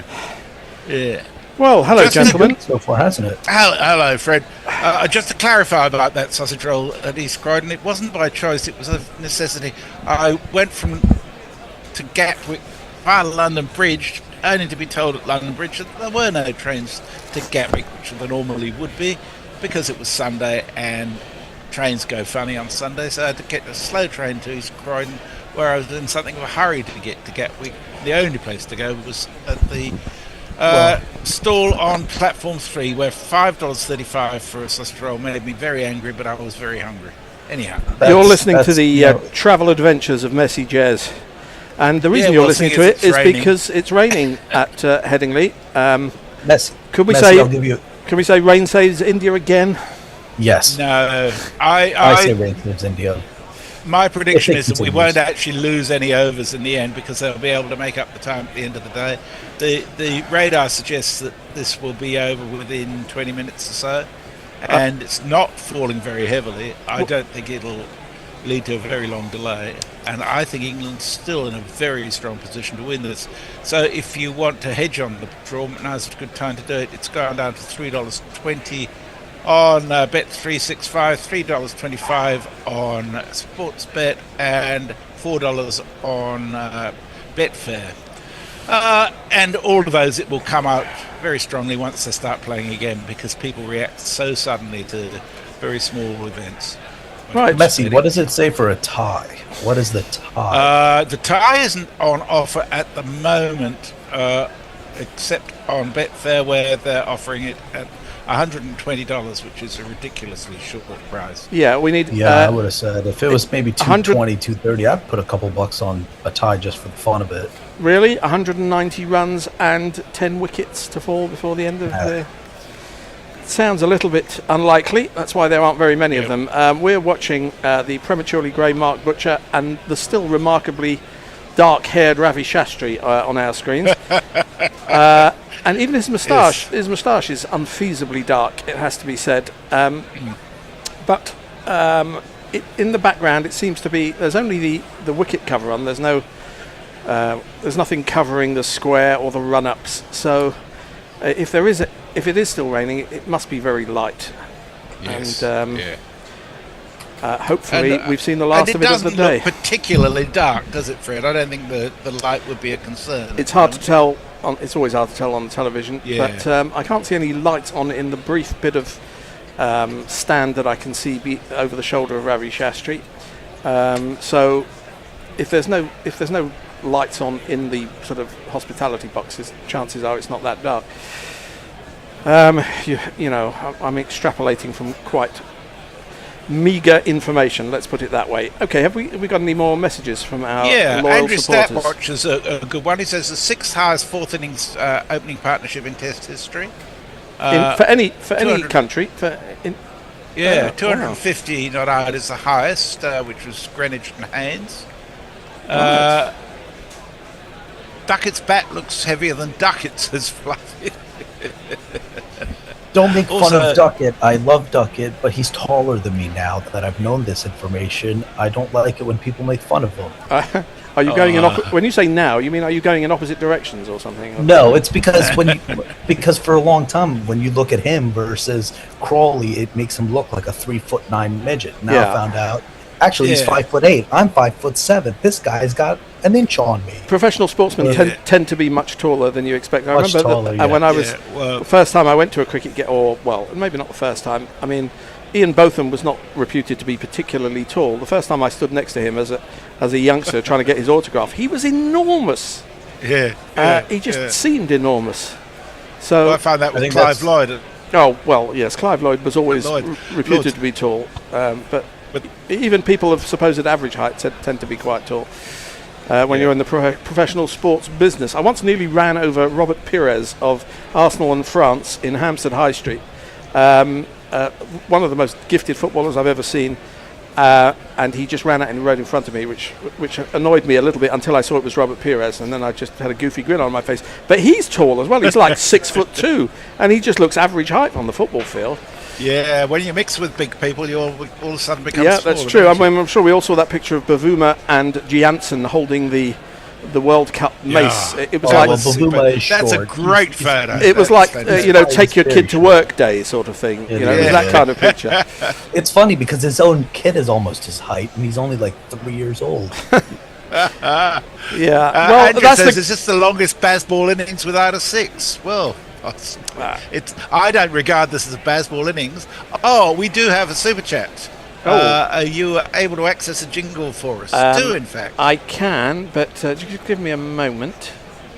Sorry. It's on the wrong hand, isn't it? Don't worry. Yeah, here we go. Super chat cash. Super chat cash. Super chat cash. That's my favorite one. Thank you. Minxkambu's Clip Corner sends us $5 says super chat to keep the rain away, and Aubrey away sends £4.99 saying I'm up for that.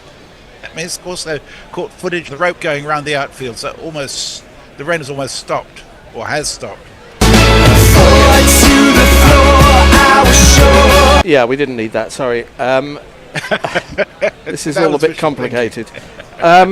Yes, I have very limited use of my right hand armature. The covers are coming off. They're taking it off. Covers are being wheeled off. Excellent. And that normally means we're about 5 minutes away from resumption of play, provided, as they always say over the public address system, there is no deterioration in the weather.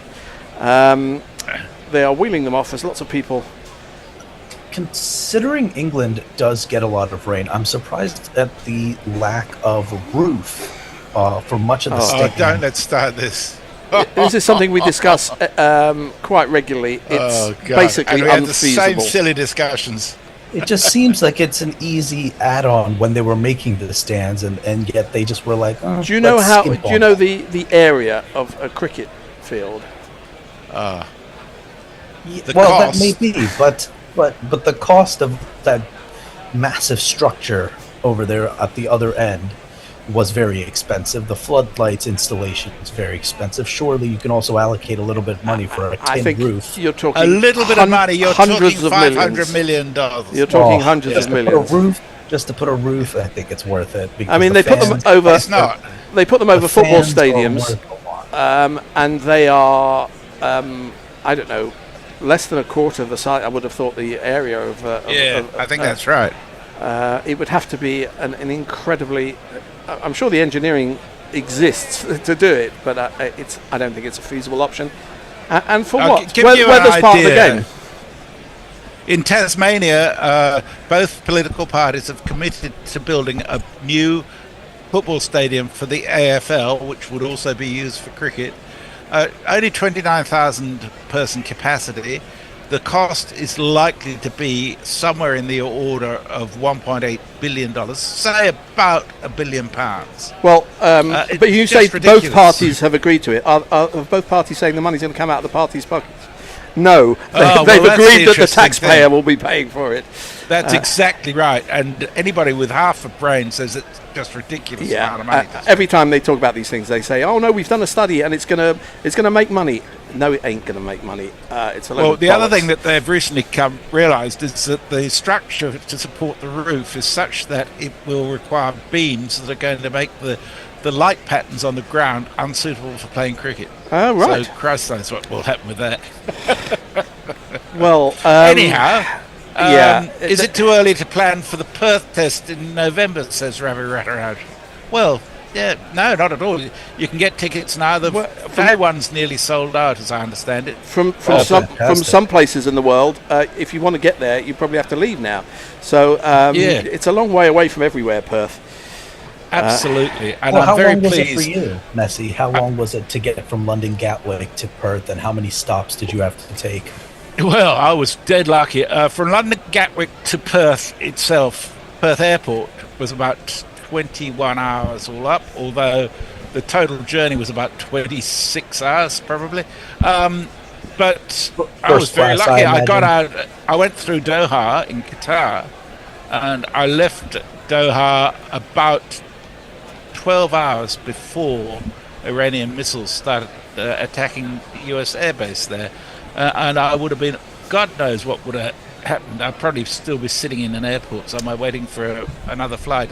The players are making their way onto the pitch. The Indian fielders are making their way quite slowly. Mohammad Siraj may be the last person. Oh no, Rishabh Pant, ever the showman, is waiting for everybody else to go out before he makes his appearance. They're huddling. He's chugging a coconut water there, so it looks like he's making sure he's nicely hydrated for this session. I have to say to all our Patreon and other supporters that reports that Messi Jez put a first-class ticket to Perth on his expenses from Guerilla Cricket are completely unfounded. As the batsman or a batsman and his little friend are making their way onto the pitch as well. Don't say little friend. His tiny little friend. Yeah, I'm about 5'7" actually. So, David Durrell, also known as Big Beard, says Lotfred seems to be in denial about being a short ass. Yeah, I've just mentioned my height on air. When I was a kid, there were some really short people playing a very, very high standard of cricket. You had Alvin Calitran from the West Indies, Harry Pilling, who played for Lancashire, used to bat a lot for Gavaskar and Vishwanath. The brothers-in-law both were about 5'3", 5'4", playing for India. So it's not a disadvantage being short. In fact, amazingly, you would think it would be an advantage to be very tall as a batsman, but very few really, really tall batsmen have been successful. I'm talking about 6'6" and above. There's actually science behind that. Well, you'd think they could get such a big stride in. It would be helpful for them. It's because of the eye line. So I had heard this somewhere recently that the taller the batsman, the harder it is for them to be able to track the ball as it comes out of the bowler's hand, especially for seamers, and then as it comes down, hits the wicket, and then they have to do more work. You mean with their neck? Okay, we're about to start play. Do more work, but you have to keep your head steady when you back. So For a taller person, they have to move their head a little bit more. When you're shorter, you don't have to do all that, and you can. Play is about to restart. Mohammed Siraj will be bowling to Duckett. It's full and straight, and Duckett defends. The target 371, the score 181 for no wicket. So 190 runs are required. If somebody can get onto Cricinfo and see how many overs have been lost, if any have been lost, because or how much time was lost, because they can make up time. And on the last day, I think it was only 14 minutes lost. Yeah, so they haven't posted anything. A maximum of 55.1 overs remaining. We haven't lost any overs according to them. Right, because we haven't gone over the time when they can't make up the overs. And I think on the last day they do make up all the overs. There's no arbitrary 6:30 cut-off. So I think that's right. Because otherwise it would encourage teams who to just stand there and do nothing. Yes, which cricketers are quite happy to do, let's be honest, especially when it's in their team's favour. So 190 to win in 55 overs. Well, it seems like England have got themselves into a very strong position, but what's going to happen as Jadeja on the other end bowling left arm over the wicket to the right-handed Crawley. This one's on the leg stump and it's turned to deep backward square leg for a single. First run after the rain break, 182 for no wicket. Crawley goes to 60.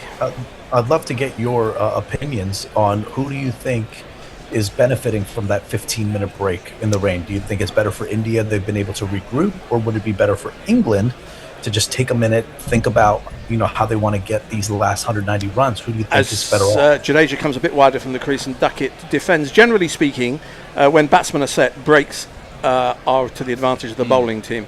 And in this case, I think it's definitely India, because nothing was happening for them, and they get a chance to regroup, to rethink, to work out new tactics possibly, as Jadeja's in again. He bowls short and horrible, and Duckett goes into position to reverse sweep and ends up reverse sort of pulling or paddling down to I suppose that was deep third. I always get confused, either third man or fine leg, whatever. Either way, he took a single. 183 for none. So I think the break would have helped. If it helped anyone, it helped India. We'll see whether that translates into wickets. What kind of a field has he got? He's got a slip, he's got a short leg, he's got a man on the 45. The two men behind square for Jadeja are on the catching position on the 45 and deep backward squares. This is outside the leg stump, and Crawley leans forward with his pad, makes no attempt to play it with his bat. Dot ball. The rest of the field, we've got a wide mid on, who is about halfway to the boundary, sort of tempting him to perhaps to go over the top, as this one is fuller and on the stumps and nudged into the offside by Crawley. There's nobody fielding very short in the offside, so an easy single. Crawley playing a very un-Crawley innings. He hasn't really taken any risks, hasn't played any big expansive shots. He's letting Duckett take over. That's not entirely true. He played a few pretty silly shots at one stage.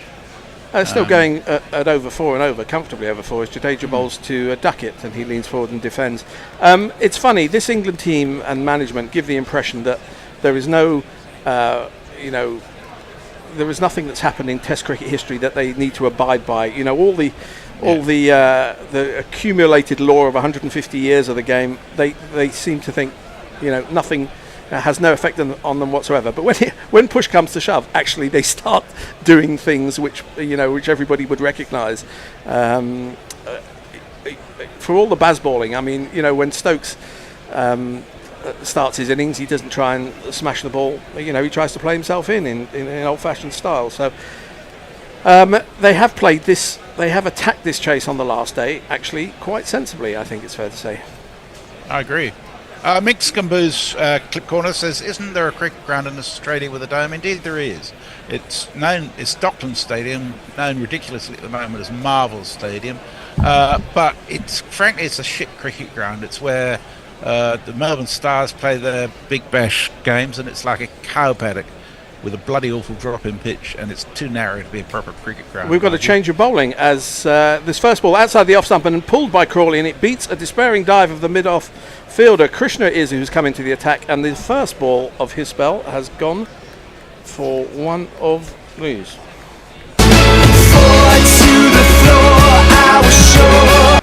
Apologies in advance if the jingles don't quite work. Possibly, I'm having to use my left hand and getting all the buttons wrong. Well, I said again, it looks like he's not taking too many risks, but Those tackles in again, he's edged and caught. Finally, no, is he caught? Yes, he is caught. He is caught. No fanfare. No fanfare at all. The first English wicket has fallen in this fourth innings. It's Crawley who's gone for 65. He launched a drive at a ball well outside the off stump. The second ball of Prasid spell, and for once a catch has stuck for India. It was a reasonably simple catch. Who's that with the ponytail? Is that KL Rahul? KL Rahul, yes, obviously. And after a bunch of drops in this game, India have taken one, and they needed one. Let's be honest. Is that now going to be another twist in the tail, as they say? Suddenly we'll see a collapse from England, or is it just going to be a little bit more of this game?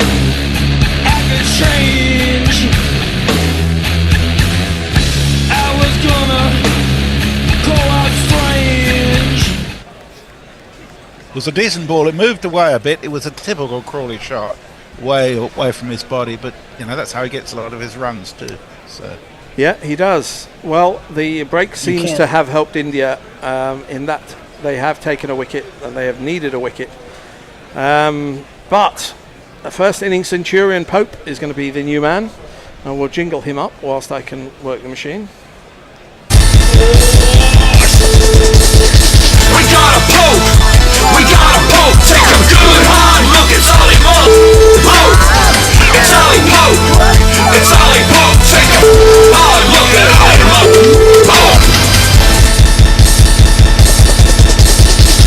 Pope! Messages. Are there any messages? Yes. Just half an hour ago, I was thinking today I've been refreshingly free of endless Duckett height references, says Richard Harriman. Well, we didn't want it to be abnormal in that regard. There's very little else to say about him. London to Perth non-stop with Qantas is 17 hours. Yes, if you can stand 17 hours in an airplane. First ball to Pope is outside the off stump. He doesn't play a shot. Sorry, carry on, Messi. I am Guyana. This boy Duckett can bat, says Clyde James. Welcome, Clyde. I'm from Guyana, he says. And Warren Davies has super chatted us $5. Glad to see you have a Coley cam of your own. Hello, Mayank. Somebody else asked, are you related to Virat?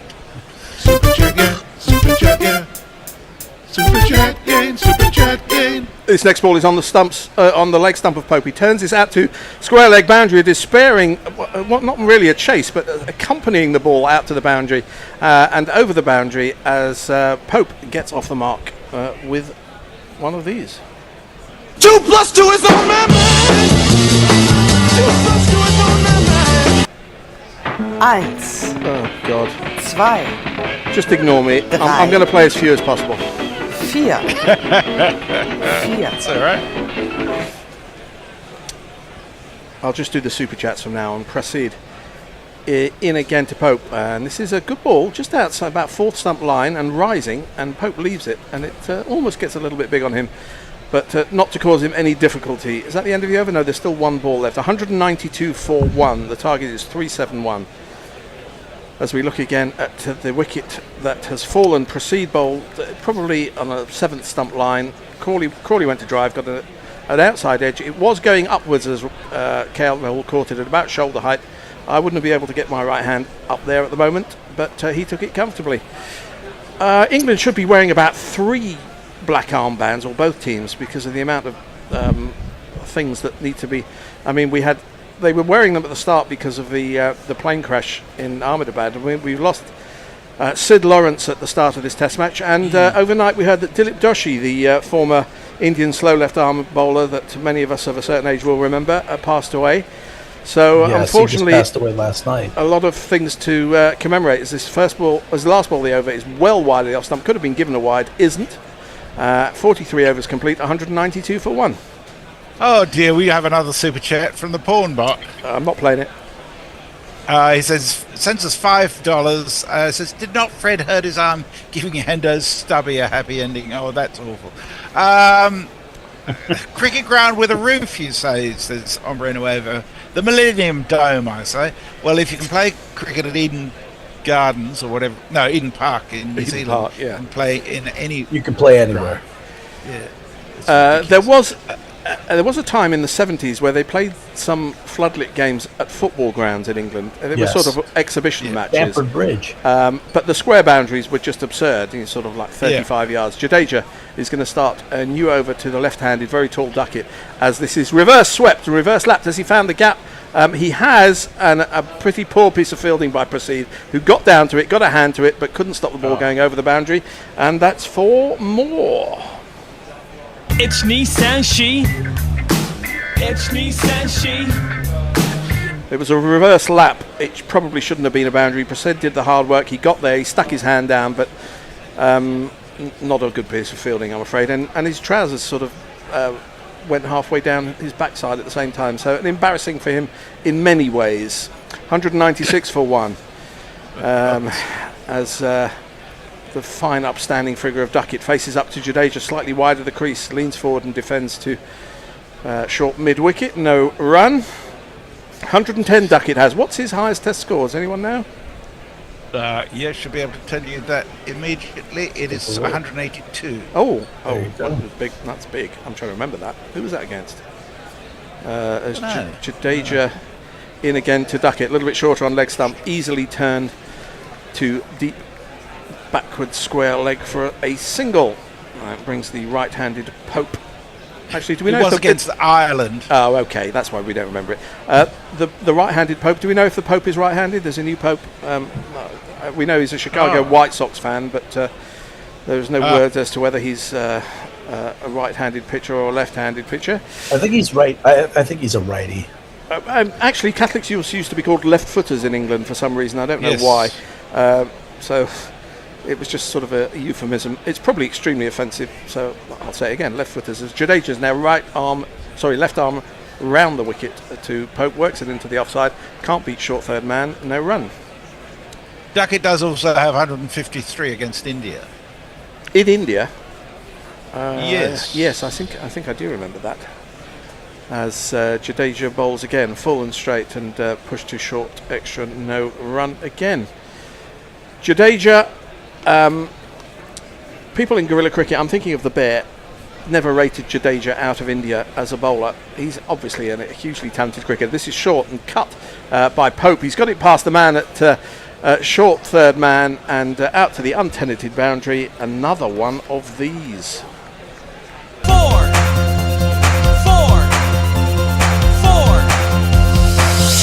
F-O-R. Mayank, perhaps you can remind us what Jadeja's bowling, how has he bowled in England in his test career? He's been here 3 times at least, I think. Well, that's a loaded question. He has 70 wickets at an average of 33.98. Right, I know he's batted well in England, but I'm trying to think. I mean, Ashwin... Sorry, no, that's overall against England. In England, his average is 47.14. Right. 27 wickets. Yeah, in how many matches? In how many matches? In 13 matches. 13, okay, so... Yeah, he's obviously it's harder for spin bowlers bowling in England than it is in India. I think that's no surprise to anybody. Anyway, I missed the end of the over, so we'll have some messages perhaps between deliveries as Krishna is going to start a new over to Duckett. He defends his pushes up to mid on no run. Messi. He does compensate for that to a certain extent by having a batting average of 30 in England. So, message-wise, Andrew points out that was the 5th highest fourth innings opening partnership in Test history. Yeah, I think he told us that any already. more rain, says Trinkar? I think it's probably unlikely. Hopes are always on the right, says Pirate Benshaw. Krishna bowls again short, and that's pulled by Duckett through mid-wicket. There is nobody going to cut that off. It's going to be another boundary, and they're coming in droves.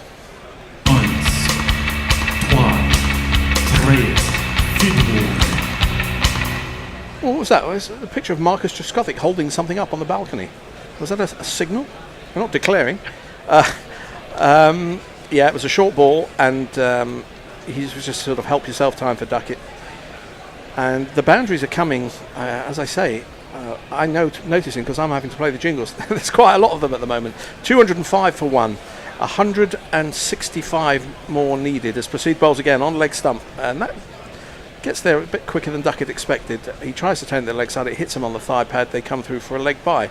He's a bit disappointed that he didn't turn it around the corner for four runs.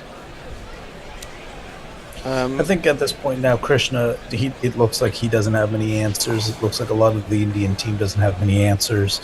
And you would say 165 to win, 50-plus overs left in the day. This very much looks like something that England should be able to knock off without too much of a fuss. I think we're due a change at some point soon, perhaps at the end of this over. If anyone has a rotor in front of them, they can tell me what's going on. I can tell you that the bear's going to the fridge. That's normally a sign of a change. Hender, the bear, and Abby or Mayank. Abby's not in. Ooh, he's bowled in! This one gets through. Having a go at Krishna. That one came back into Pope. He's looking behind him as if to say, how the hell did that happen? It was a latish in-swinger. It came back in, he got an inside edge, and it's on his leg stump. He's hanging around as if to say, was that a no ball or something? Please reprieve me. It's not going to happen. Second wicket has fallen. Is this another twist? Yeah, that was an off-cutter. That was a good delivery. I'm going to play a wicket jingle, though.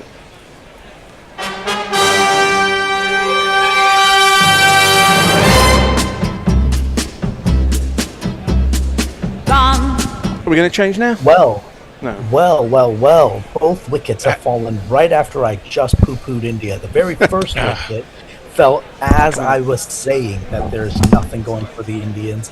The second wicket falls again. Maybe I need to spend the next half hour just constantly shitting on India, and we might finish this test match in 15 minutes because that is unbelievable. Maybe not Fred should be commentating. He's taking 2 wickets. Everybody stay where you are. Everybody just sit down and stay where you are. We got to keep going because India might make this interesting. So I think we're looking at a combination of Hendro, Mayank and the bear. So I'll catch you after tea. All right, it was great seeing you, Messi. Thanks. It's us three. Mayank's staying. I'm doing ball by ball. You're summarising, I think, Fred. Mike, you're going to do well. This is a switcheroo?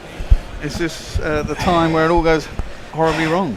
Well, it's never going to be an easy chase to get 371 in the fourth innings, and it just goes to show it might not be easy even if you hit sort of 180 for the first wicket. Yeah. Well, exactly that, and you must expect to lose a few quick wickets anyway. But it's the man. He is the man, really, when it comes to batting in Test cricket. It's this man. His voice is high-pitched and ginger hair like a pick, but massive runs he has hit, so there's that. Introduce yourself. Joe Root. Introduce yourself. Joe Root. Introduce yourself. Joe Root, actually. And you have to expect the Duckett will probably fall sooner than later. I doubt he's going to see through 370, so there's another one. Yeah, but it's been a while since Bumrah bowled, isn't it? So he's probably due another spell. Yeah, probably. True. Well, Root is going to face up, 2 slips, gully. India suddenly having a couple of wickets. First ball is in at Joe Root's pads. And, Joe Root does Joe Root things, clips it out. It's a very vacant leg side. There's literally a mid-on. And he'll get himself off the mark immediately. There's a good ball by Seed.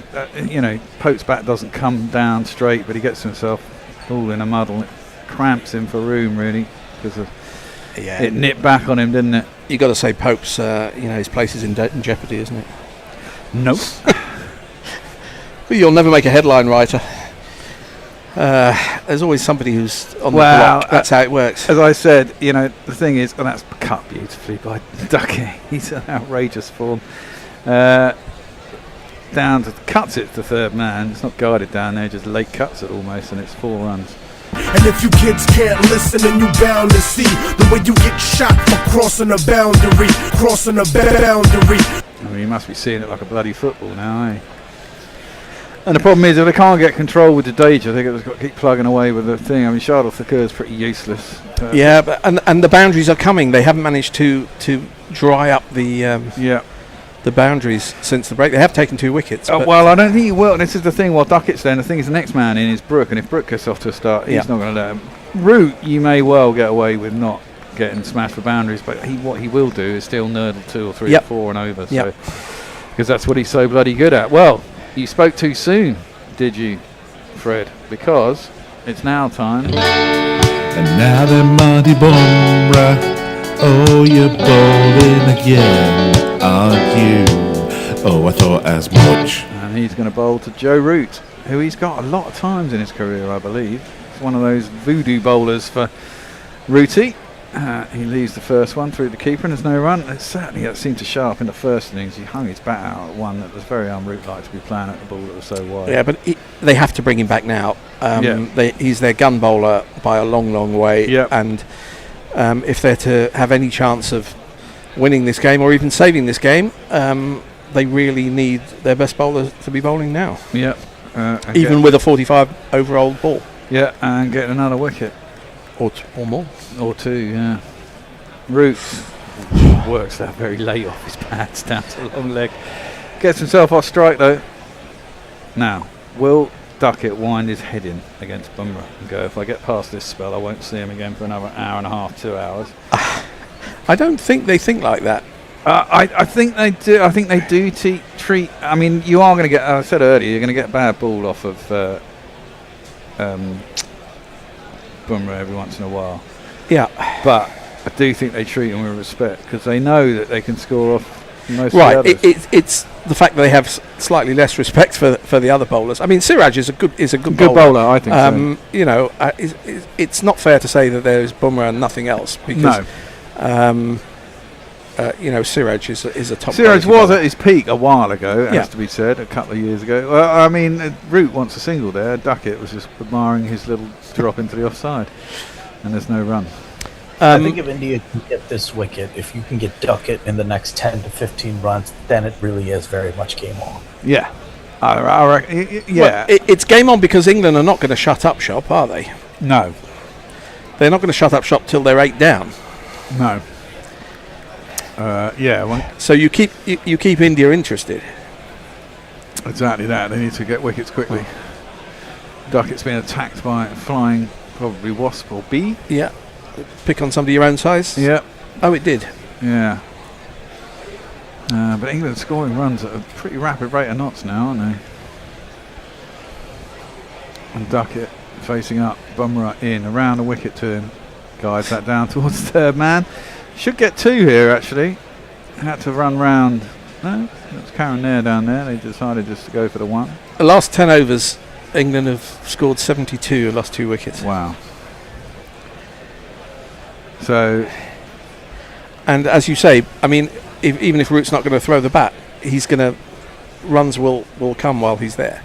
Exactly that. He only got 28 in the first innings, didn't he? 27, something like that. Yeah. Well, the problem for India also is that even if you do get them out, who's up next? It's Harry Brooks. Yeah. So there's no respect. Oh, there is batting to come. There's no question about it. No question about it, yeah, exactly.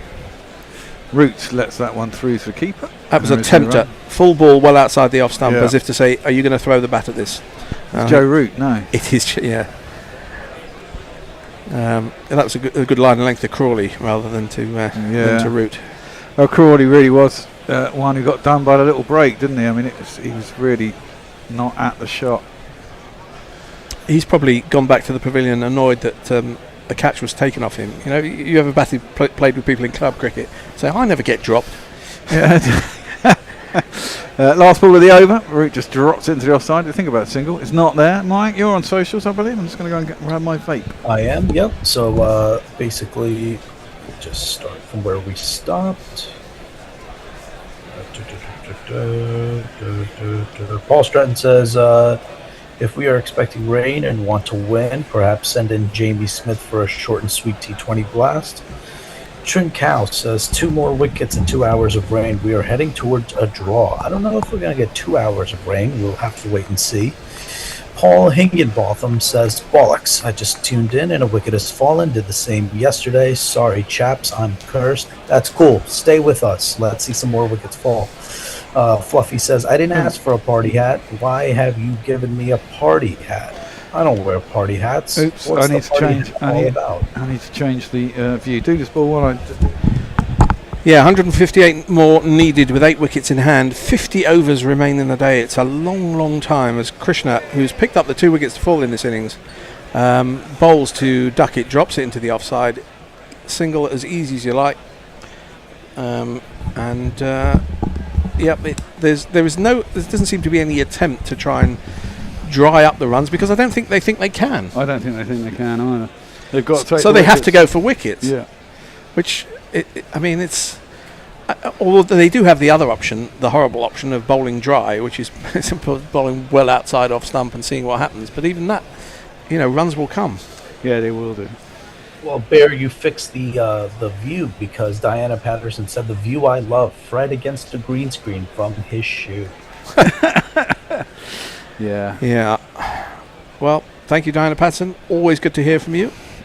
Indeed. And unlike some of other Wham Fury just said, fuck my luck watching live and wickets fall. I'm back to where it's safe to hope for an England victory. It happens like that all the time when you're a fan, doesn't it? Yeah, it does indeed. England were never going to get their wicketless, were they? It would been outrageous.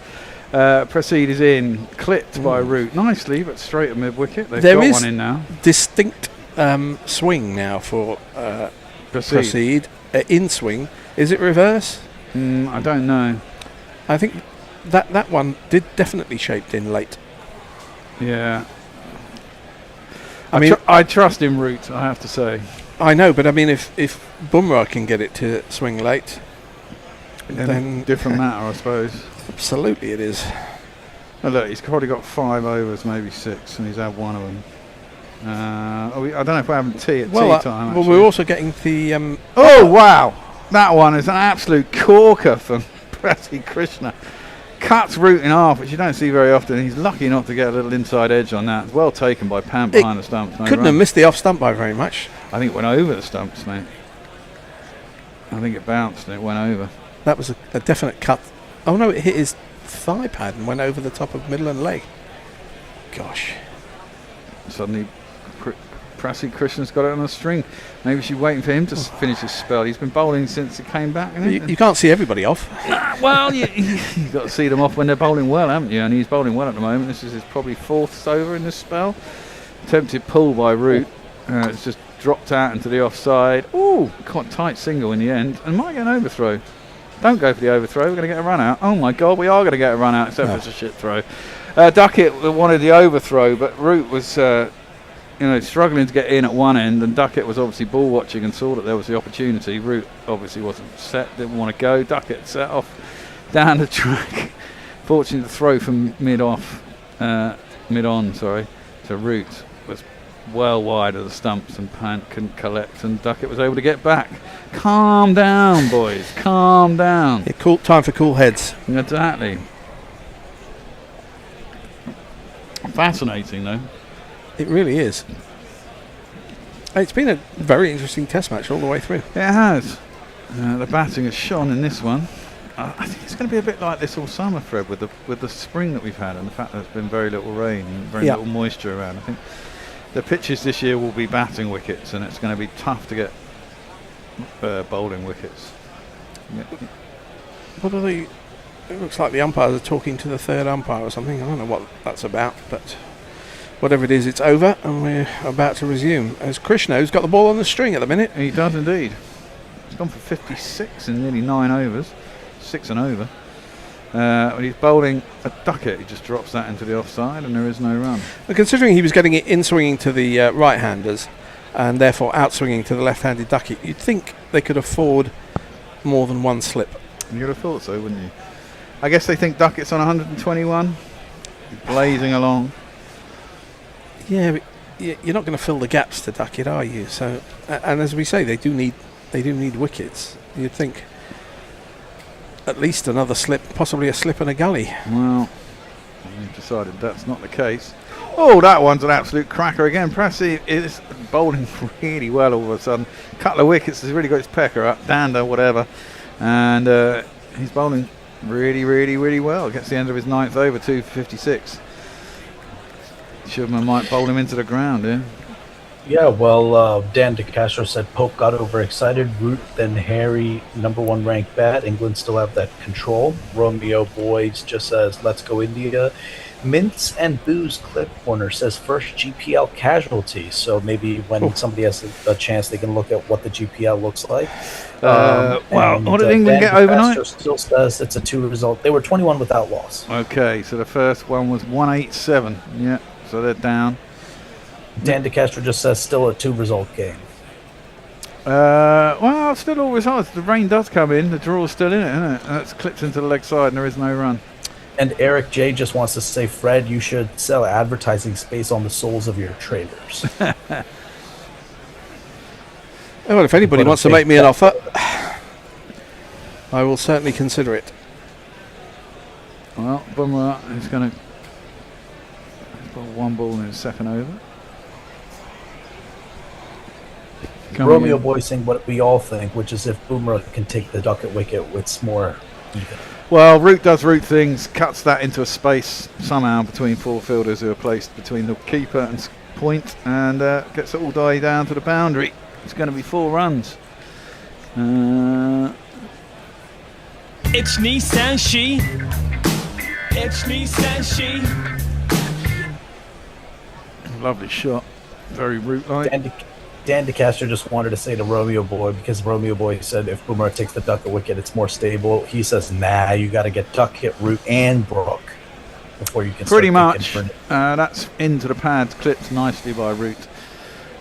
Gets a single and now overthrows. And Romeo Boy just said Joe Root is better than Coley. Disgust. Oh, God. Why? I mean, we don't need to discuss it. Well, yeah. I mean, I don't know what Cody's test average was. If you super chat us, maybe then we'll discuss it. Then we'll be more inclined to discuss it. I mean, what did Cody ended up with? What 9,000 odd test runs? I don't think. Yes, 9,000 plus. That's defended by Duckett back to the bowler. There's no run. I've Root's currently on 13,000. You know, that's quite a big difference. I've got in trouble with Indian fans before when I've said that you have to take into account that English batsmen who are playing half or more than half sometimes of their test matches at home, where scores are lower, you have to account for that when rating batsmen. The corollary of that, of course, is that England bowlers, you have to downgrade their figures for the same reason. Short pulled, and it's going to be 4 more. A good attempt by whoever that was down at long leg, but Duckett got that square enough, and that's gone to the boundary for 4.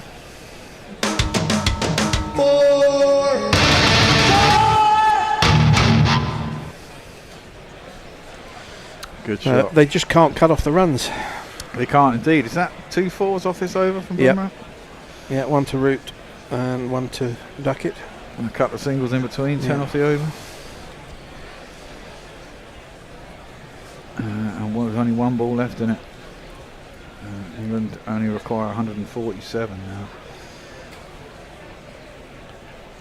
Bumrah round the wicket. Duckett just drops into the offside, thinks about a run. It's not there. And there is no run. Well, the ball's 48 overs old now, and it's not doing as much as it is, and it looks reasonably simple. You say it's not doing as much. It's doing something for Prasid. We haven't seen Bumrah be able to do as much with the ball, which is something of a surprise. Yeah, the rain's coming down again. Oh no. Shams Zuzaman Raju just says hello. Hello. Hello. Hello. Farong wants to know, Bear, do you ever place a bet on the next dismissal to be a run out when England's bat? Occasionally. More in one-dayers. More in one-dayers than short form cricket. Banana Brooks, he says Krishna's not quite the run-of-the-mill bowler then. And Ty Edward Devlin says England will not win a single test match against India or Australia. Oh, that's a bold statement. Who says that? Ty Edward Devlin. Well, talking nonsense. You know, put some money on that because you'll get good odds. Yeah, you will get good odds. Might not against Australia. I'll say that in Australia. But as one bet, not win against India and Australia, I think you'll get upwards of 20 to 1. Yeah. Hawkster says at some point, maybe today, the batting side is going to be left hanging, needing a handful of runs where the fielding side is a dozen overs short by bowling slow because over rates are a joke. Well, I think yeah, they have to that bowl they them out are. on time. That's nicely clipped by Root down to long leg. Siraj is no, it's not Siraj. Karen there down there, and it'll be Shardul Thacker. We talked about it earlier, though. You have to bowl all your. I think you do in the last day. I think all your overs need to be bowled unless you lose overs for the weather, and they are going to come off. Well, are they? No. He's just moving from square leg to square leg. The umpire. I think all the overs have to be bowled, and it's very near the longest day in England. It doesn't sunset in London is about 9:10 in the evening, and the game is due to finish at 6:30. So there's unlikely to be any problems with.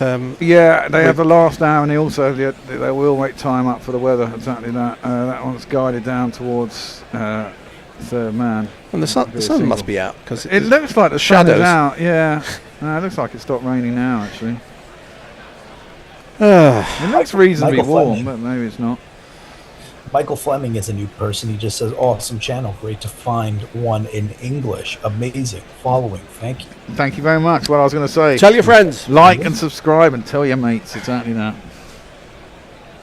Especially, I mean, a lot of our listeners don't have any mates. Apart from other listeners. So, but, if you do, please. We're a do family, pass it on. Fred. We're a family. Yeah, that's why we all hate each other. We're 17,000 plus family now. Oh, cool. That's guided into the offside. It's a lot of birthday cards. Oh, well, it is.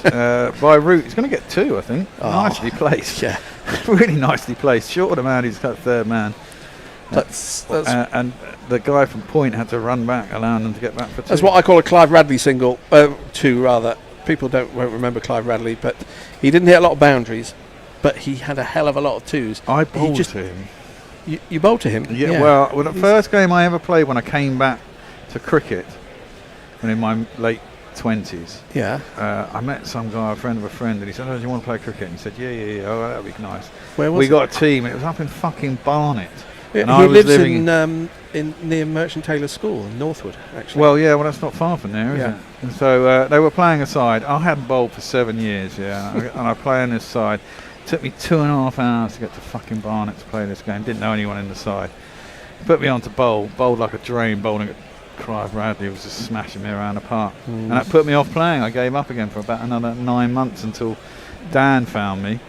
If you have a look in the record books, you'll find Clive Radley has an ODI average of 83. Wow.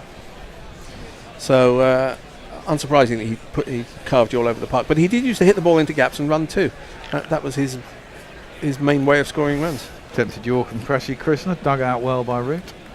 When you play club cricket in England, especially if it's not very high-level club cricket, what are the ground dimensions there? I'm assuming, obviously, it's not going to be 65, 75-meter boundaries, but what's an average village cricket ground look if it's like? a dedicated ground, there will be decent-sized boundaries. Like 55, 60, yeah. Some you're in London, particularly playing council pitches where they can be quite short, but dedicated cricket grounds are quite big. Yeah. They'll be 65. I mean, I used to play 60 yards. Or yeah. I mean, especially if you're playing Surrey Premier League or something, the top leagues, and they're all playing, your second 11s and first 11s playing the same ground. So that one's tempted to pull by Root, mistimes it to mid wicket, and there's no run.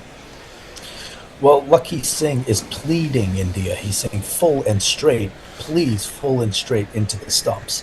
Messi is saying that he's now moved to 4:30. I don't know if that's going to mess with the rotas. It certainly will. It certainly will. We'll just carry on the current rota, if that's okay with everyone. So we'll just wait. Carry on. Yep, Clyde Jones, he just says, I will love a bet with that guy. Who says that England won't win a single test match? Probably that fella. Well, we've matched it. We'll take 5%, and the two of you can bet between each other. Go ahead.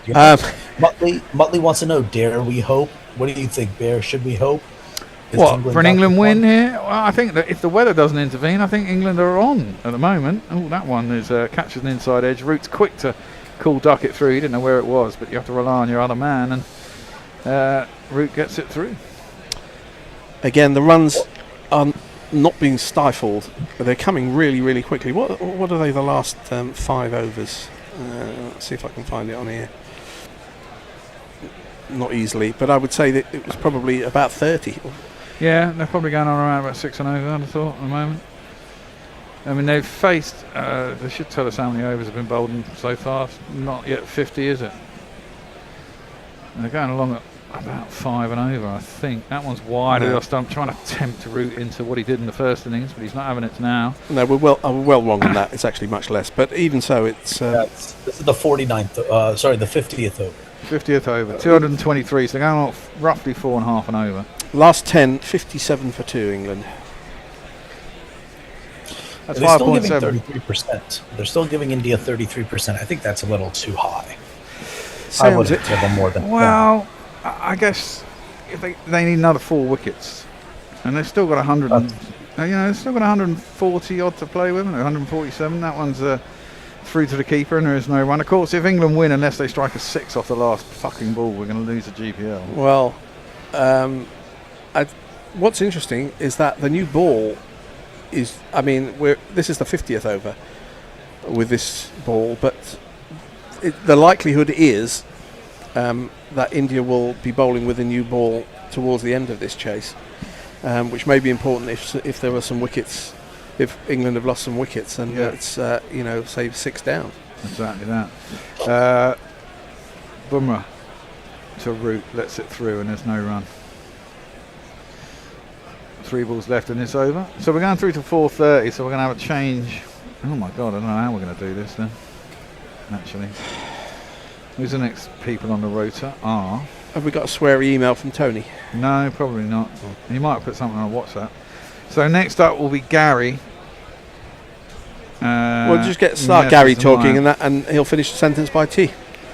Yeah. Jasper in, tails in actually to Root's pads, but he clips it to mid wicket and there's no run.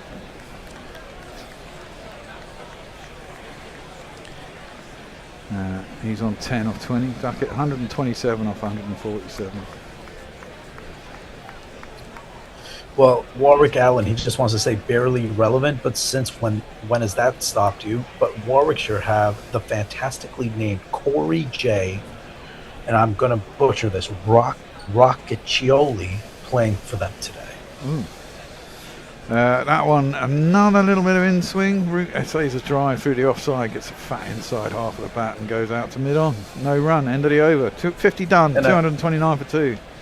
I say that because Fluffy then says that's a fucking glorious name.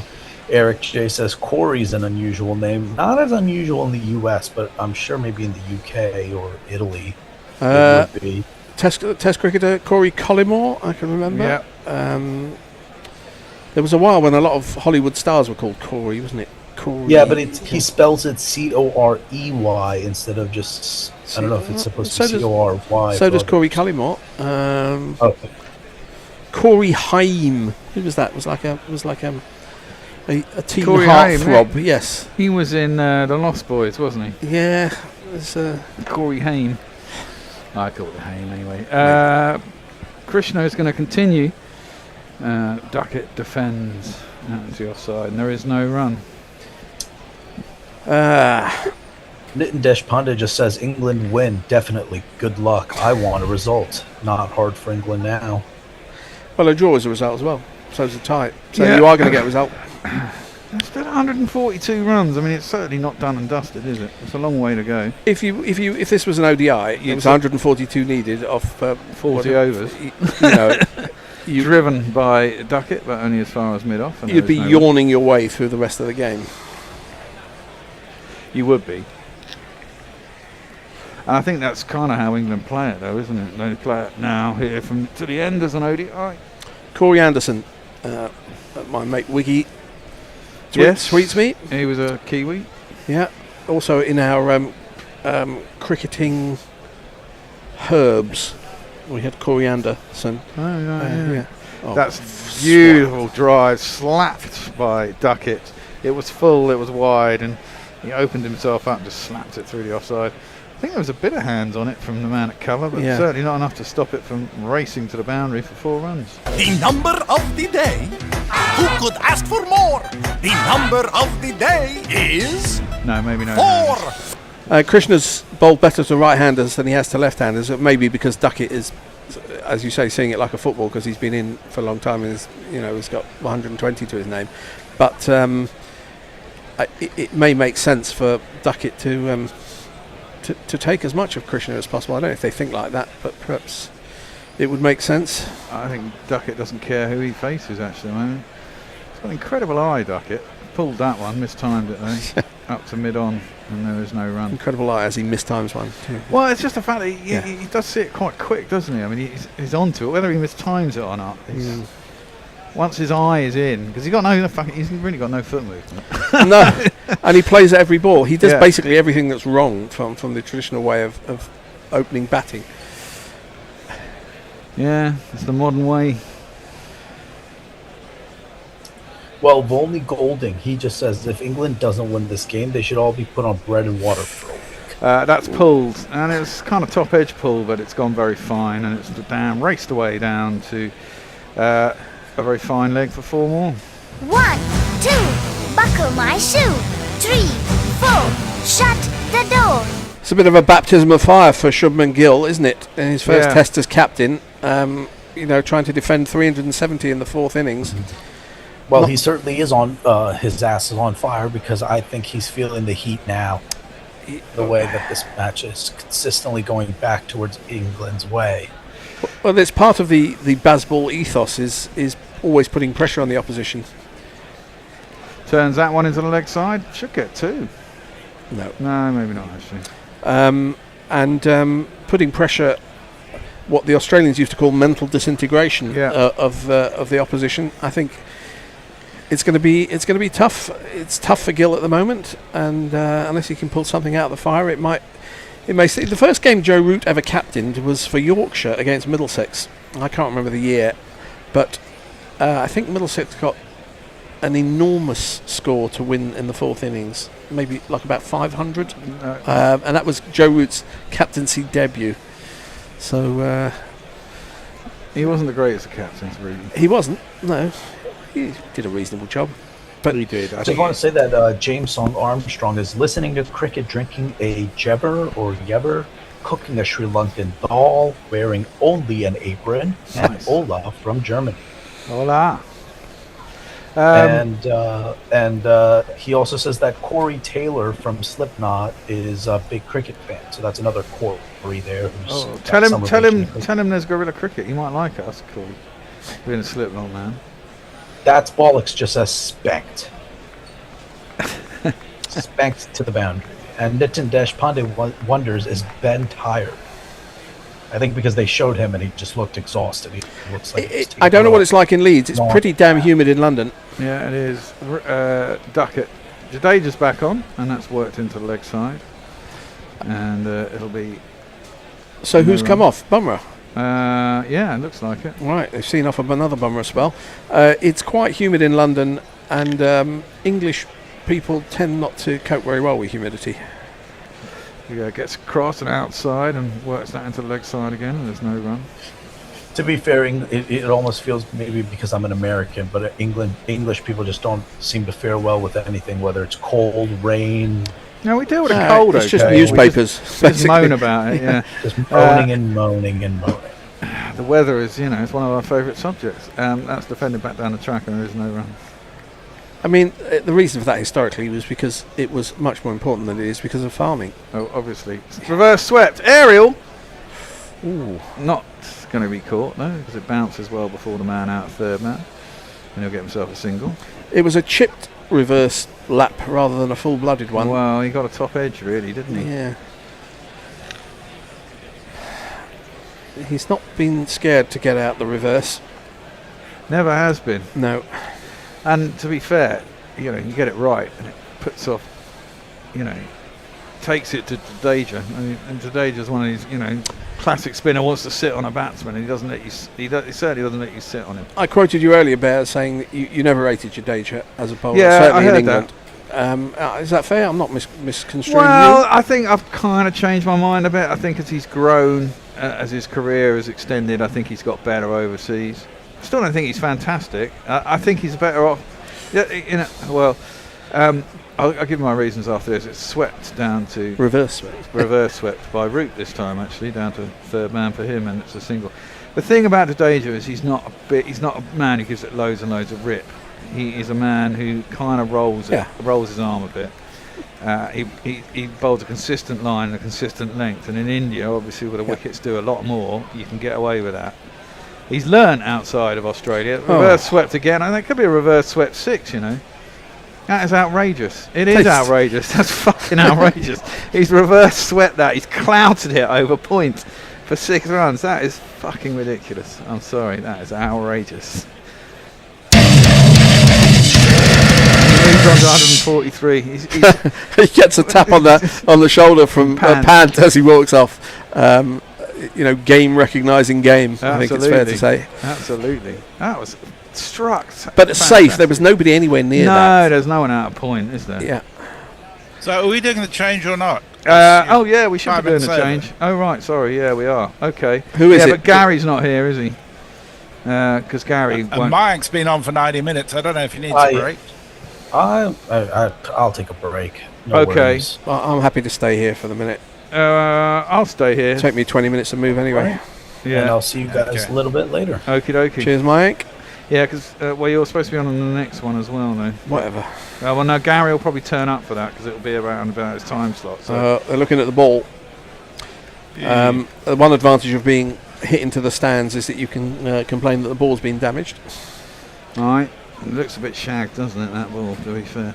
Oh, look, we've got a super chat. Apropos the Corrie discussion, Corrie Rocchioli is actually a West Australian off-spinner. He's third highest wicket taker in the Sheffield Shield last year, bowling at the whacker, which is not something you expect, but he's actually a very good off-spinner. And we've got a super chat. Yeah, so I noticed that. You're going to do them, aren't you? Yeah, so let me give you one of these. Super chat game, super chat game. Super chat game, super chat game. To quit from the lovely Jay Grover, says Root was known in Yorkshire County Cricket Club as Crapton. Yeah. Well, he wasn't a very good captain of England, that's for sure. No, I think there was some mitigating circumstances, especially towards the end. He was captain all over that COVID period, wasn't it? And England kind of flogged themselves going all around the world in bubbles, and can't have been mentally very good for them. And by the end, I think mentally they were probably all absolutely knackered and worn out and didn't give a shit. Gary says he'll come on at 4 o'clock, so I'll suggest that he does. Parrot Badshall says weather is the quintessential small talk topic. It always pays to be informed about it. It's interesting, I find, the English and weather, because it is always a topic of conversation. All right. Nobody ever knows what the weather's going to do. Well, and when it gets either too hot or too cold, everything comes to a standstill in the country, and everybody pretends to be surprised. Well, it's really weird. England, we don't deal with leaves and snow. As soon as the leaves fall, or heat. Well, yeah, heat too. It's true. Basically, transport stops working in all these conditions. So when the leaves fall and it gets a bit wet in sort of November time, you get trains stopping for leaves on the line. Then obviously I don't think that happened more than twice, but it's gone into the folklore. Well, it happens if not. It happens. Mind you, I don't take trains. I had a misfortune of taking one earlier, and I'm not planning to do it again. They're not well, so I've bad. got to say, one of the things that really did impress me with London is the bus network is improved out of all sight from, say, 15 years ago. I really am impressed with the bus network, notwithstanding Jason's somewhat... We've just spent a long time dealing with a ball change situation, or is it a drinks break? Oh, maybe a drinks break for the extended session. Yeah. There's 44 overs remaining in a day, and England only require 125 with 8 wickets in hand. Yeah, if it was an ODI, as I say, you wouldn't even bother. You'd say, this game is done. Well, I mean, it's come down from 150 to 125 in no time at all. Yeah. And as soon as it gets under 100, if England don't lose another wicket and they got only 100 to get with 8 wickets in hand, you say the game is done, man. Yeah. Andrew says first 6 after 51 overs. Baseball is so dull. This has been Well, they haven't. Batting by England, I don't think Bazball's got anything to do with it other than self-confidence. No. Yeah, it's kind of aggressive, but it's not overly aggressive, is it? No. But the way these batsmen play, runs come quickly without them having to manufacture shots.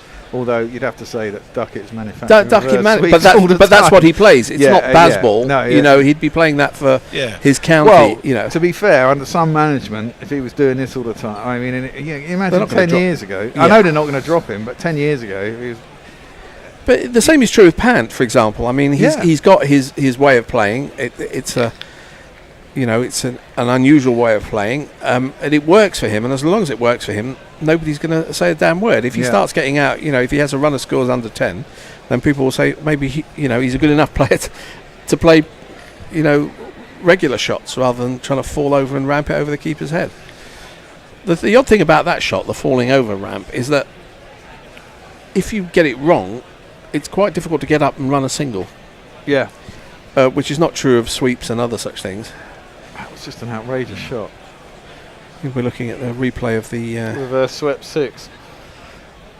I tell you what is surprising is that there are still, I reckon it's probably a third full of the ground, despite the fact Yorkshire that folk coming home like a train. I tell you what, though, if England do win this, the amount of people who will say they were there will rise to the hundreds of thousands. Well, having watched every ball, I might say I was there.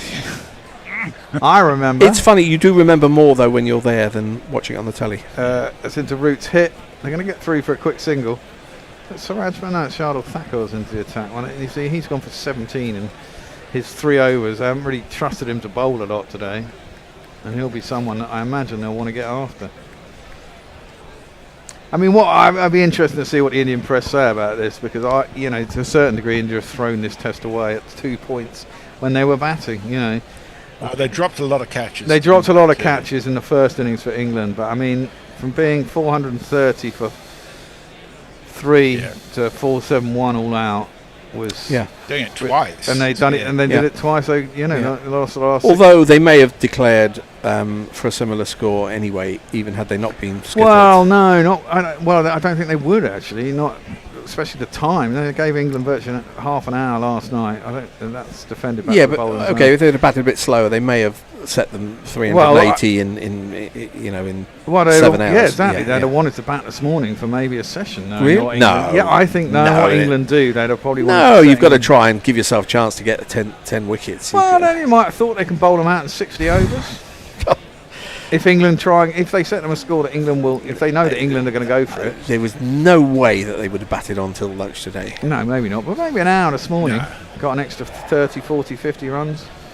I mean, if they'd have batted... I think they would have batted the stumps last night at least. Yeah, they would have done. That's defended back down. I'm not sure, because there's this great historic difficulty of batsmen having to come out and play half an hour against a new ball, especially with Bumrah coming in at them. They would have said, we want to take that chance. We'll have a few overs with a new ball at them the night before, and then some more overs with a relatively new ball in the morning. They might have done. I think you need a better attack than they've got to be. Bumrah's 1.5 bowlers really. Siraj is no mug. I think he's being underrated by. No, I rate Siraj, as I say, but but there's been very little in it for the bowlers the whole game. Yeah, there has, and that's guided square out to point, and there is no run. Be honest though, both of you, did you think England would get through last night unscathed?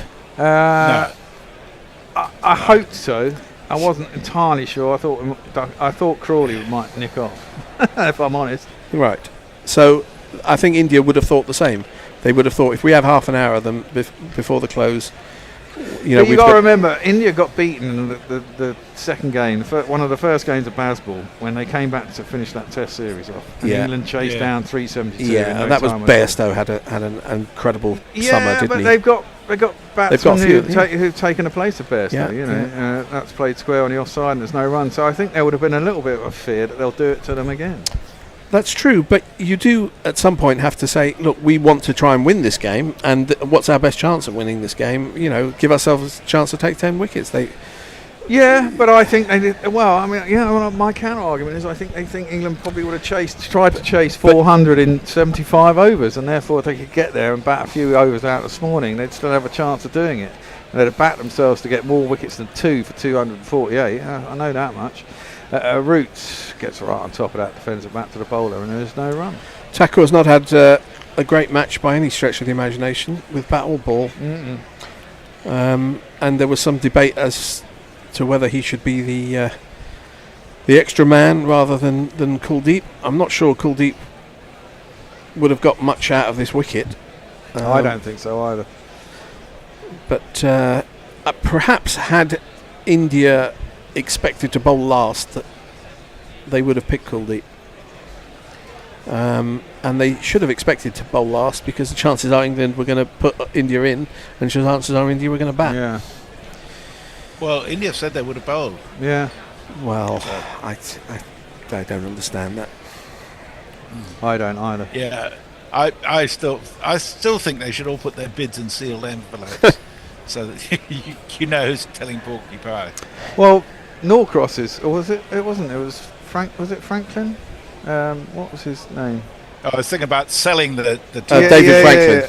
It's way too fucking complicated. Yeah, you could bid at the opening in runs. In runs, how many? Yeah. The first ball jumps a little bit out of the rough from Jadeja to Duckett. Well, David Franklin is a statistician by trade, and they're all nuts, they do aren't those they? things just for the shit. Not a cricket statistician. I mean, a statistician in real life. Indeed. Had a big sweep, traditional sweep at that one. Did Duckett missed it? Couldn't have been far from top edging that. No. But probably had he top edged it, would have gone over the keeper's head. Might well have done. For all that it's untraditional, they always used to say if you're going to flash hard. Yeah. For that very reason. Indeed. Goes back, drops it into the offside. Gets no run. For weather watchers, I can confirm that the sun is out at the moment, but there are lots of clouds around. So, a little bit of blue sky and a gap over there. It's, bit of everything. I think that the chance of rain recedes as the afternoon goes on, so we might have missed most of it now. Turns it into the leg side, Duckett, and there is no run. Recedes like Nasser Hussein's hairline. Well, that's gone. That's receded, not receding. Yeah, Jadeja made a bit of a twat himself when he first came to England with his sword dances. Yeah, he did. Fine cut. He's going to get to the boundary. 4 runs. It was a reverse sweep. Reverse sweep, that's what I meant. Reverse sweep, but reverse sweep fine this time. And once again, what was looking like a maiden has turned into an over with 4 off of it. How did she get away with that, Britney Spears? What? Hit me, baby, one more time. How did she get away with that? I don't know. I mean, exactly that. Do they play it on the radio now? They probably banned not. it. Yeah. No, they don't ban it. It's a good song. It's a very good pop song. Yeah. Have you seen a video for it? That's chipped into the leg side, wide of the man at mid wicket, and they'll get a single. I mean, the video for it's outrageous. She's about 16. She's wearing the shortest of school. There's going to be a spike in people taking your instructions to look it up on YouTube. With little buns and a very tight little top.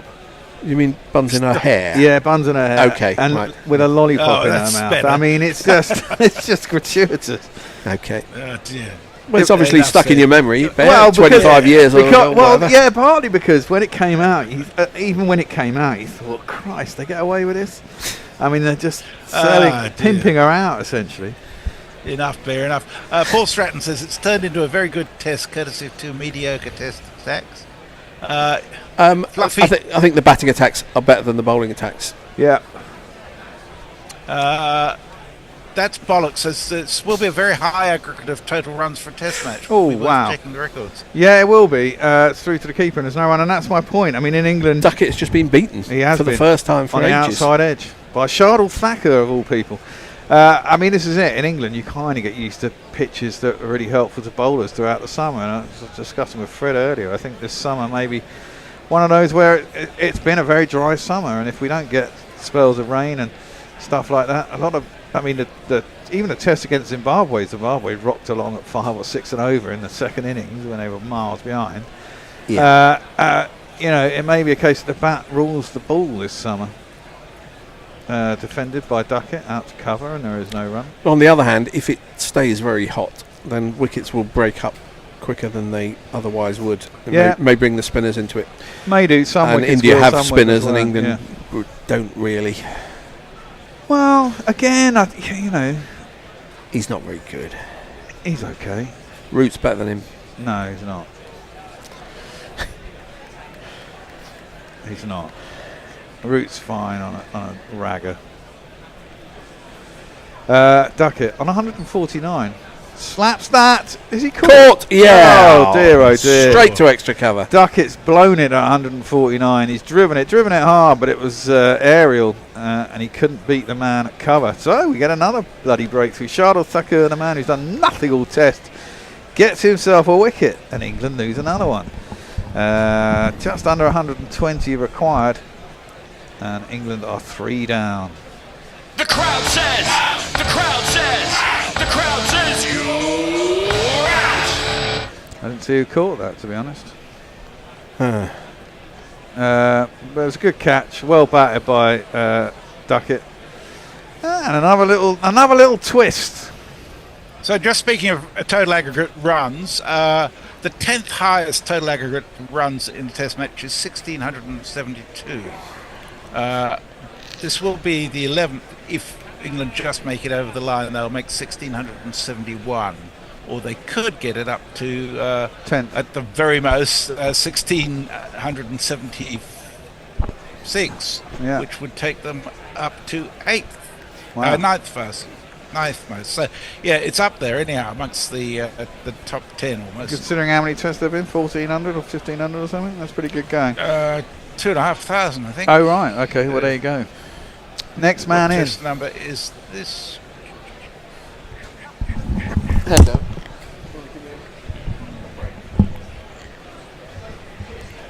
Oh, 10 minutes. I thought it was 4:30. Tea's at 4:30.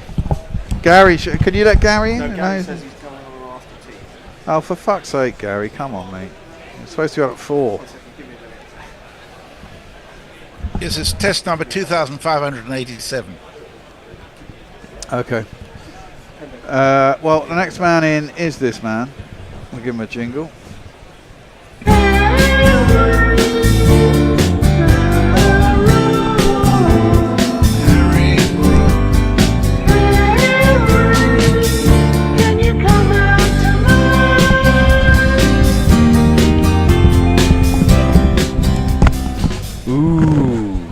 For those not on YouTube, we just saw the very touching side of Hendo helping, not Fred, drag himself out of his chair with his broken shoulder. Very nicely done, Hendo. Oh, well, what do we think, chaps? That's could be a big blow. Prasid has come to the party a little bit this afternoon, or a latter period of the afternoon, and now Shardul, and he's bowling to... He's out! First ball! Brook is caught down the leg side. Suddenly, Shardul is producing... Well, I'm not saying he's producing anything terribly spectacular, because England have just given 2 wickets away. You can maybe not blame Ben Duckett after his efforts, fantastic effort of 149, but really, I mean...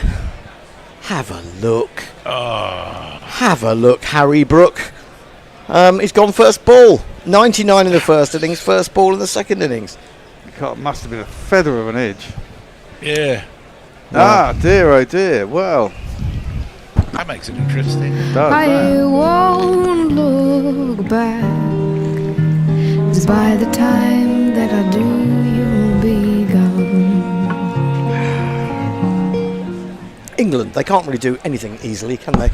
Just when he thought they might win by 10, 9, 8, 7, 6 now. 6 wickets, Ben Stokes.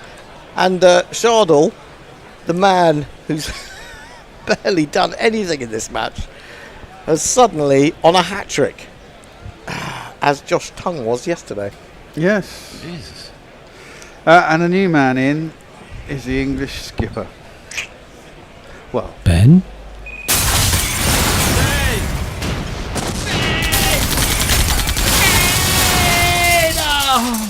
Ben Stokes. I don't know how he got any bat on that. It was so down the leg side. Why did he? I thought he'd immediately reviewed it, but no. I don't understand why players can't have a look at least a ball or two. However good you are, and we know that Harry Brook is highly talented, but really, have a little look. India have suddenly come in from 15 to 1 to 4 to 1. Yeah, well, that's unsurprising, isn't it? If England want to throw it away, I mean, they should still have enough to get through here, but you know, the ball's been doing a little bit more of late. You've got the two most experienced players out there in Root and Stokes, and quite a funky field. A short extra, a deeper mid-off, a square cover, 2 slips, and on the Hayden. And he's round the wicket to the left-handed Stokes, and Stokes plays a proper shot. He clips it off his legs, nothing wrong with that at all. And it's being chased across the outfield by Jadeja. He's the kind of man who will get to it. Pulls it back in, but they should get through for 3. So Stokes off the mark. Now, you know Root, we always say about Root, he goes out there and you look up and he's on 30. Well, I keep looking up and I thought he must be on about 40 by now, but he's on 11 from 25 deliveries. He's played okay. I'm not knocking it. No.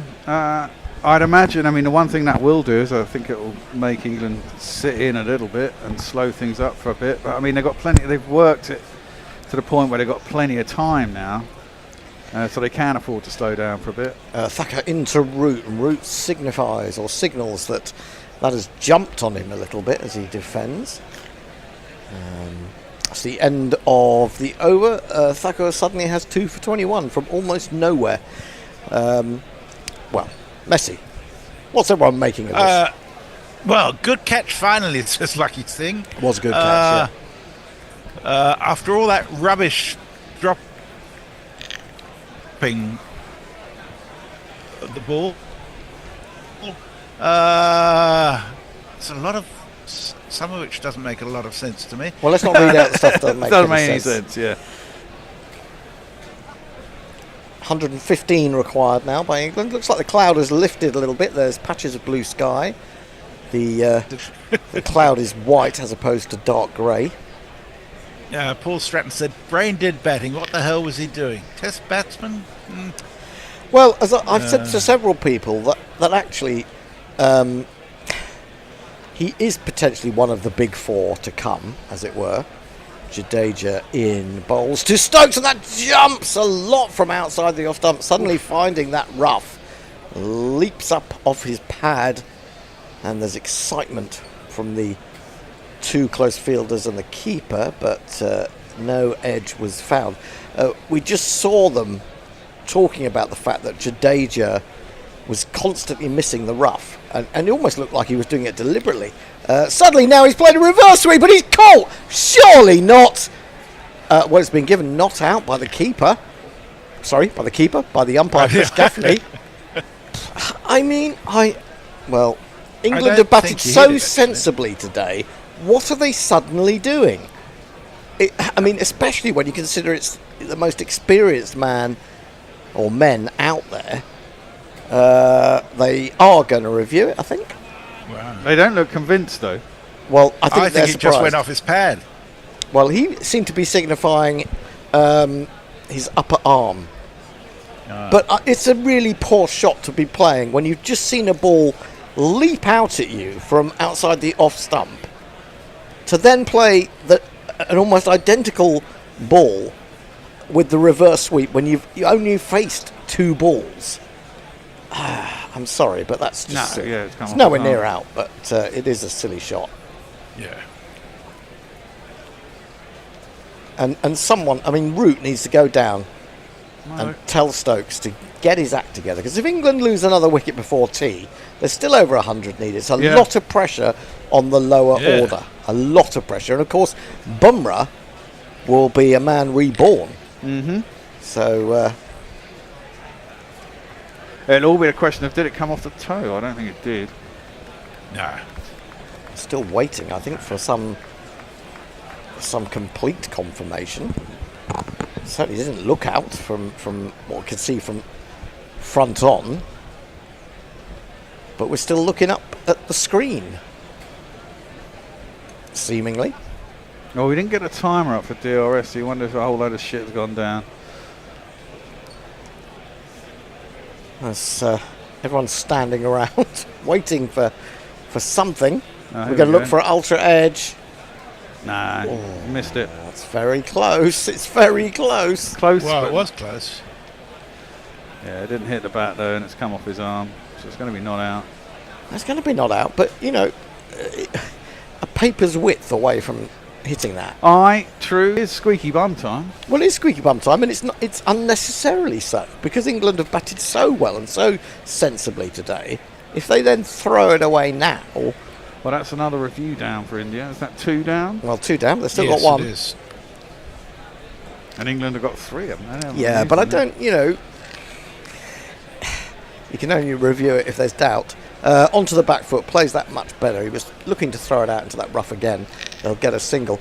Yeah, they were just showing on TV, you may have talked about it already, but that he wasn't pitching the ball into the rough that you can plainly see outside that off stump. There was a big puff of dust there. Yeah, huge puff of dust.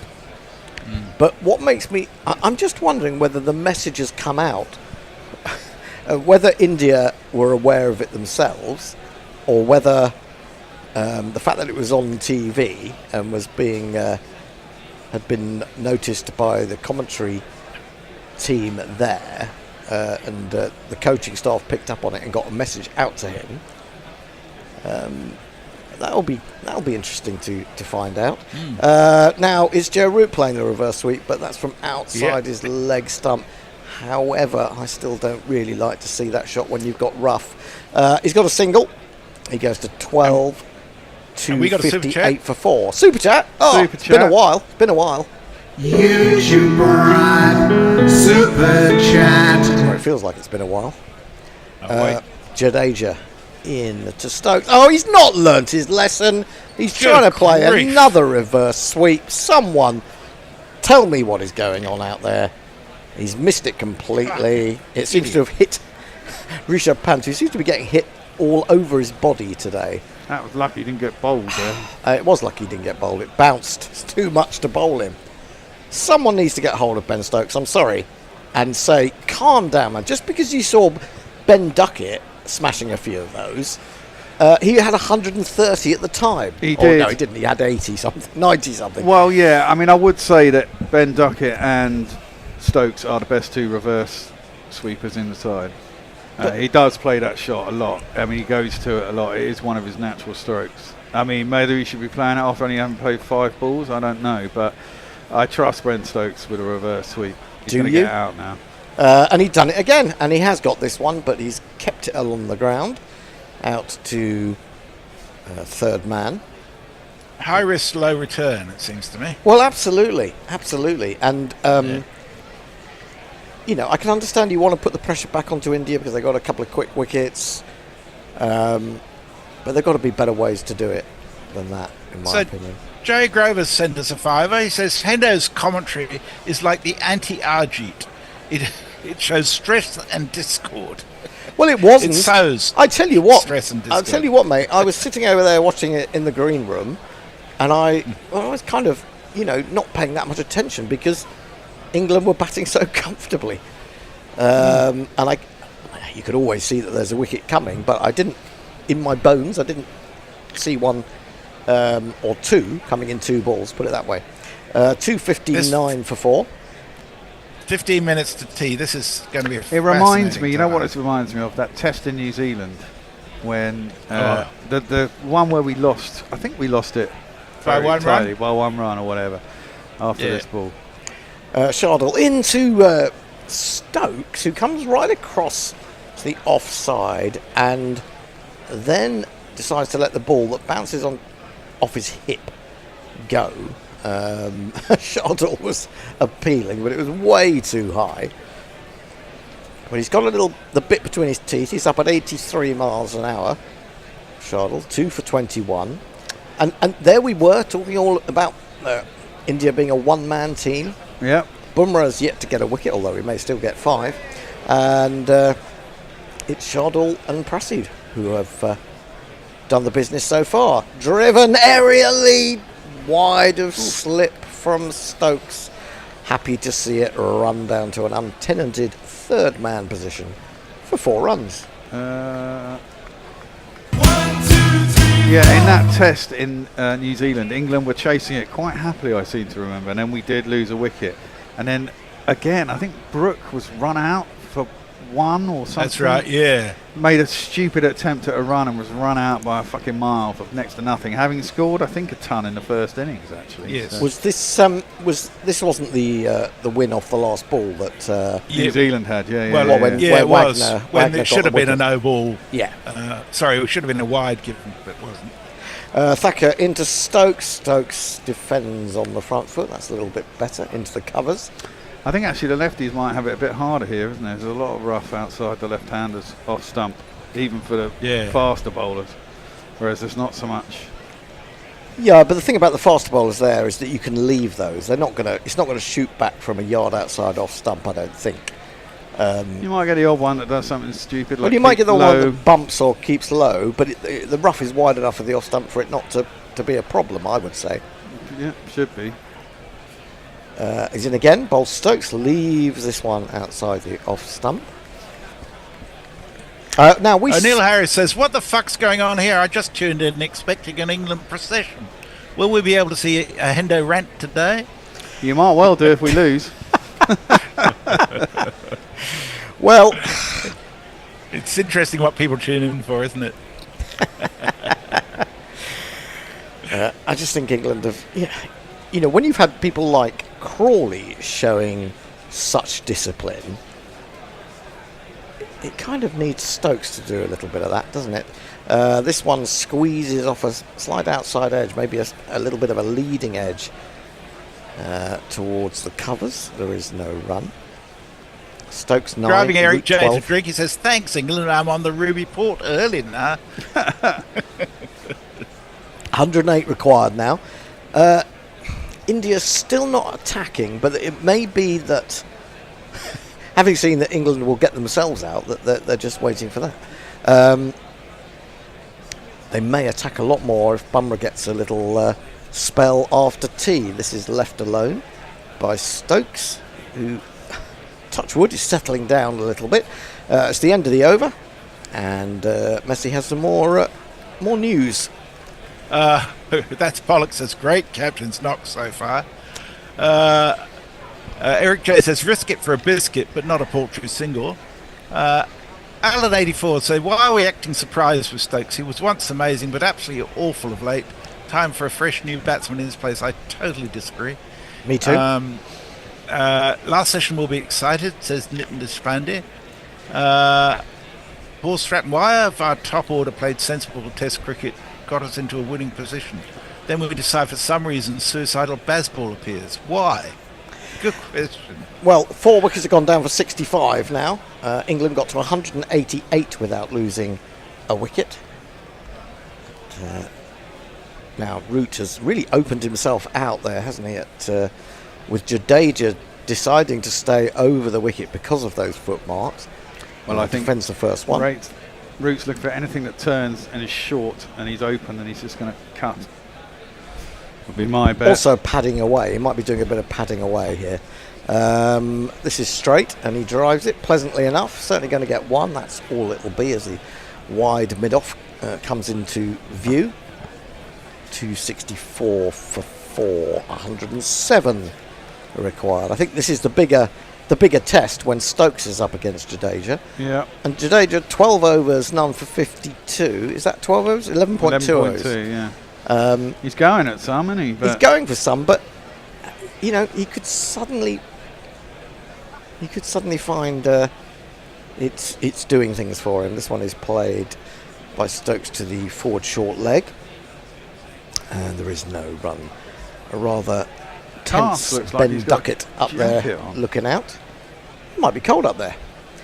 Ian, he's brought out the reverse sweep again. It's come off the pad. It's gone down to the man on the 45. Got his eye in, yeah, has he? Well, it's not about having your eye in. It's about sensible batting. And I mean, you do expect Stokes. I mean, we've seen plenty of times he's batted really, really sensibly. That jumps on him. He's trying to turn it into the onside. Hits him really sort of high up in somewhere in the jumper, and pops out to the offside. He hasn't come trying down a wicket actually and smash him over the top. That's quite Stokesy as well.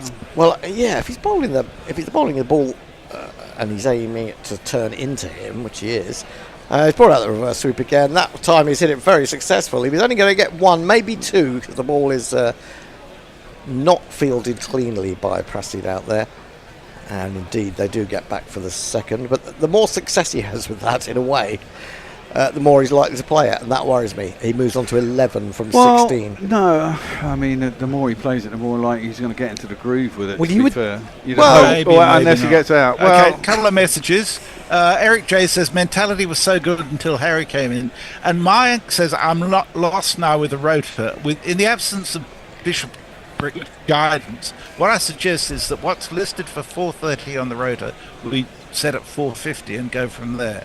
So add 20 minutes to everything after tea. So the second session after tea is where we start after tea. Does that make sense? Yeah, so Gary, Hendo, Ajit. No, not. That's where I would start. Not Fred, Hendo, Ajit, I was going to say. Oh, whichever, yeah. Thacker in to Root, a little bit of nibble back. He's over the wicket now. Thacker. Oh, sorry. Yeah, not Fred or Gary. Yes. Sorry. Sorry, Hendo. Calm, Hendo, calm. We are trying to make this commentary as good as possible. If everyone talks over everybody, it becomes pretty difficult. 266 for 4. Root 13. Stokes 11.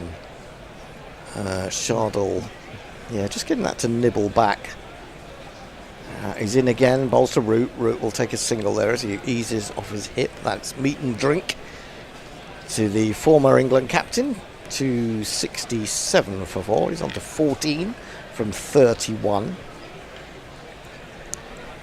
I'm just thinking, Messi, in terms of Crawley's knock, I mean, I hesitate to say that's the best he's played for England, but in the context that part of me thinks it is. Yeah. Maybe not. It wasn't exciting. It wasn't exciting, but it was more sensible doing a job. than usual. Absolutely. Yeah. Stokes faces up to Thacker, and this one is into his hips, and he works away. Might get two, probably only one. No, they're coming back for the second. Prasid's he's not the quickest out there in the deep, and Stokes is comfortably there. He goes on to 13 from 17, threatening to overtake Root. 269 for 4. I'm not sure how long to go till tea, but can he get... Tea's 4:30. Yeah, so but what time is it now? 4:22. Okay, so we've got a few minutes, so England might be able to get it down under 100. Oh, no, tea's being taken now. Tea's taken now. Okay. How bizarre. Oh, well, Cricket Info was wrong. Okay. Sorry, because that was what I relied on, was what Cricket Info had told us. So there are 37 overs left to be bowled. England need, 102 to win? And it doesn't look like it's going to rain again. Oh, I think it might be raining now. There's a little bit of what looks like spottage on the camera, and in fact, there's the I think they're going to put covers. They on. are putting the covers on. Whether that's kind of to just precautionary. I think so. Lots of applause amongst the Indians for each other. Well, I suppose they have pulled it back a little bit, but you would think that England should still be favourites from here. But remember, Bumrah is going to have at least one burst, and I'm just trying to work out, will he get a burst with a new ball? I think he will, potentially. Yeah, he will. How many overs have been bowled? About 60, so it's probably another 20 to the new ball. But I think he'll have a burst straight after tea, and then another one, another one with a new ball, unless he's bowled England out by then. Yeah, when a new ball comes, England should only need around about 30 or 40. You'd have thought. Yes, but I mean it depends how watchful they're going to be against Bumrah's penultimate spell, as I would address it at the moment. But it is cloudier again. Stokes not out 13, Root 14. Harry Brook went for a duck first ball. Ollie Pope was bowled by Krishna for 8. Ben Duckett, fantastic, caught by Nitish. Brilliant catch, actually, a really good catch. 149 of 170. As much as it was a brilliant catch, it was a more than brilliant innings from Duckett. Zach Crawley batted for 126 balls for his 65 before, after pulling, who was it, Krishna. He was done by a ball that just moved away enough in the air to draw him into the drive, and a good catch by Kael at first slip. India 471, England 465, India 364, England 269 for 4.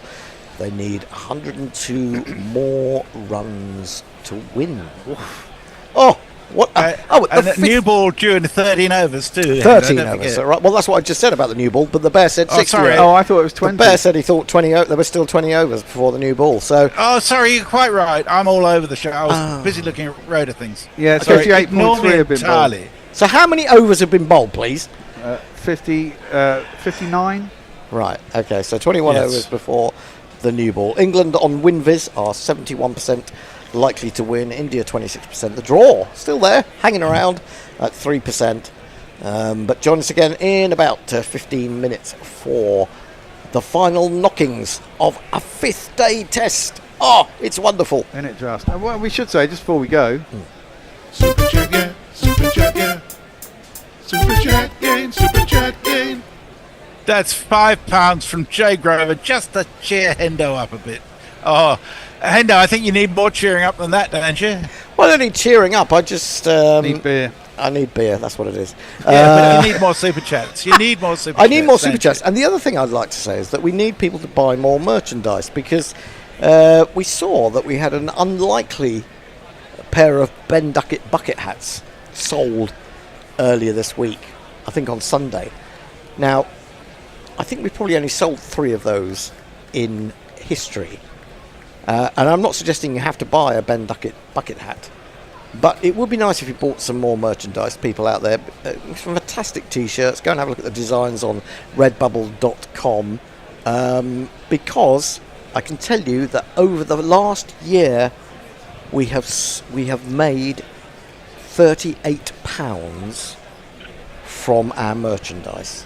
Now, you know, we've got great merchandise out there. Why wouldn't you buy it? Don't buy other people's merchandise. Buy ours.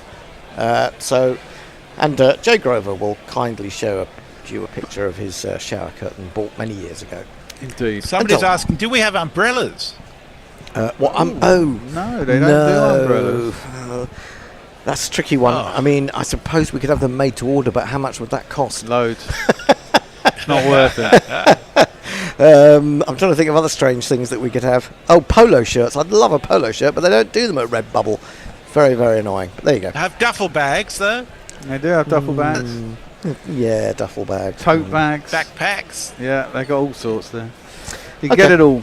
Anyway, we're going to be back after tea. We'll see you shortly. Cheers.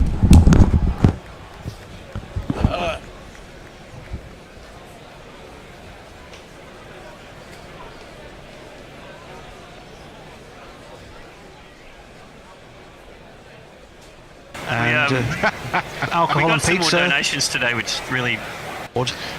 He's been so talismanic for India.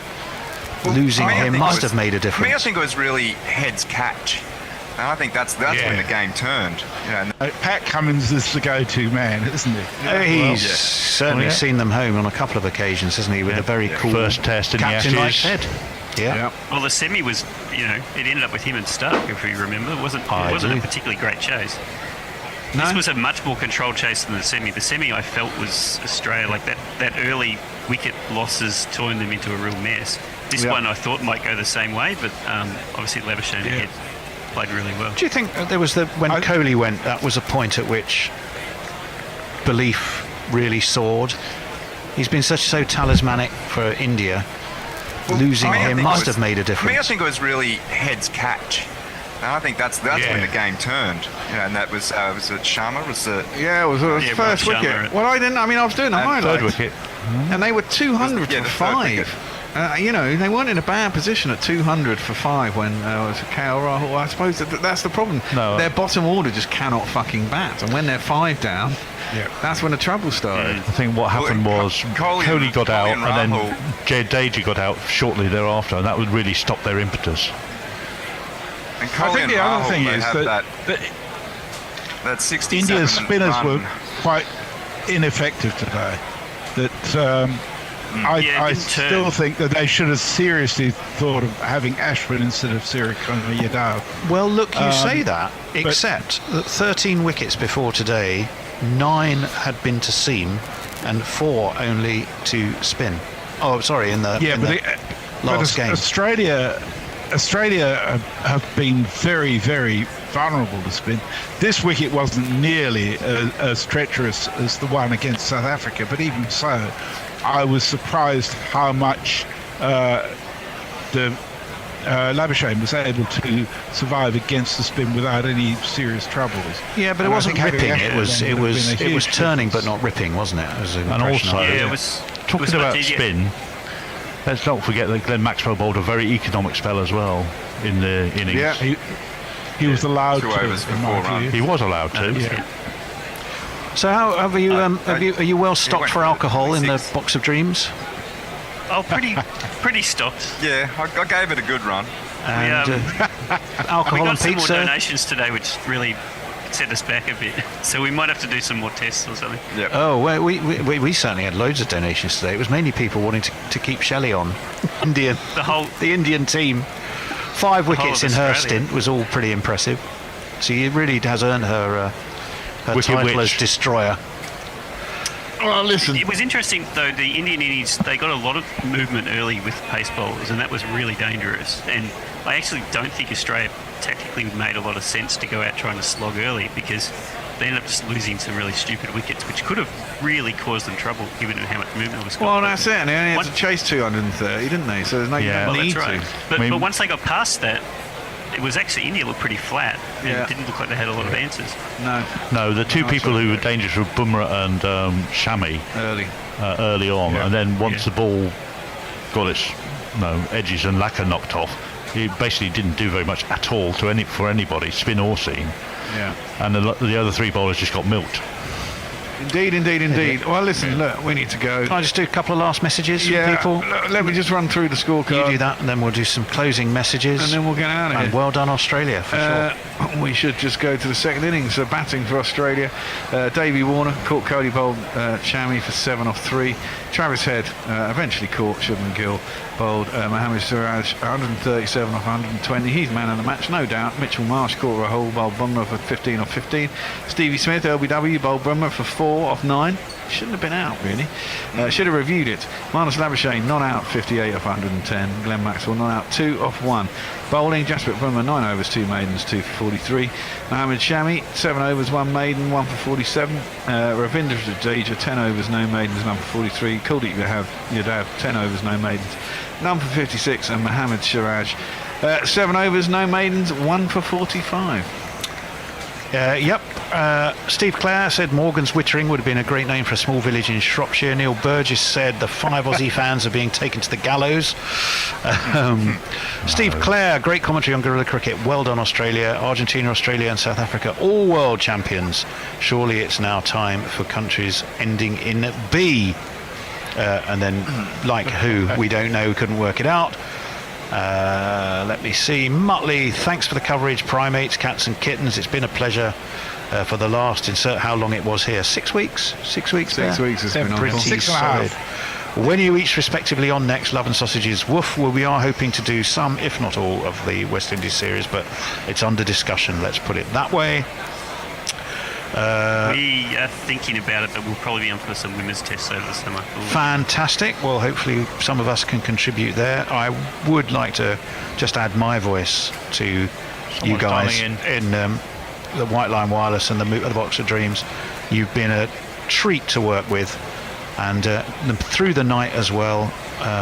You've meant that together we could cover every single minute of every single game of this World Cup.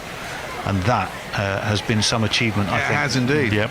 For which we Thank you, Tony. salute you. We missed a couple of minutes because the internet died a couple of times. Well, I don't count those. I heard down the highlights. Don't you worry. Someone else who's just joined us there. Is that Ajit? Is it Ajit? Yeah, it is Ajit. Yep. Ajit, are you? How are you Give feeling, us your Ajit? final thoughts then. Hello, Ajit. We can He's hear not you. connected to audio. You're not connected to audio. Oh, no, You're on he mute, mate. I don't think it is Ajit.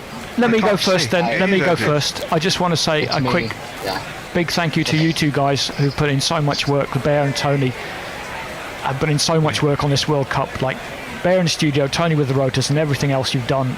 It has just been the foundation of the whole thing, and it wouldn't have been possible without you. That's very kind. Very kind indeed. Absolutely. Can we hear our final guest there? Can you make yourself heard? Try again. Hi, am I audible? You are audible. You are audible. And how are you feeling? Well, a bit gutted. It was unexpected that we did not expect that this match would be such a one-sided affair. It's a pity that it was not a deserving final. After having played very well, India could not cross the line. Well, they just they picked the wrong game to not turn up, but Australia just are relentless, and they're relentless in tournaments, aren't they? Yeah, they are. They're So bloody unlucky. Australian. We've had fun. One team, yeah. Fun, We thank have you. had fun. One last thing, Tony. Shelley has posted, thank you, Bear, for all the highlights, and the rest of the crew. Yeah, I don't think anybody appreciates how much work has been involved every day of this tournament. Bear just putting together the highlights every night for a podcast, and they're still there for anybody who wants to go back and relive it all. Yeah, it's been quite effective as well. Quite enjoyed doing it. It has indeed. We've switched to cats as our background mid-tournament, mid-flow to get ourselves over. That seems to have worked. Stop being struck. Yeah. We'll get scoreboards and shit back for when we're out. And we're not in India next time. When we're back in India, we might have to stick to this strategy. We will. But Could I also just say thank you to Messi, who dived into just about every game of this World Cup, I feel like. And it was very helpful at times when I really needed someone to jump in. I almost started a broadcast with just me at one point. And also did the rotors when Tony wasn't there, so thank you, Messi. Well, Frank Sinatra sang Thanks, about Rose. New York being a city that never sleeps. We've got a gorilla that never sleeps. Yeah. And he lives and he lives in a weather cave in Perth. Exactly. Very good one. Very good one. Lovely work there, Messi. Thank you. Thank you. I had a question. Any shout-outs for the man of the series? Man of the match is pretty obvious. Well, man of the match is very obvious today. Man of the series, that's a very good question. I still think it's got to be Virat. I really do. I possibly would say Virat. Shami, certainly for all of his wickets, I think would be up there. It's always your opinion's always going to be coloured by the fact that a side doesn't. If you play for a side brilliantly, but that side ultimately doesn't win, it kind of still sort of counts against you with that final This is the reckoning. highest wicket taker, wasn't he? Zampa did brilliantly and took wickets. Somehow I sense amongst Australian fans there's always a question mark when they talk about that. I mean, the fact is he took those wickets. Australians go, but we don't know how. but he took them. He took them, guys. He took them. Bit of that, yeah. I think Shami's 7-for was magnificent, and all of those wickets that he took, and he won't play another World Cup. Whether there'll be another World Cup, well, that's a whole debate. There won't be not for now. India have lost. There will not be one. It's okay. Right. No. But, For me, Virat. but no, the World Cup in 8 years is scheduled to be in India again, is it not? So, all over again. What will be? They're going to try and win it before they ban it, right? Yeah. They've sold the TV rights for the next two, I think, haven't they? So I'm sure they have. Go ahead. They don't care about anything. They'll get the money in, that's for sure. Just to give you a figure, at the end of the tournament, Virat Kohli has 765 runs. Next is Rohit on 597. So that's 168 runs more than anybody else. An average of 95.62. Yeah, that's not bad. That's pretty And good. he performed in the semi and the final. And ultimately it was only 60 on the final, but he was really good. Yeah. Oh, he was. He was. That was the turning point of the match, if you ask me. Well, you guys should be out to celebrate now, but there's not going to be anywhere open, is there? It's Australia. I'm sure it's 24 on a hours. Sunday and a 3 a.m. probably. 3 a.m. on a Sunday. Melbourne You're gonna shut down struggle. 7 hours ago. Yeah, I know. That's what I There'll still be some discos What open. a rotten time to win a war. You're going to go and Definitely shake your some stuff. Okies venues open, that's for sure. Go and shake your stuff. Oh, yeah, Disco. Crown will be open. We can go down there, but they won't be selling beer until 7. So 7 in the morning. Wow. yeah, Wow. sometimes they don't actually start selling alcohol until a certain time. I know this because I was there watching the World Cup once before 7, and this guy kept going to the bar every 5 minutes to ask them, can you sell me?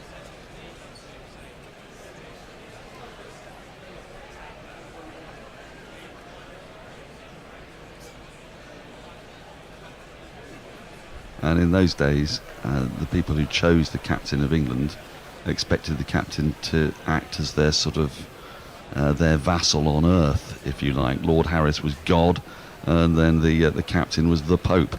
And if you've got a Pope who can think for himself, then you know that's a bit of a problem.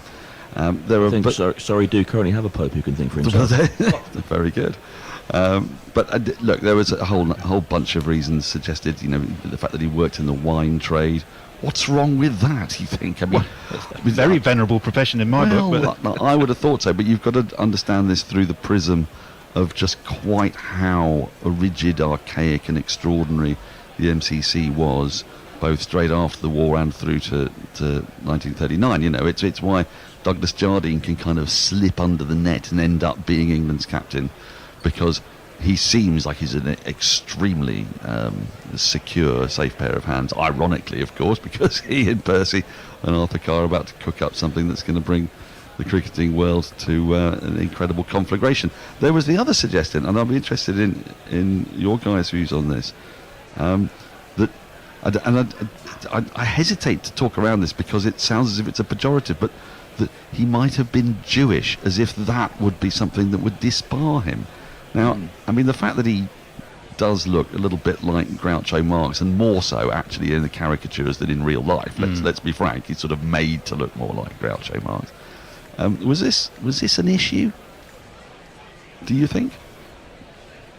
Well, I've just come across a document in sorting out the papers for auction that it was a correspondence that Pop referenced in this question, stating, and in fact he had to go as far as asking one of the elders in the Jewish community to assert that he was not Jewish. I mean, that's quite extraordinary to rebut that. And we, in fact, can trace back through online methods now our family lineage all the way to Scotland in 1715, approximately, to Berwick-on-Tweed. So, you know, it seems highly unlikely, and those forebears are buried in a Church of England graveyard. So, you know, at no point does it appear to be the case. But it's interesting, isn't it, that would have been used as a potential stick to beat him with. I mean, it talks to a certain degree of anti-Semitism within the establishment. And actually that, you know, the establishment was, I think, almost trying to find reasons to block Percy. I mean, Percy reminds me in this respect a lot of Brian Clough not managing the England football team. That essentially anybody with a brain can see that you've got this master tactician out there, but he's just, the establishment can't control him, and that's the real reason that he didn't become captain of England. I think another reason that's certainly relevant to bring up here as well is that he didn't go to Oxbridge. You know, and in the 1920s, the idea of having an England captain that hadn't gone to Oxford or Cambridge was extraordinary, and you know, beyond the fact he clearly wasn't biddable, not to have that lineage. I mean, looking at this, just to quote some great names at the time that are still known as great names today. Jack Hobbs in 1924 suggested that he thought Fender should be named England captain. He said that he was a finer and more interesting captain than any man now playing. That was Jack Hobbs in 1924. Jardine wrote that Fender had the ablest, the quickest and the most enterprising cricket brain. Alf Gover added that Fender was worshipped by the whole team. So, I mean, it's not like he didn't have incredible cricketing figures arguing his case. But I mean, that document that you refer to there, I mean, that is, I mean, if only it's extraordinary, and if only it was, looking at it in historical context, extraordinary. Well, he was an adept leader. There were those brushes with authority. You mentioned the Geacock incident. Alfred Geacock went to go and live, got married, and had to move not miles out of Surrey, but literally about 100 yards across the road, which put him into Kent. And Lord Harris then took issue with that and said, well, no, you've got to live, therefore you can't. He wasn't allowed to play for a season. So Percy went to war for that one on Geacock's behalf. Yeah, is now the time to go a little deeper into Percy's relationship with Lord Harris? Well, we're just about to get there. I was just going to mention as well. Possibly my favourite Percy Fender story. This is in this. So do keep listening. The other one. He led the gentlemen and players through the same gate. This was it. This was exactly it. A beautiful story of him as the rebel. I love the response from Lord Harris was, "We don't do that sort of thing at Lord's Fender." Exactly. I mean, I think that's almost word for word a phrase that you've used. He was chided for something earlier in this podcast, almost word for word. And I think, if anyone was to take up the cudgels and write a more modern biography of Fender, and maybe use some of the amazing material that is going to be in the auction to update the biography that was written in the 70s, we don't do that sort of thing at Lord's Fender would probably be the title I would choose, certainly. It would be beautiful. The other one, of course, famously was covered wickets. Lord Harris had counselled him at Scarborough on covered wickets. Percy gave him his best advice, and when South Africa came a little while later and wanted covered wickets to get themselves ready for their Test series, Lord Harris says, "We never cover wickets. We don't. That's just not the done thing." And Percy actually took him to task on it in the press, and that was probably their final falling out. Actually, let's just have a little listen to Percy putting the record straight on how he fell out with Lord Harris about covered wickets. One evening I was walking over to the tent when I saw a lone figure standing in the middle of the ground, watching the ground staff putting the covers on the wicket, and I recognized him as being Lord Harris. As I passed by, I said, "Good evening, my lord." And he turned round, recognized me and said, "Oh, come over here, Fender, I want to talk to you." For a few moments we spoke about the coming tour in Australia, and I said how much I was looking forward to it, when suddenly he turned to me and asked whether I thought the covers which were being put on the wicket in front of us could be improved, and if so, how. I replied that the water sometimes seeped between the joins of the tarpaulin covering the arc over the wicket, and I thought that another couple of tarpaulins to cover those joins would probably achieve the desired result. Well, I thought no more of that conversation until early in May 1921, when, one day, in the paper, Leicestershire were called over the coals for covering their wicket for their match against the Australians, of course an exhibition match, the Australians who had just arrived for their tour in this country. It was reported that Lord Harris had said that he had never heard of any wicket in this country being covered through a match. I was foolish enough to send a letter, which they published, to the paper, reminding his lordship of our conversation at Scarborough the previous September. Of course there was no reply. I hadn't learned not to contradict people in high places. Let's just remember that everything we talked about here you can find online, auctions.bhandl.co.uk.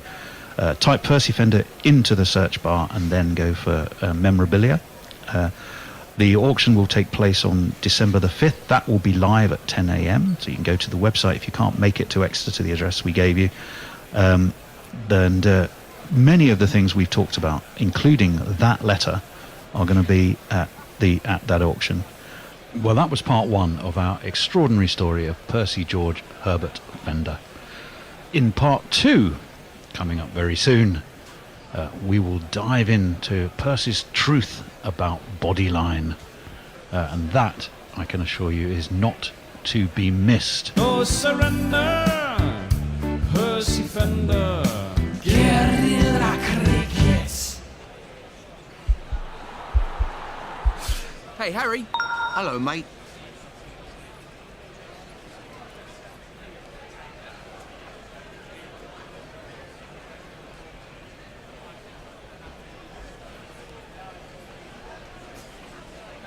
Hey, Harry. Hello, mate. Got any tips for the football? Your best bet is to head over to Bet Victor. They're giving new customers a terrific welcome offer. If you bet a minimum of £10, they'll give you £30 in free bets. Phew, that's a steal of a deal. It's a good darn deal that'll make you squeal for real. Neil? My name's not Neil. I know, but it rhymed. Listen to Harry and make your best bet on the football at BetVictor. 18 plus, opt in and bet on any football marketing at odds of evens or greater. No cash out, 7-day expiry. Terms and conditions apply. Gambleaware.org. This episode is brought to you by Raban. Be victorious with Invictus, the winning masculine fragrance by Raban. A phenomenal clash of biting freshness and woody aroma. Two forces combined for the ultimate clean fragrance. The essence of a hero, the scent of victory. Discover Invictus and the new Invictus Victory Absolute by Raban. Visit us in-store and shop online to discover more.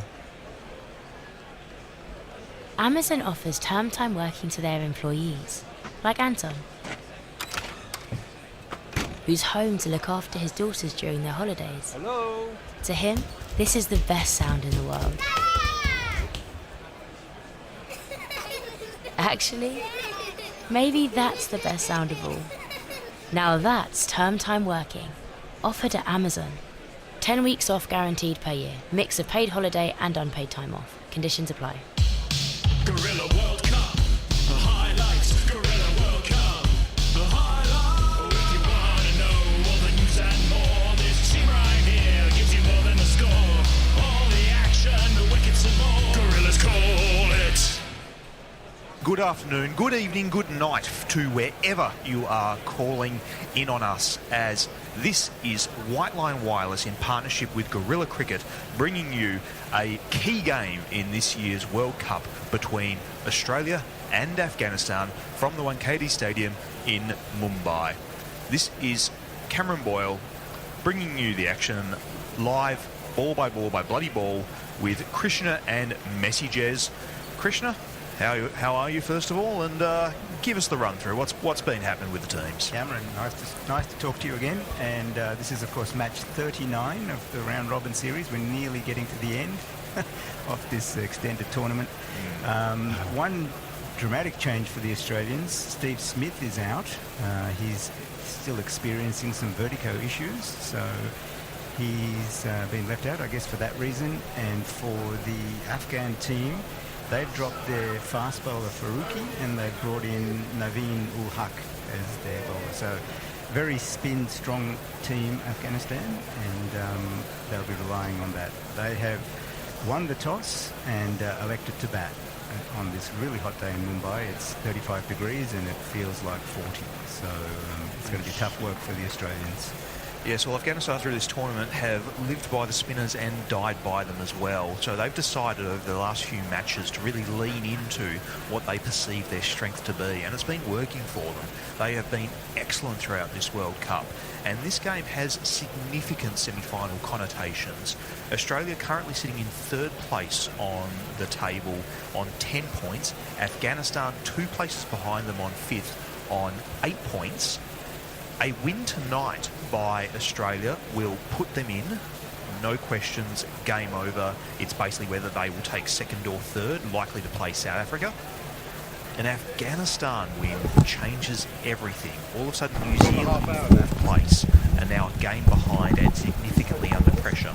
Alternatively, if Afghanistan does lose tonight, whilst they are not out mathematically, they are in a lot of trouble because currently their net run rate is quite a bit poorer than New Zealand. So even if New Zealand loses their next game, Afghanistan are going to really struggle to overtake them on a net run rate battle. So this is a must-win game for Afghanistan. We're back. We are back. I was quite listening to that. It was a must-win game for Afghanistan. I don't know what the hell that was about, but it surely wasn't as important. Who's doing ball by ball? You. Oh, okay. England are 269 for 4. The target is 371. They need 102 runs to win. As Thakur into completely have a beautiful straight drive by Stokes, but it was so straight that the bowler could drop a hand on it and prevent possibly a boundary because he timed that quite nicely. He did indeed. This is the bowler.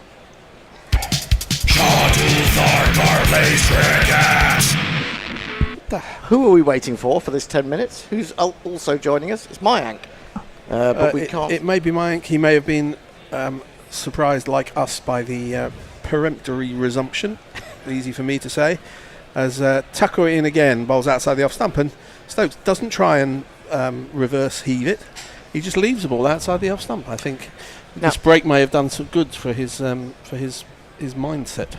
I'm a little bit worried, Bear, if actually you could have a look into this, that the scorecard, especially with regard to the bowling figures, is all over the shop.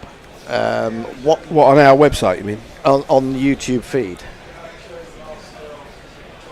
That's happened a few times recently. The Bear knows about it, as this last ball is wide and slapped and a bottom edge, and it goes between a very wide first slip and a sort of a third slip down to the untenanted third man boundary for one of these. 2 + 2 is the number. Do we use untenanted for anything else other than the Bear's properties? It's always third man, isn't it? That'll do nicely. It's like burning reviews. I thought of this earlier. People don't lose a review, they burn it. Oh yeah, I hadn't thought of that. Anyway, 98. The psychological runs required figure is now under 100. Well, no, the actual one is under 100, but it might be psychological that it is under 100, as Joe Root will take strike from Jadeja, who all of a sudden, when a couple of wicket falls, amazing how often this happens, nothing's happening and a couple of wickets fall for whatever reason, and all of a sudden the bowlers get more out of the wicket.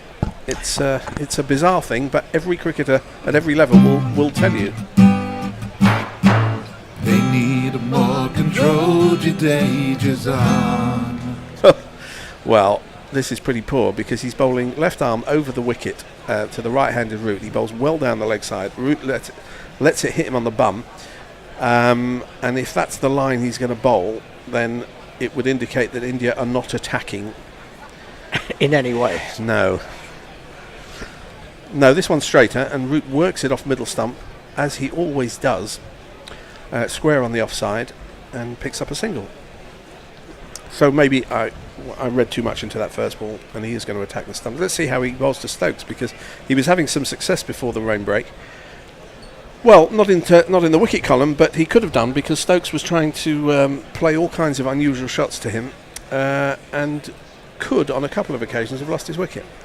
Yeah, it was bringing out the reverse sweep to the ball that was turning out of the footmarks, and I don't think that was entirely wise, especially when it was sort of from his third ball onwards. And Stokes is actually the least likely of the England top order to be doing that, because he tends to start quite slowly. He's got out the reverse sweep and he's timed it quite well. He's got on top of it, but there is a man at deep backward point. So it's just a single. 275 for 4. I can almost understand playing that shot if you've got no one down there. Yeah. And but the risk reward for a single, just doesn't seem to add up to me. But there you go. Well, unless you try and force the bowler to put it in a place where he doesn't want to. If you're consistently getting that single, over a wicket again to the right-handed Root, who pushes towards extra cover, no run. What is do we know Messi? I'm going to ask you to do some stats research because Tony isn't here. Yeah. How many overs, if any, were lost as this next ball is full on leg stump and driven back to the bowler? As far as I can tell, we haven't lost any overs. So how many overs left in the game? Another 36.1 overs. As this one's again pitches outside leg stump and Root goes back and defends it from the crease. One ball left of the 60th over of the innings. That was the last ball of the 60th over. We're 20 away from the new ball. Messi, are people saying things? Brown in Brisbane says, lovely sunshine in the Midlands. Now at the county ground watching Northamptonshire versus Middlesex. Oh, what's going on there? Stretching out my £6.50 pint. And Fluffy says, come on, Stokes, I didn't get 135 tattooed on my back for nothing. Back tattoos, that's a good idea. Yeah, well, Mr. P says no extra time allowed on day 5. Well, the one thing we do get on day 5 is the full 90 overs. Yes. Unless we lose more than 40 minutes to rain. So, and I would guess the sunset in Leeds is about 9:30 p.m. So there is a lot of scope for getting these overs in. New bowler. This is going to, as we suggested, straight after tea, he's going to have a little bit of a go, and he'll probably have another go when the new ball comes. But it's this man. And now they're Marty Bumrah. Oh, you're bowling again, aren't you? Oh, I thought as much. Well, he's their go-to guy, and they're looking for results from him. His first ball is full and straight, and Stokes comes down a little bit late on it. 85-mile-an-hour delivery, but he defends it successfully enough. A response to your question: Middlesex lead by 131 runs with 9 wickets in hand in the second innings. Yeah, it's two rounds of games which have been played with the Kookaburra ball. I think slightly undermined from what I've seen. I haven't really looked through all the games, but a lot of teams are just. If the idea was to teach English seam bowlers how to bowl with a Kookaburra, it seems to be mostly being bowled by spinners. As Bumrah comes in and bowls full and straight, and Stokes drives. It was actually a half volley, but he doesn't try and hit it too hard. He's examining the bottom of his bat. It was driven to extra cover, who fielded, no run. Yeah, I wonder whether he just didn't feel he was quite in the right position to play that, with the flow of the bat, and just saw it out rather than attacking it. There's still quite a lot of dark cloud. I don't know whether that's behind the Kirkstall Lane end, the big stand there, whether that's coming or going or skirting around. As Bumrah's in again, right arm round, shorter ball. Stokes goes on the back foot, defends, thinks of a single. There might have been one there, but Root was anchored in the crease at the bowler's end. I think, as far as Stokes is concerned, and perhaps certainly Duckett and Crawley earlier, when it's Bumrah bowling, they are less inclined to automatically go for the big shot. Yeah, they rein themselves in a little bit, I think, yeah. And that's probably wise. Yep. Because he's far and away the best Indian bowler, far and away the best bowler on either side. It's just good cricket. Same ball from a different bowler might have gone further, as again full and straight. And Bumrah's fallen over as Stokes defends this. He's gone over on possibly his right ankle. He's got up quickly enough, and he doesn't seem to be limping. He's examining the ground where his front foot lands. That would not be good for India in this series if Bumrah were to injure himself. My sympathies are with people who fall over, I have to say. They are the last few days, yes. Stephen Finn, what a hero. Though, if India do lose this, do you think Bumrah will play the next test as a 7 or 8 day gap before the next test? I think he probably will. They don't want to go 2 down, do they, if England do win this? No. There was some talk of him only playing 3 tests during the series. Yes. I don't know whether that was anything official, as Bumrah bowls again on the middle and leg, and Stokes defends, again not looking to attack Bumrah. 1 ball left of this, his first ball of his spell. If India are taking the England route and saying, well, when our best bowler is fit, we're going to make sure we don't play him because we're saving him for some other game, it's a bit odd. It's he who said that he wouldn't play more than 3 tests in the series. Oh, right. And that's why he wasn't going to be interested in being captain. As he finishes the over again with a full and straight ball, which Stokes defends, and then walks out towards point to field and pick it up with his hand. Not very wise. At the end of the 61st over, 275 for 4. So if he's going to play 3, that would make sense. It would be 1, 3 and 5, wouldn't it? Well, it would. Yeah, you'd think. But you have to remember that there's probably a bigger gap between this and the second test than the second and the third. Good point. There is, yes, definitely. There's 8 days. It's tomorrow week the second day starts. Yeah. The second test starts. Whether that's enough, I don't know. Eric J proves your wisdom by saying sunset is at 9:42 today. Mr. P says we don't want any injury to decide this. And Brian in Brisbane says, for not Fred, Middlesex are 153 for 1 in their second innings with a 131 lead in reply to Northampton's 435 in their first innings. Yeah, this is day 3. Going into the last hour of day 3 of 4. So not an easy declaration to make on a lot of runs are being scored in this game as Root prepares to face Jadeja. Must be Jadeja because Pant is standing up to the stumps. He's round the wicket now, and out comes the reverse sweep. He's taken that off middle and off, and he's beaten the man at short third man. Is this going to get all the way? It does. It's a boundary off the first ball of the over. Now my my innings going?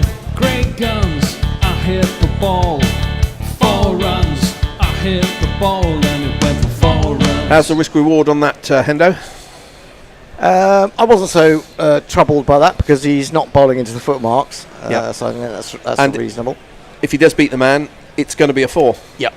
So the greater reward, less risk. Oh, this goes on with the arm. Is an appeal. I don't think the umpire's going to give it, and I think it would be missing leg anyway. So if India are going to use their final review, they will be thinking about it. They have to, and they have gone for it. And I have a feeling this is sliding down the leg side, and India may have TM burned their last one. But I've been proved wrong before. That was out, that was out, that was definitely out. Was that definitely out? I don't know. The bear from the green room thinks there was some inside edge. I didn't think so. I didn't pick that up, I have to say. It went on with the arm. It's not so bad, but it has to be actually hitting. It can't be clipping leg stump because it was given not out. Although they wouldn't wouldn't lose the review in that instance. You can see in the slow motion that as the ball hits the pad, his pad then bends to outside the leg stump, definitely. Yeah. So that can always, because it happens so quickly in the umpire's mind, that can make them think it's going down the leg side. It's a better shout than I thought when first watching it. We're watching ball tracking now. It pitches outside. Its impact is in line. It is missing. Missing completely. Going too high. Didn't have that on the bingo card. India have burned their final review. And is that going to come back to haunt them? I think they had to go for it because they needed a wicket, didn't they? Yeah, I think they did. No blame there.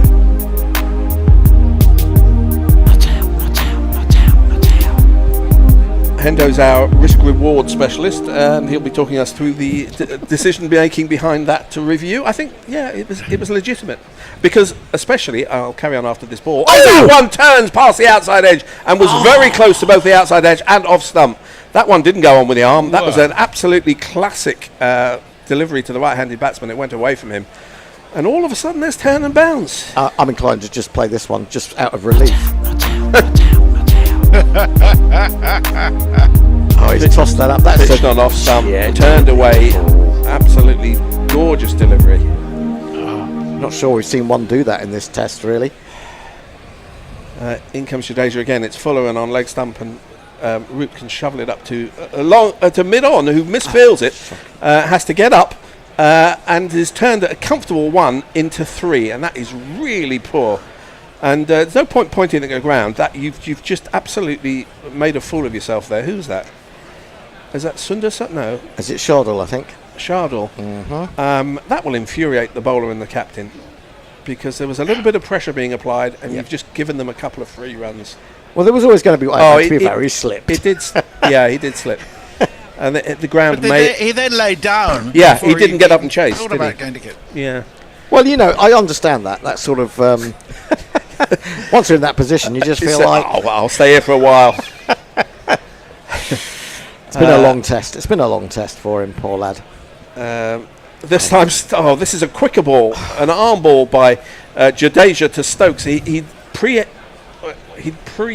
what's her name? Emptied. No, he'd predetermined the reverse pull, and he got an under edge. It wasn't too close for the stumps. It's not great thinking. I don't like it at all. Jadeja all of a sudden is looking dangerous. At all. The bear's laughing. Last ball of Jadeja's over, and out comes reverse sweep again, and this time he's timed it quite nicely. There is a man out there on the deep backward square boundary. It's a single to Stokes. He keeps the strike. 62 overs have gone, 283 for 4. Messi. Nitish Deshpande says, inching towards the draw? Absolutely not. This is going to have a result. Mr. P says, how on earth are England ranked 3 on ICC and India 4? More to the point, how are England ranked 3? Well, here's what it is. Let this match be a lesson for the young Indian cricketers, says Steve Williams. When you're in a commanding position, you do not become complacent. At 4:30 for 3 to be all out for 471. And the second innings as well, 6 for 61. You've got to point that out as well. I mean, all the talk in the last session last night was when India might declare. Well, which is why I think it's less important that they lost the wickets in a heat, because they might have declared on a similar sort of score and a similar sort of time anyway. They may not have, but the first innings was more egregious from India's point of view. Stokes is ready to face up to Bumrah. This is going to be gripping cricket. In he comes and bowls, and it's full and straight, and a proper drive by Stokes, but it's straight at short extra cover.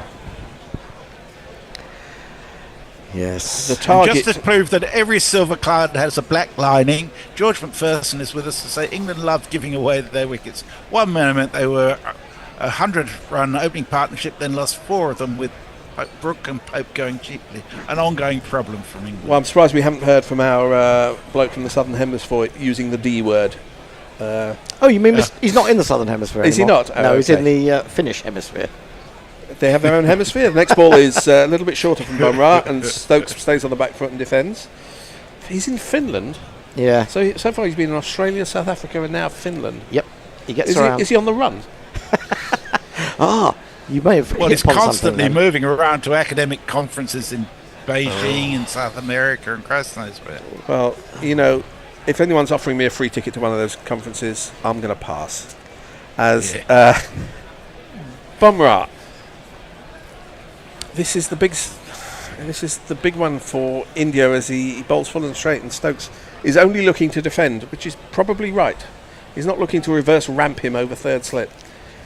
And with only 88 runs to win and an indeterminate number of overs, probably around 40. Don't have that detail in front of me. I think we can say he's making the right decision. No, there's only 32.3. Yeah, 5:10 now, so 32.3 overs remaining. Yeah.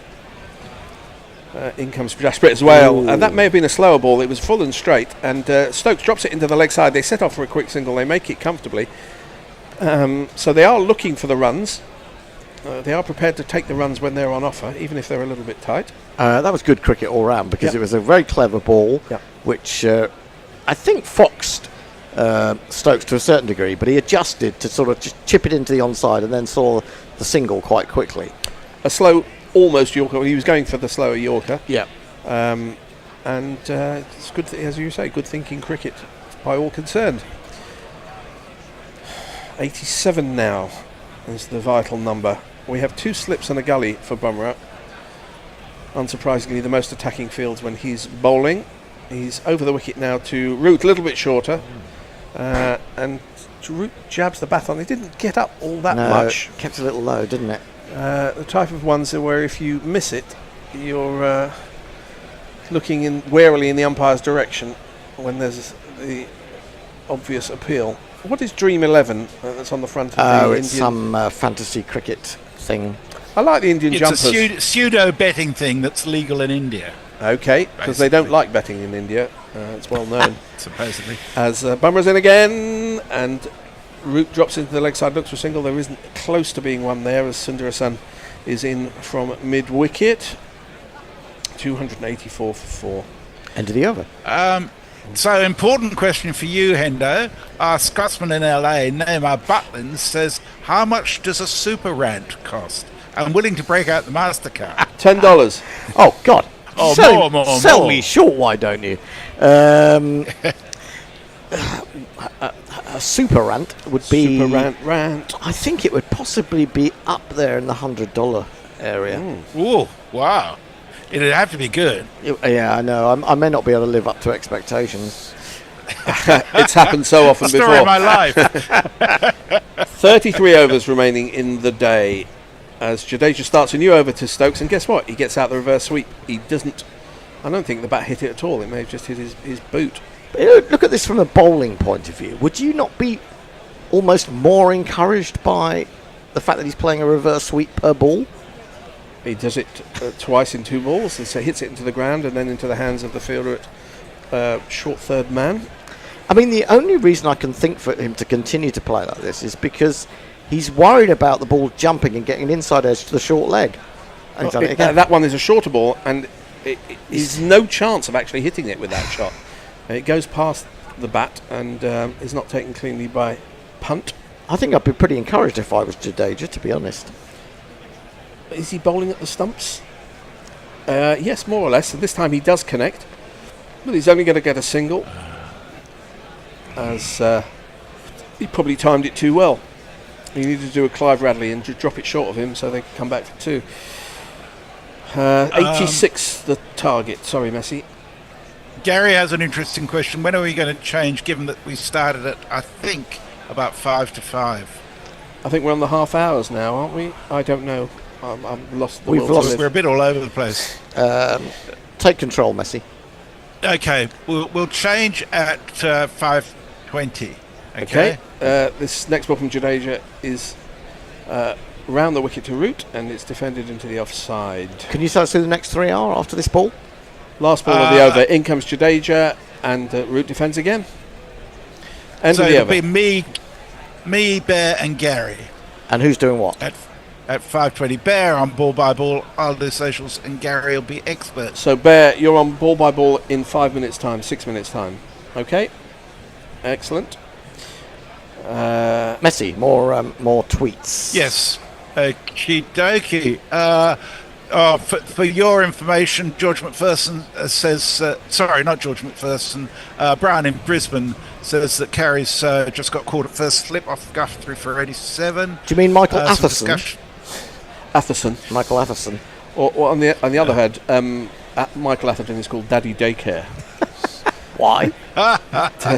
Because his son is called Daycare. Oh, right.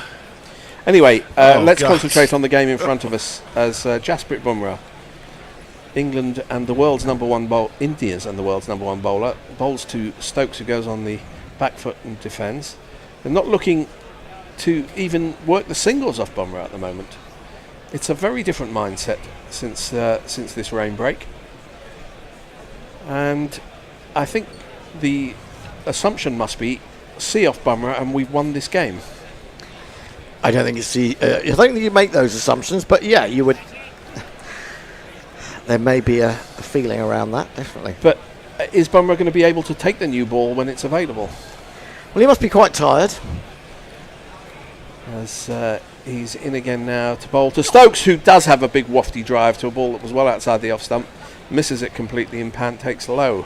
I think it's one of those situations where he's not looking, incredibly threatening at the moment, but it only needs him to get a wicket, and then suddenly the adrenaline flows. Well, if he got a wicket, the ball would be jacking all over the place. Why? I don't know, but that's what happens. Well, maybe it's a little bit of extra effort. Maybe it is the adrenaline. I don't know. Cricket's a game played in the mind. Indeed. Well, that's the body, isn't it? Adrenaline, really. Goes around your body, makes you feel good or bad, depending on when it comes. In comes Bumrah, full and straight, and defended by Stokes. This is like that. If I remember that innings at Headingley, which I described as the greatest innings in the history of cricket off air earlier, when he beat Australia in 2019. He was batting the night before the last day, and he wasn't scoring any runs. No, he was. Was he 3 not out of 50 balls or something like that? He has the technique to do it. Yes, which is why I get a little bit upset when he's playing these slightly crazy shots against the left-arm spinner. This one from Bumrah is short, and Stokes gets on top of it, plays it towards the gully. No chance of a run. But he's not even trying to work Bumrah to the third man or to find leg or anything. He's just saying, I will defend every single delivery from you. This is the best you've got.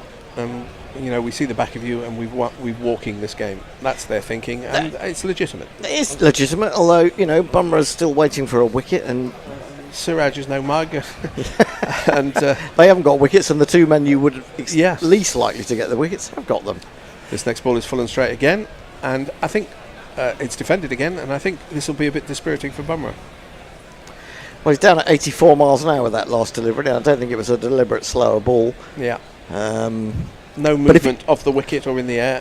If you can break the spirit of Bumrah, the Jasprit of Bumrah, then you've done your job, haven't you? Mental disintegration? No, mental disintegration would be taking for 20 and over, wouldn't it? But they're not trying to do that. The last ball of Bumrah's 19th is on leg stump, and it's turned quite stylishly down to fine leg for a single. It was full and on leg stump. Stokes didn't miss out, gets a single. End of the 65th over, 286 for 4, and there were still what about 85 needed? And 31 overs remaining in response to a question online. England's not a pushover now, as some may think. England have a very good side at the moment, says Clyde Jones. But a lot of inconsistency in the side, says George McPherson. They have a good batting lineup, Yeah. I think it's fair to say. They go down to 7 or 8. Oh, no, it's not raining, is it? No, it's just walking around. I thought Stokes was heading off towards the pavilion, but he's not. Sorry to have given any England fans a heart attack there. Jadeja will continue, unsurprisingly, and he'll be bowling to Stokes, and I don't think you'll get much on offer from the bookies if you wanted to bet on him reverse sweeping the first ball. He reverse sweeps. And I don't know whether that went down in the ground and then up into the air, but the man from leg slip seemed to be a little bit tardy coming in. That's KL Rahul. Yeah, he suddenly got interested, didn't he? Did it come... Did it go down into the ground and then bounce up, or did it come up off the bat or glove? Or off the keeper? He's gloved that. Oh, he's gloved that into his pad, and slightly slow movement there from KL Rahul when there was a chance of a catch ball in the air for quite a long time. Well, not just... I'm just wondering if... Didn't it come off his forearm there? No, I think it came off his glove. It may have come off the glove, but he certainly would have gone up for it. This one is another reverse sweep and timed, but straight to the man on the boundary who nearly makes a hash of it. But does stop it, gets it back in. Root will be on strike. We'll see some more normal cricket with the Jadeja coming round the wicket to him. I think he's sort of snubbing his nose at me, basically, because I criticised the... that was glove. It was glove. But I'm just wondering, shouldn't Rishabh have had some interest in that as well? I'm not sure how far away it fell from him in the end. Yeah, it seemed to linger in the air for a while. Root on strike now to Jadeja, and he goes back and does what he does. Tries to play it down to third man, but there is a short third man, so no chance of a run. Yeah, needs a bit more pace on the ball to be able to do that, doesn't he, really? But, Stokes, he's having a go at me because of that. We haven't had a boundary for a long time, as this next ball is full and pushed to short extra. And he's also having a go because I was a major critic of him putting India into bat. And of course, if England win this, as they should from here, then he can laugh at us all, can't he? And fair enough. Yeah, as this again worked towards third man and misfielded, so it's going to be at least one and possibly two. And possibly more than four. That is really, really poor, unless it's taken a bad bounce or there was some moisture which made him lose his footing. I think that is... And if you kids can't listen, then you bound to see the way you get shot for crossing a boundary. I think that's shit. And there's no Kohli to kill him. Oh, no. It did bounce up at him, but he should have got his body behind it. He had a long time. We're going to have a change after this ball. The Bears coming to do some ball by ball. We're having a three-person change. Jadeja to bowl to Root, and that is poor cricket from India, that was. This one is an arm ball in towards leg stump. Root defends. The end of the 66th over, 291 for 4. Messi, give us some messages while we do the changeover. Okay, thank you. Ars has got enough time and enough batting to come. Should win. Thanks for your great coverage. Nitin Deshpande says India cricket is now casino cricket. Well, do you mean because of the Dream 11? Neymar Batlin says, I live in America. Make mental disintegration great again, to which Eric J says you already have. Do you think Zach Crawley will go to Australia in winter? Says, you can bet on it. And Luke Allison says, Zach Crawley... Sorry, go Gary. I was going to say there was lots of umbrellas up in the crowd just before we went to that break. So I don't know whether it's raining or not. But I will just say one thing as Bears get themselves sorted out, is that the new ball won't have any impact on this. The game will be done by the time the new ball comes round. So if you're going to bowl Bumrah, then bowl him now. There are spots on the camera here. There are indeed. We're long for this session. Well, I think there will be just a little bit of rain. Beautifully down the ground, but can't beat the man at mid-on, and there'll just be the one run. Yeah, I mean, they've stayed on with a bit of drizzle, and then it's got too hard, and they've gone off. It's a question of whether it flies past or not. I mean, the showers are supposed to be quite intermittent, quite short. It also looks pretty dark out there. They've got lights on, man. I don't know if they've been off for the bad light before. No, they haven't been off for the light. No. So maybe they can make a decision. They don't have a marker which says that's what we come off for, but they will come off for bad light, even under lights. Down the track comes Stokes, and that's more Stokesy that we like. Drags it through the offside, smashes it all the way out to the cover boundary. It's 4 runs. Giuliani had his reasons for selecting his landscape seasons. There were 4. Gave himself room outside the leg stump. I think England are playing against the light and the rain as much now because there's plenty of time left. There's 30 odd overs plenty left. of time left. Well, edge through the slips. It's going to be another 4. Yes, there are. There isn't. Yeah, there is. They told us on the telly, Gary, they've lost no overs, and they'll go over. They'll go over time. Because they're not wrong. There isn't enough light, and there isn't enough dry weather. You cannot play cricket. There is plenty of dry weather. Have you looked at the radar, Gary? There will be a little bit of rain. That's it. And sunset is 9:36 or something. We found out.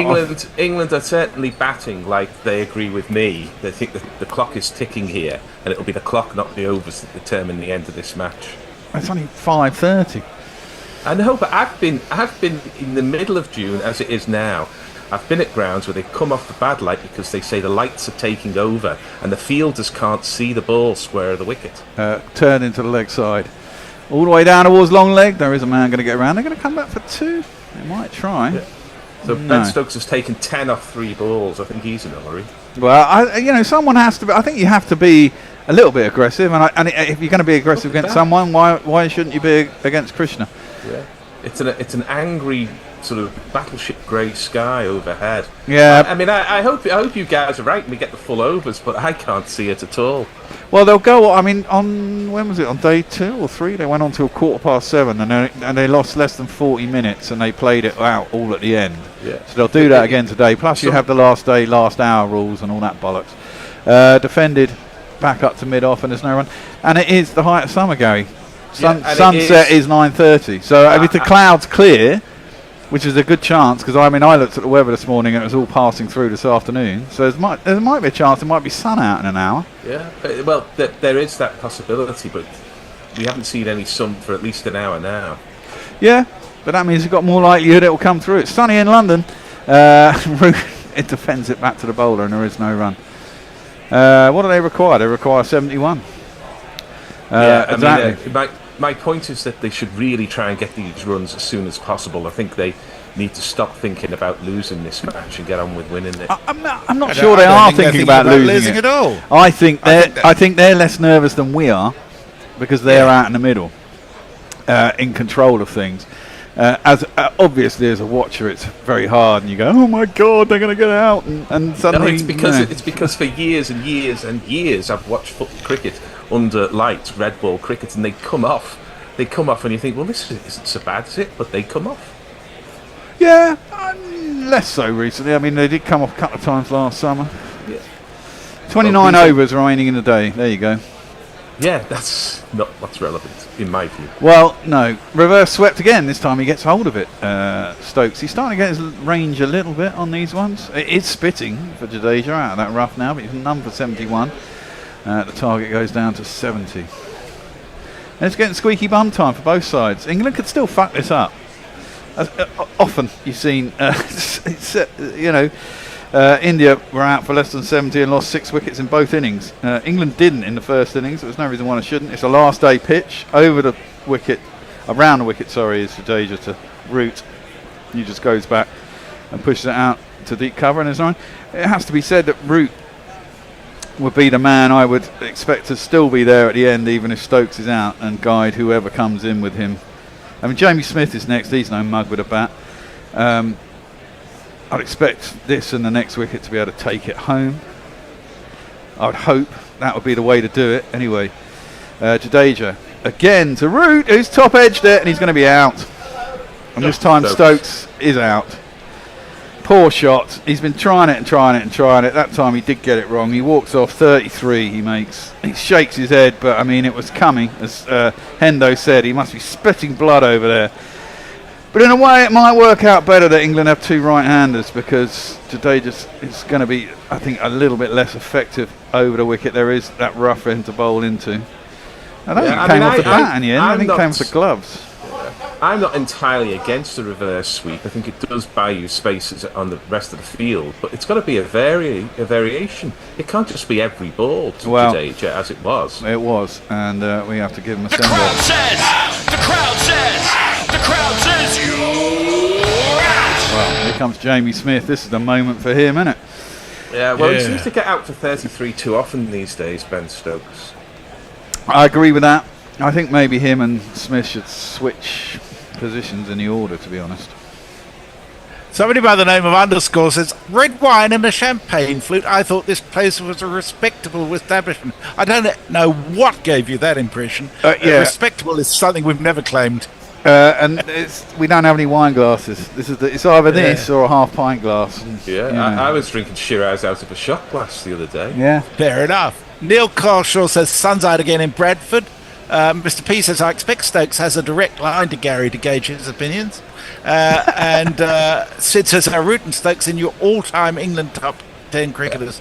Root is, yes, I'd say so, actually, for me. If you don't want opinions, there are other commentary services that's available. It's not vanilla here.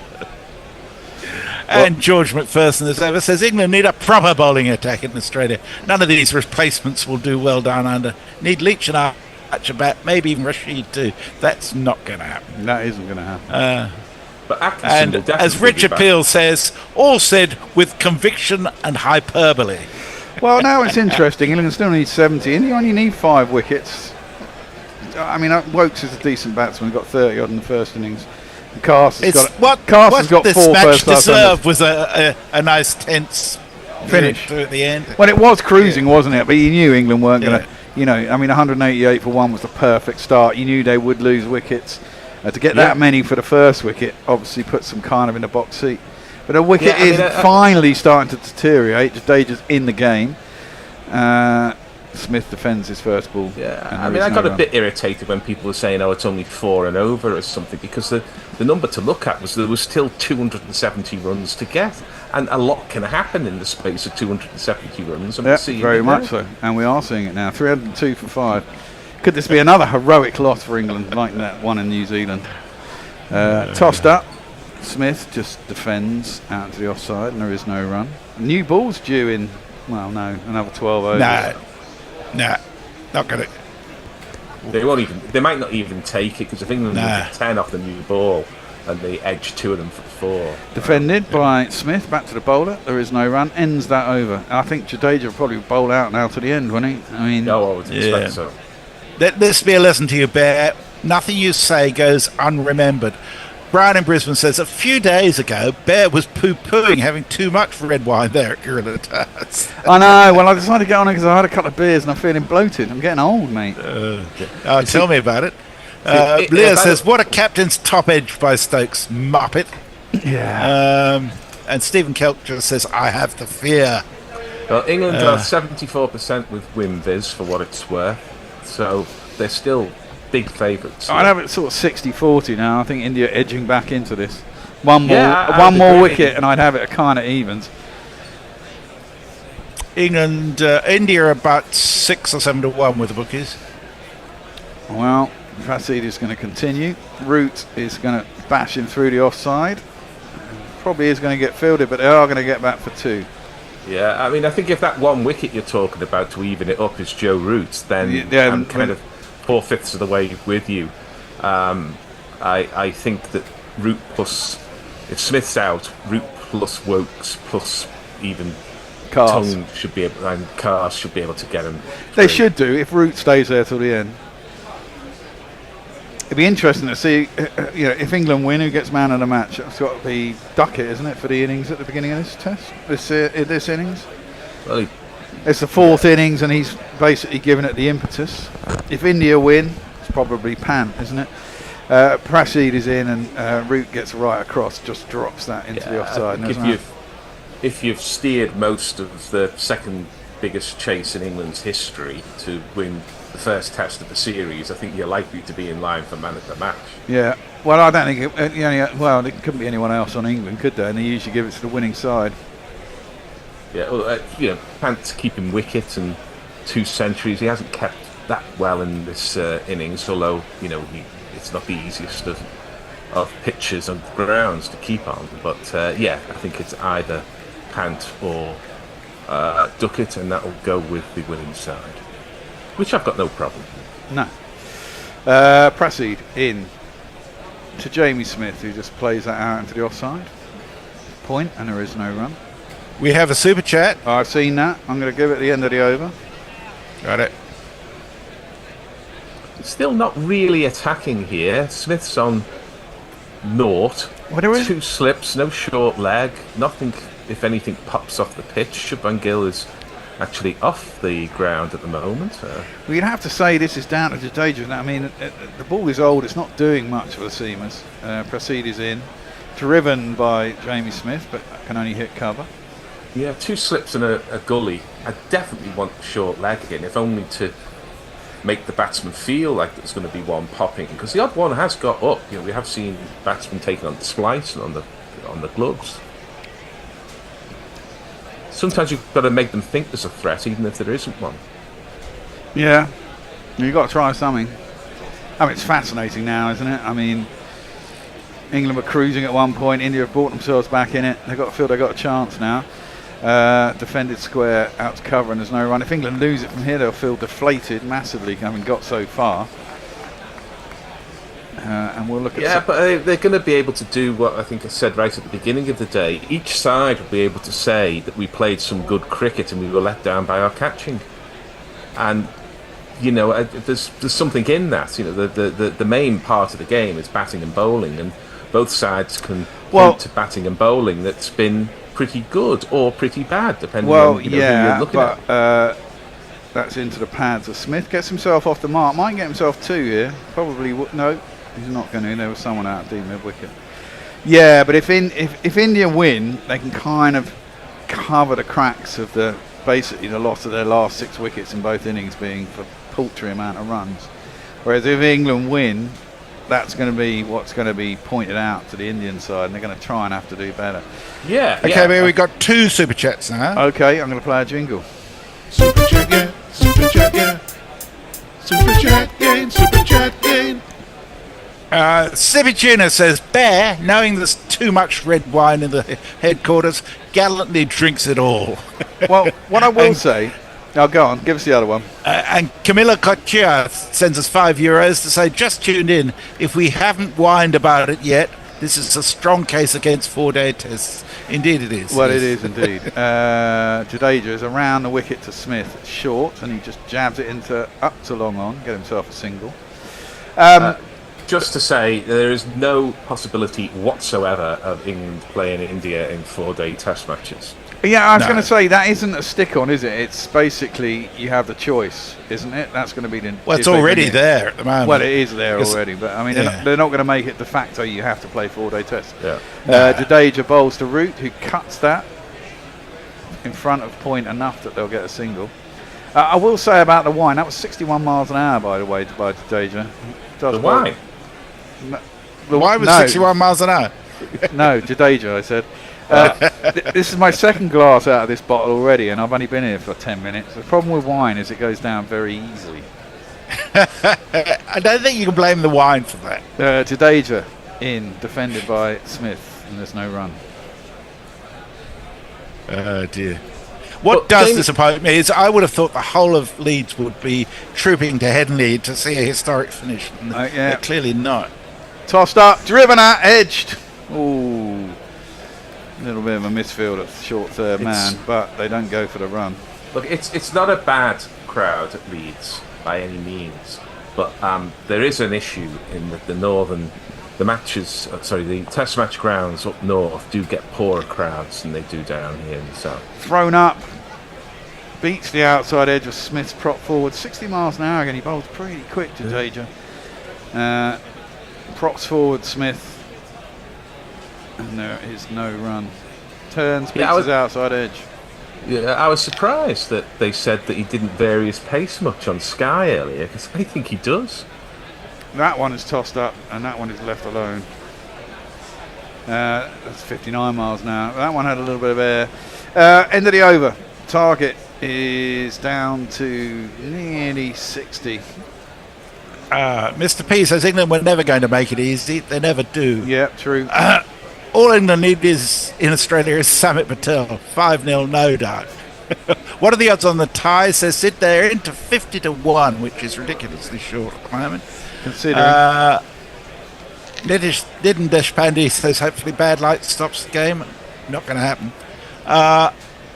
Neighbour Butland says, I take everything you guys say as gospel, like Anchorman. What other service? You very misguided if you take what we say as gospel. We do our best, but we might make an occasional mistake. Yeah. You'll hear 3 different points of view in 3 minutes on Guerilla. Exactly. And one of them is probably right. So one of us is right, the other 2 are wrong. Prashi Krishna is in again. That's beautifully driven by Root through the covers. There's no one going to be out there. That's going to go out to the boundary. Root hits a 4. Love it. Love it. Love it. He must have played that shot for England millions of thousands times. Of times. Absolutely. I mean, he just that is Joe Root. You could do it as a kind of silhouette, like the start of James Bond or something, and all you would see is him walking along and then playing that extra cover drive. You say, Joe Root. Yes. The man with the golden bat. Well, I'm on my 3rd glass now. Prashi Krishna is in again, driven out to the covers. Bad timing by Root, no run. Well, the sun's out as well. The sun is out. There you go, Gary. No bad light there. Not yet. Nindesh Pandit says remove Root now. Luke Hallahan says remove Nitton now. And Steve Williams says Joe Root will be the key to taking England to victory. Joe Root. And as Eric says wine is a well-known lubricant. Well, that it is. Joe Root is the key to England's victory, and he's the world's best batsman. He's got 13,000 Test runs. You know, if you're an England fan, you expect him here to get through to the end. That's driven up to mid-on, and there is no run. I've just seen that. I've just seen that. Just give it. I'm not going to play a jingle. It says there's 2 queens to say. One of you is right. One of you is Gary. Yeah, very good. Very good. Nice work there, Jay. Root is facing up. Krishna is bowling. Root just dobs that down in the offside. Thinks about a single, but it's not really there. Well, this is, and I disagree with some of the discussion in the earlier over, because this is the vindication for Ben Stokes inviting India to bat. England wanted to be in a situation where they need 50-odd, 60-odd in the 4th innings of the Test with wickets in hand, and that's where they are now. Yeah. Whether they win or not from here is not going to determine whether the toss was right or not. Because all the toss can do, I'll break off. Defending back to the bowler. All the toss can do is give you a tactical or maybe a strategic advantage. And Ben Stokes thought, I will have the strategic advantage batting 4th, regardless of how many India make, and they made 470 odd. And yet here we are, batting 4th, last session of the Test, and England have the advantage. So he made the right decision with the toss. There'll be people who disagree with that, but they'll agree if England win. But I still, you can't say he's wrong if he wins. That's guided down towards 3rd man. There's no run. But my point. His objective was to be in this position. He has achieved this position. Therefore, the toss decision was correct. Yeah, I guess that is an argument. I mean, my point, I think, is more that you had a India side that wasn't mostly attuned to English conditions from most of the players. And England had a pretty, not a great bowling attack, I would say. And with that in mind, if England could have put scoreboard pressure onto India in the 1st innings and got a score of 450, 500, then you might have found more cracks quicker in the India batting lineup and been able to put pressure on them for the rest of the series. As it turns out, you're right. If England win here, you're not wrong. And India will look at, as that next ball is defended out to the offside, out to cover, and there's no run. I mean, England then, as I was saying, just 2 overs ago, India will then have to look at, our bottom order was twice rolled for under 60 for 6 and 7 wickets. And that's where we lost this game. Well, I would argue that cuts if nicely England by... win, Hold on. Cuts nicely by Smith out to deep point to get himself a single.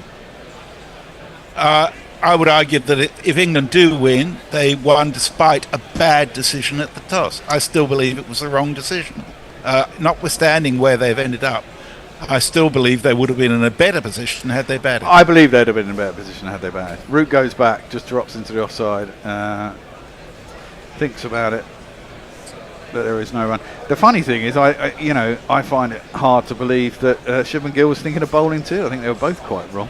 Hey. Well, they know that the last 6 matches at Headingley have been won by the side batting second. They also know the fourth innings it scores the most runs. Defended out into covers and there's no run. Whilst all those things are true, who needs facts? Who needs facts? But B, you've got to look at what the weather was like on day one as well. Yes, absolutely. And it was a batting day. That's defended back towards the bowler, and there is no run. Well, I as you prefer know, a super chat jingle too, please, Bear. I have got one lined up. I've got no time for the pitch readers, the people who say the I don't even toss. think about the pitch. I'm not thinking about the pitch here, Gary. That's defended back up the track. There's no one. I'm looking at, if you have overheads in England generally, I'm just looking at how this summer has played out and what was going on day one. And the fact was, it was blazing sunshine, 32 degrees or something stupid like that, and that is a day to bat. Even in, on pitches that traditionally seam around a lot, it was that hot that whatever was going to happen on the pitch, you may have to bat out the first half hour, because there might be some tiny bit of moisture left in the pitch. But the rest of the day was going to be an absolutely princely batting day. And then so it proved, they ended up day one at the end at 359 for 3. And it would, if England had been batting, it would have been similar. And I think if England had ended 359 for 3, they'd have gone on to get 550, 600. And I believe that India would have struggled with what they have, even on a decent batting pitch, because they're more fallow. Come on, play that super chat jingle. Okay. Or we won't get any more. Okay. YouTube Prime Super Chat. Attempted cut by Smith, and there is no run. Go Messi. Sippy Tuna, who's been extremely generous this game, says, I join Bear with the wine, but I'm California sober these days, which goes nicely with Test cricket. Less passing out than I did with drink. California sober means what? Getting stoned rather than drunk? Well, that's not a bad idea. I'd join you in a spliff, but I can't smoke indoors. Can someone let Ajit in on the computer, please, over there? Yeah, well, I'm just going to respond to the Bear saying I take all of those points, but I think it's trumped by the fact that, and Stokes has been absolutely clear about this, they want to bat and chase in the 4th innings of a test match. They've got a pretty good record doing so, and here they are doing exactly what they want. Very hard to say, well, you got that decision wrong, but here you are exactly where you want to be. Yeah, no, I agree with all that. I just think I look at the conditions on day one. That's all my thing was. That's cut nicely by Jamie Smith. There is a man out deep backward point. It's a danger. It'll just be the one. I get that. I think you also have to play to your strengths. England had a second choice attack. They were definitely missing Atkinson, arguably missing Archer, and arguably missing Wood. And they thought batting is our strong suit. What do we want to do with our batting? We want to chase. Yeah, true. I see that point, and I'll listen to people who say you got it wrong at the toss. What I won't listen to are people who think Stokes gets everything wrong, and therefore he definitely got it wrong at the toss. No, I agree with that. That was an inside edge. They'll scoot through for a little single. I don't have a problem with that synopsis. I think England do like chasing, but this is what I mean. India will have to look at themselves. I mean, they were in prime position twice in this match and fucked it up. I don't think it was because of spectacular England bowling. I think their bottom order is just tosh. Well, yeah, even if you're 300 and whatever they were for 3, India, England are not out of the game. I think if England were 140 all out. Cut. Lovely shot from Jamie Smith. He just stands up on his toes, punches it out through the covers. all the way to the boundary, 4 runs.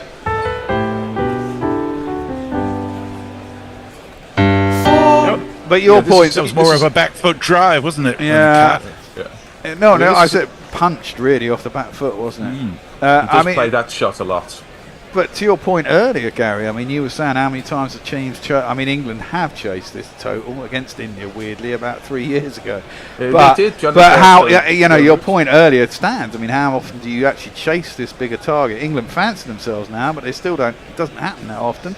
Defended into the offside and there's no run. I mean, they lost that one in India, but they lost that one in New Zealand. Similar sort of chase by 1 run, admittedly.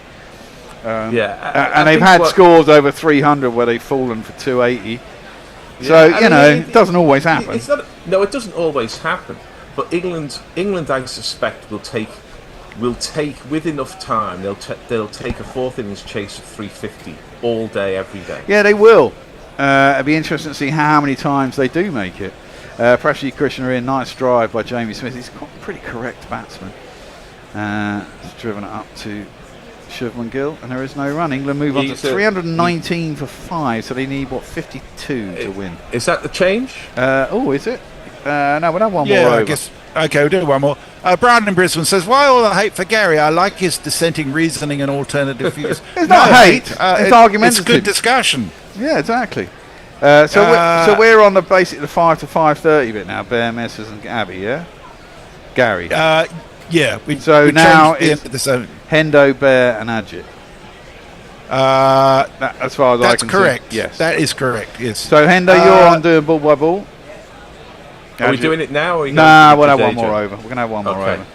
Yeah, look, I don't mind people disagreeing. What I don't like is a boring consensus, and I'm keen to point out there are differing views, and there is a bit of a thing in amongst both India fans and England fans, not the Bear for sure, to be sort of doomsayers and say, "Oh, we got it all wrong. We're no good," and everything. Root goes back, clips into the leg side, nice use of the wrist, gets himself a single out to look mid on, and there is just the 1 run. Yeah, well, we're watching the most exciting England batting lineup of my lifetime by a mile.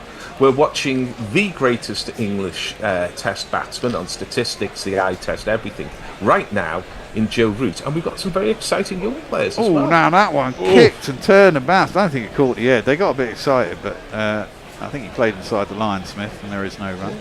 Yeah, I mean, I think we should be thankful for what we've got, really. But I think cricket fans do tend towards the doom. Yeah, there's a lot of... I'm always an optimist, you know me, Gary. That one is defended off the outside half of the bat. There is a gully and size stars there. I'm a kind of variant on an optimist in that I think lots of players are really, really, really good, and I'm really grateful to have the chance to see them. And I'm not David, poor Sid Lawrence there, we're memorialising. I'm older than him. Yeah, tossed up. I'm not going to pushed out to the covers. There's no run. Spend me time saying Ben Stokes doesn't know what he's talking about just because he's won all these Test matches. Well, he has won quite a fair few, hasn't he? So he came off the back of 17 without a win, and I was at the front of the queue for saying Joe Root's a terrible captain because I'm prepared to call it as I see it. But part of being able to have a pop at Joe Root is you've got to have a praise of Ben Stokes. Well, I think you tend to build paper tigers sometimes, Gary. Driven hard by Smith, but straight at going. Gary? Straight at cover, and there's no run. So, because I don't think there are that many people who say everything that Ben Stokes does is wrong. But there are also, there are people who say everything he does is perfect, and neither is true. Driven hard again. This time he gets it through to Smith. I mean, he's tossed up by Jadeja, attempting that shot. This time it doesn't really spin enough, and he beats the man at cover. It's all the way through to the man on the boundary, and it's going to be 4 runs. 1, 2, 3, 4. And now we have a change, and we're going to have Super Chat game, Super Chat game, Super Chat game, Super Chat game. Hendo, you're on, mate. Jay Grover sends us £2 to show Gary's mint proper. And Mr. P sends us £2 saying we love all Guerilla Cricket commentators. This one's for Gary. There you go, that's all Gary. Very kind. And you. there's one here that says 10 quid for Gary to shut up. No, it doesn't. No, it doesn't. That's what I couldn't resist that. It was a good, that was the whip round at Ladywell, yeah. It's a fair argument that we're both having, and I mean you can see it from both sides. And the funny thing is, tomorrow morning the press will have one side or the other depending on which way the victory goes. Yeah. You know? So anyway, it's time for you to go, Gary. Adjit's in. Hendo is going to take over your ball by ball. Wonderful test match. A slip in a fine gully. Shardul Thacker is back in. I can only presume that they're going to try and get through as many overs as possible to give Jasprit Bumrah one final go at England with the new ball, which is due in 5 overs, I believe. Yes, and how many runs they can save in the meantime. So it's a double-edged thing where you have to keep the runs but still get to the overs quickly. And England are playing really well. Yeah, it's very difficult. They deserve the credit. Oh yeah, absolutely. Thacker in to Root in defence on the back foot, pushing to extra cover. There is no run. Root has moved on to 37 now from 68. Smith has 12. Smith has played a couple of coruscating shots through the offside, and one off the back foot off the quicker bowlers. Right. Yeah, and very high quality. And then a lovely extra cover drive off the spinner. What I like about him, he's such a free-flowing batter. It's block effectively or just very free, smooth stroke play. Down the wicket comes Root, and across his stumps, working the ball from around about middle out deep towards mid-wicket. They get back for 2. Terrible throw as Rishabh Pant racing across the outfield. Now this, if England win, who do we look for a man of the match? Does it still have to be Rishabh with his 200s? I think it will be Duckett. My man of the match will be Duckett, actually. He's the one that basically set up the chase.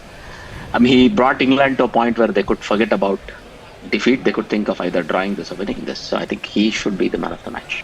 Whipped up to mid-on this time by Root. There is no run. You're saying Duckett there? Yeah, you're probably right. Cause what did he get in the first innings? Duckett 60 is my man of the match. 60 in the first, 60 in the first, and then 149 in the second. Yeah. He may not have the most aggregate runs, right? But that the fourth innings, 149 is like really worth its weight in gold. Yeah, absolutely. I agree with that. If India win, I think it goes to Rishabh Pant. Or whoever can, if they can swing something miraculous from here, maybe that person might come into contention. Thacker into Root, who steers it into the onside. He definitely wants a second run, but he won't get it. I think that's Mohammad Siraj coming in and then pointing to someone. I love non-strikers end. Get to those stumps. Yeah, I gotta say, no backup as well. I think he was unhappy about not having a backup. He wanted to have a go. I gotta say, I do like Siraj. He's a feisty motherfucker. Yes, and that's how you need to be. You're a fast bowler. You can bowl 140 kph. You shouldn't be hello sir after you. Right? It's not really been his test, has it? Perhaps they are missing Mohammed Shami, but I mean they haven't really got any alternatives, have they? If they Nah, he was very unlucky, I thought. But yes, they have some alternatives.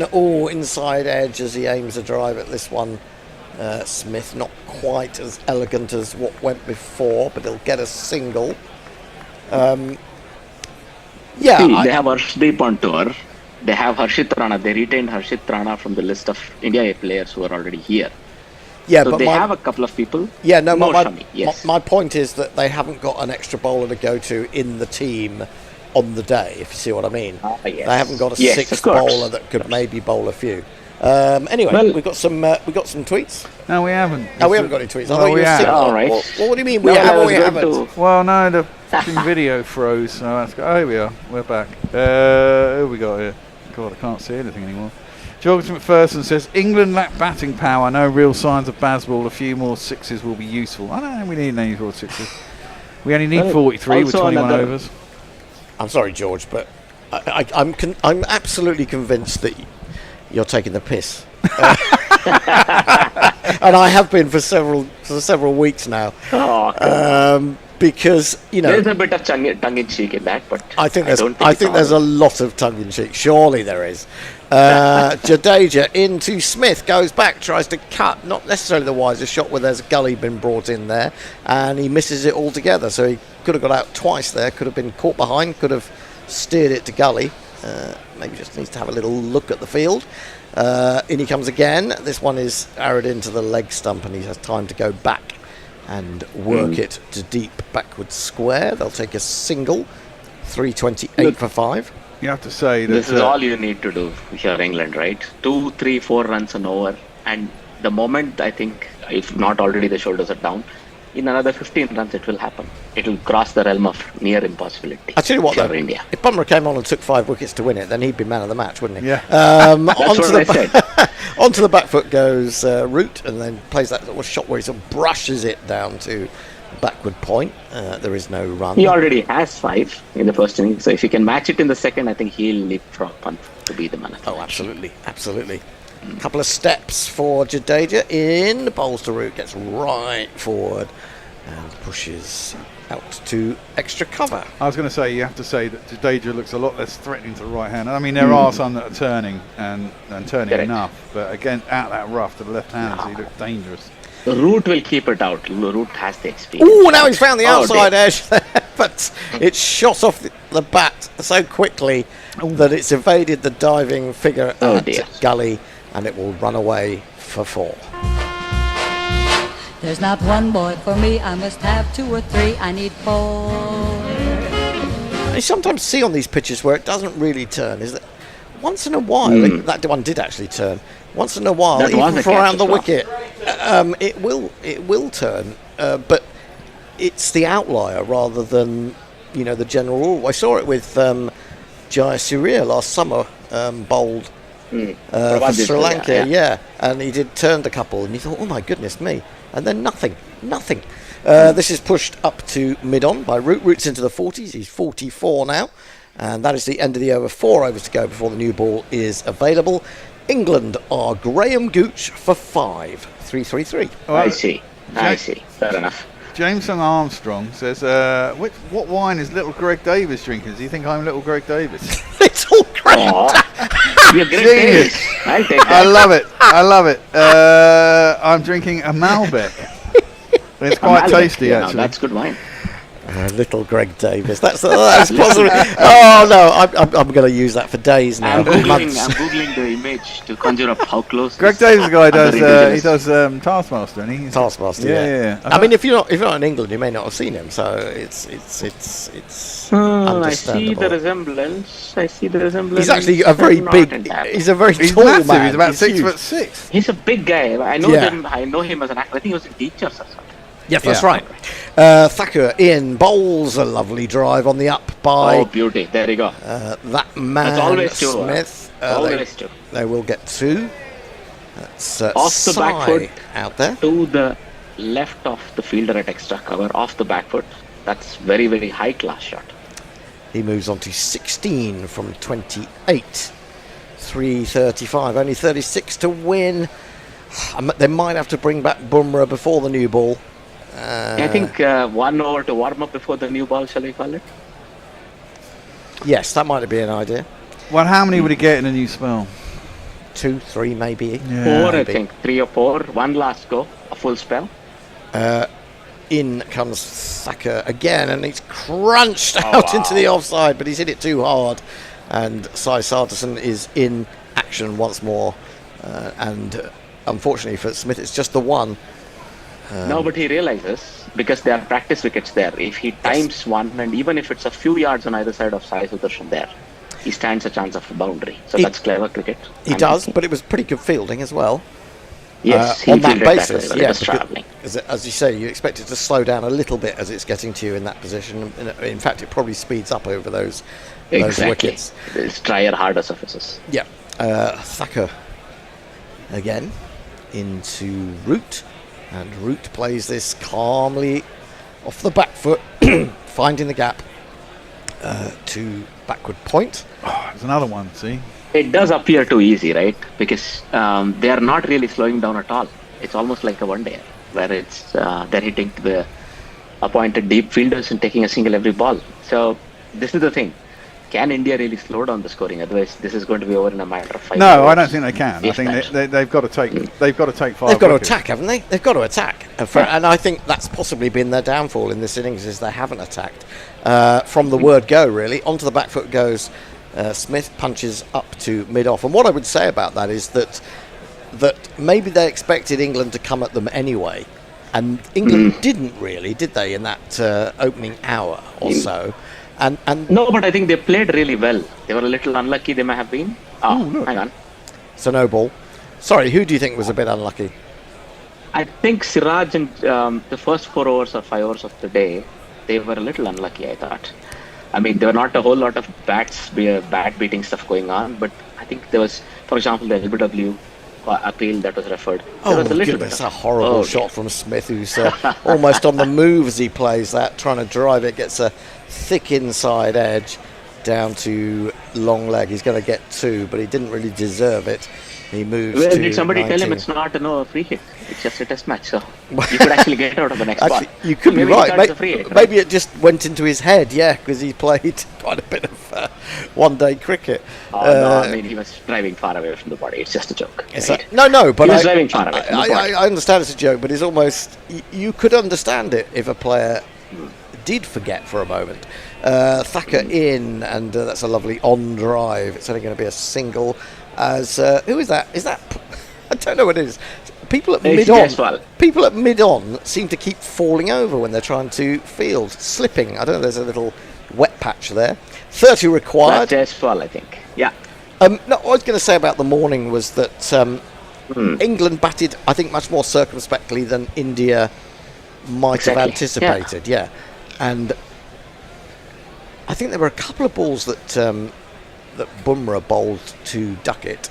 Thacker gives this one a lot of width and tries to cut it. As an off-cutter.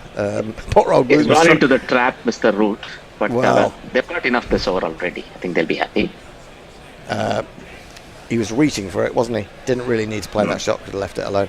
But yeah, I think but there was a last ball of 1 over, and then the first ball of another from Bumrah, where he bowled 2 absolutely corking deliveries to... fast. One of them needed to take a nick or played on. That didn't happen. No, and apart from that, I didn't really feel as if the ball was doing too much. And I think there is this approach that England are taking, which is see off Bumrah. And, which is a fair enough approach, I reckon. I mean, if you can get the runs of the others, why not? It's a test match. You can wait them out, right? You can wait the best bowler out. Well, there have been times, when we felt that this India attack has been so good. I mean, even if you're just talking about the pace bowlers, that you couldn't necessarily relax when Bumrah was bowling. But there's a feeling about it now, isn't there? There's a feeling when Prasid or Siraj was bowling, I see a point. But look, even Jadeja was incredibly unlucky, I thought. Defended back to the bowler.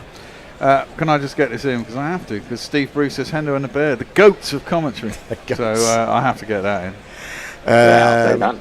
The nannies. Onto the back foot goes Smith. He probably could have had a run there. As the mid-wicket run around to his left of field. Didn't get anyway.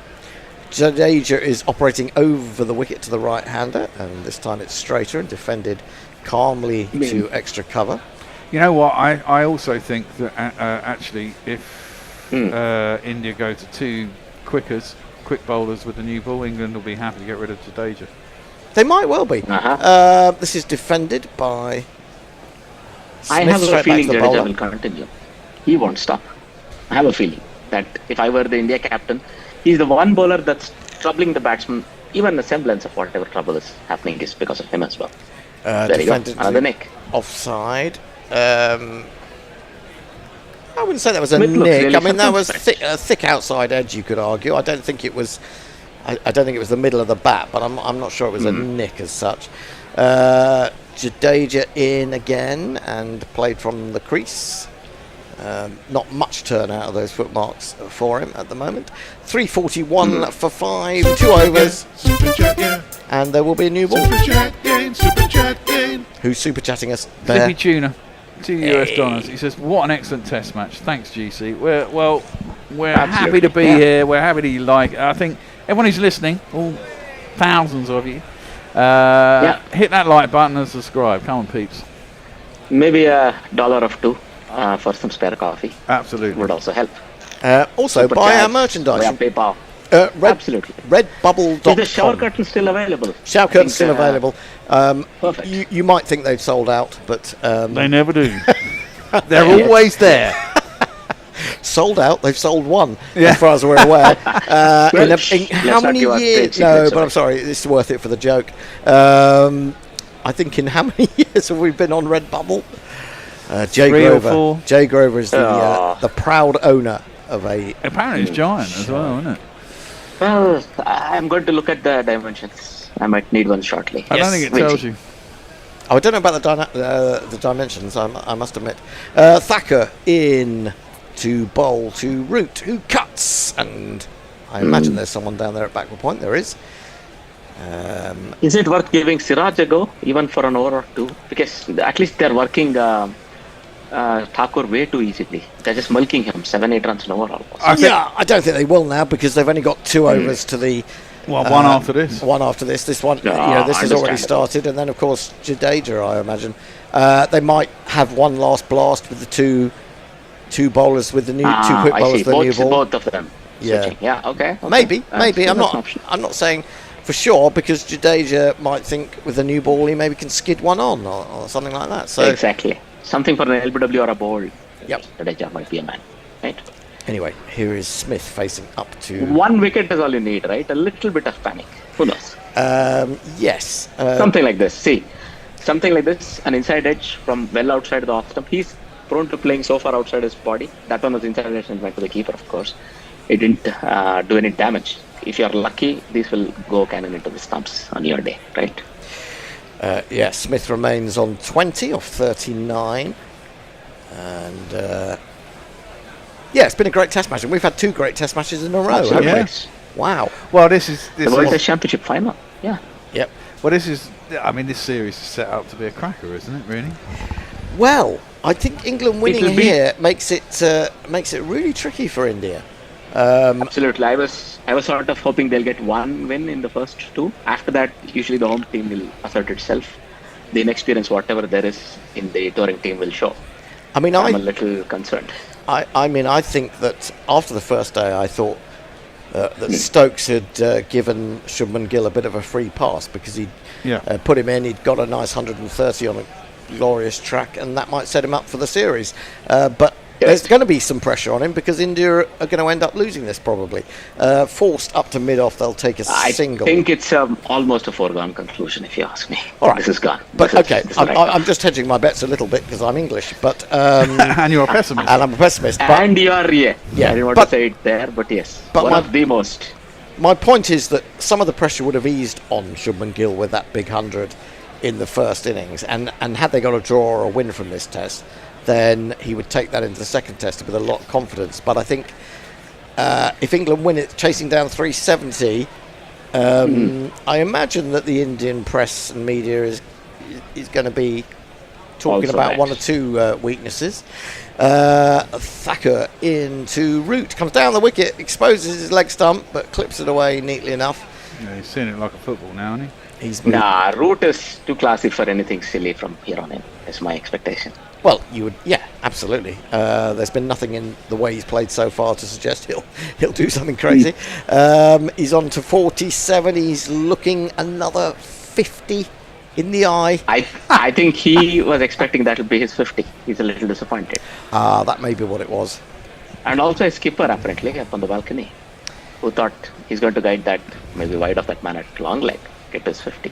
Well, he's got to wait for it. Smith is back. He's got such a strange way of standing at the wicket. He plays a lovely drive though, very straight. Mohammad Siraj still shows that he's willing, dives across, takes the ball on his kneecap, and probably won't play again this series. He's got a nice smile. I do like Siraj, I've got to say. I like Siraj. He has that. He's up for the fight all the time, right? What you said, and that's how it should be as well. Lovely. I mean, what do you think? I would be inclined to get Arshdeep in for the second test. I would have played him in this test, to be honest, just for the variety that he brings. That's a good call. I think they will go with the most experienced attack once more if Bumrah's bodies, they decide it's going to hold up. Otherwise, I see Arshdeep replacing Bumrah. Oh, that's an interesting one. Thacker in bowls, and he's played that very neatly indeed. Lovely, beautiful. Some lovely timing, opened the face, ran it down to third man, 4 runs to Smith. 1, 2, 3, 4. And despite the 2 wickets, I think Thacker has definitely proved to be a weak link. Yeah. Yeah. If he's not going to score you some runs, which is, dubious when you can consider that he's hit 450s in Test cricket, but otherwise he's done nothing with regards to his bat. That was a gimme. But I think you see how good Jamie Smith is outside that off stump. You won't want to hang that ball that far out. He's happy to jump all over it and just guide it down, right? For a 4. He's hit it on both sides of the point fielder. To be honest, I think the Bear could have hit that down to third man. So. Steve, I have to get this in. Steve Bruce says, "I'm 44th in the Superfans. That can't be right. I'm the Bears' favourite." You are, but you have to put more messages in, I guess. Jadeja bowling to Root plays out to the offside. I'm not. What is this super? I don't know what is this that super like a fans ranking? thing is. What is this super fans thing? Oh, is this the thing on yeah, but you get your YouTube? little crown and shit. He's 44th. Yeah. On the back foot. He's upset. They're going to get a single there as Root moves to 48 out to backward point. It goes. Someone is probably going to win a GPL today. Yes. Well, unless we've got 375 and someone can hit a 6 off with the scores level, that would be handy. Well, let me see. It would be a heartbreak. How many do they require to win? 371 in all. Yeah, but how many? 371. They needed 350 in the day, if I'm not wrong. Defended back to the bowler by Smith. He's on 25 from 42. Well, no. Well, in that case. Oh no, hang on. We started at 21. 21 for no loss. So it was exactly 350 in the day. Yes. So they need 350, right? Yes. Smith forward in defence. So our best hope is that scores are tied. Yes. And a win with a 4 gets us to 354, which no one's gone for. That's what we need. Come on, 354. The bank is down on its knees in prayer. Defended by Smith. Well, it just moves on, doesn't it? It's a long series, yes. Maybe we get No. If someone wins it today, they get paid out. It pays out, and then we go back to 30 quid. Fair enough. Jadeja again might be his final ball of the innings. Over the wicket, defended out into the offside. England 349 for 5. A new ball is due. Will India take it? Surely they will. And Jasprit Bumrah. I think so. Oh, here comes the 4th umpire. I think he's bringing the new ball out to his colleagues. He is indeed. So it is this.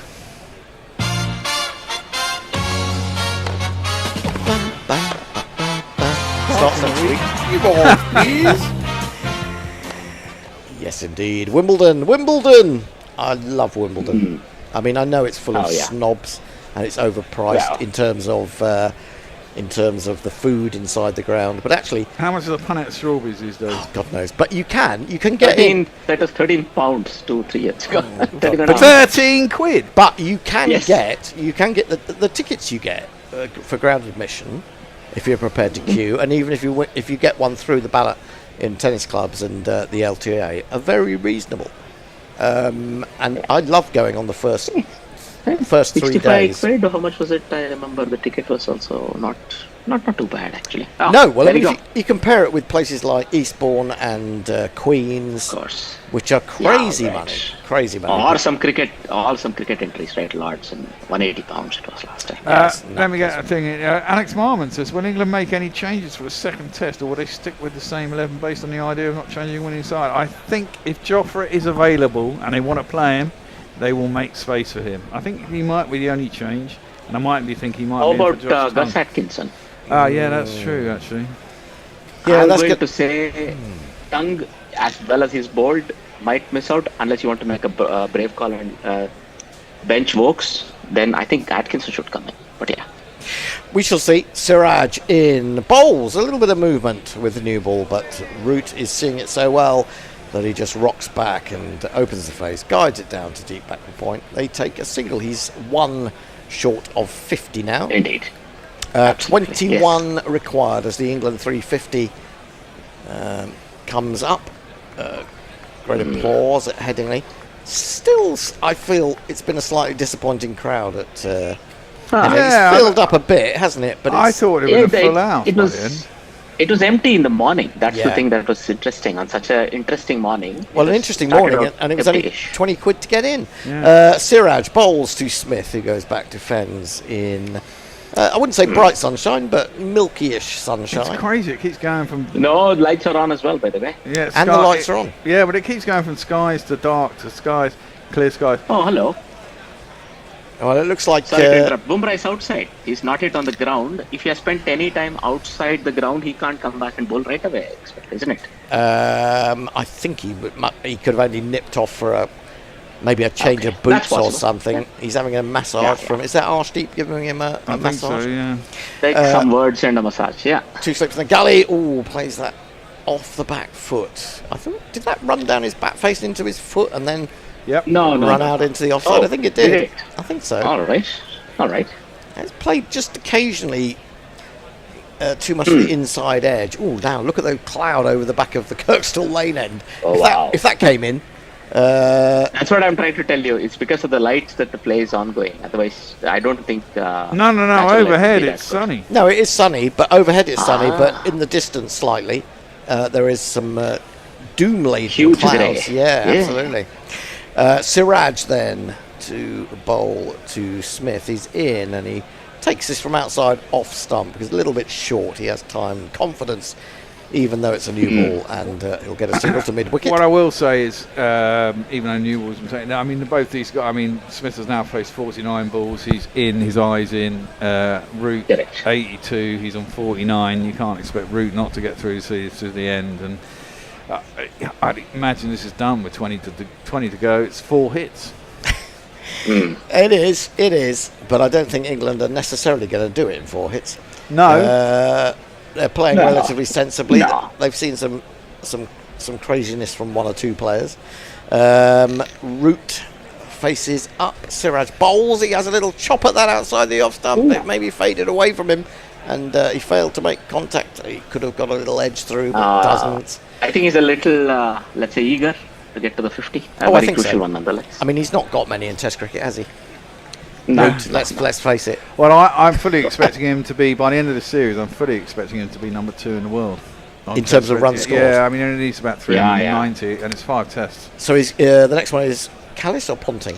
He's gone past Ponting. Is Callis? I don't know.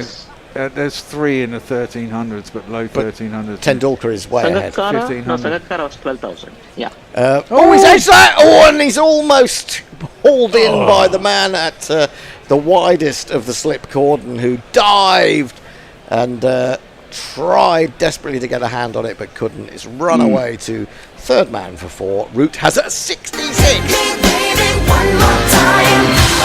Drawn out grinds and flashing cameos, quite accumulation that just grows and grows. Plucky or lucky, inducing reverie.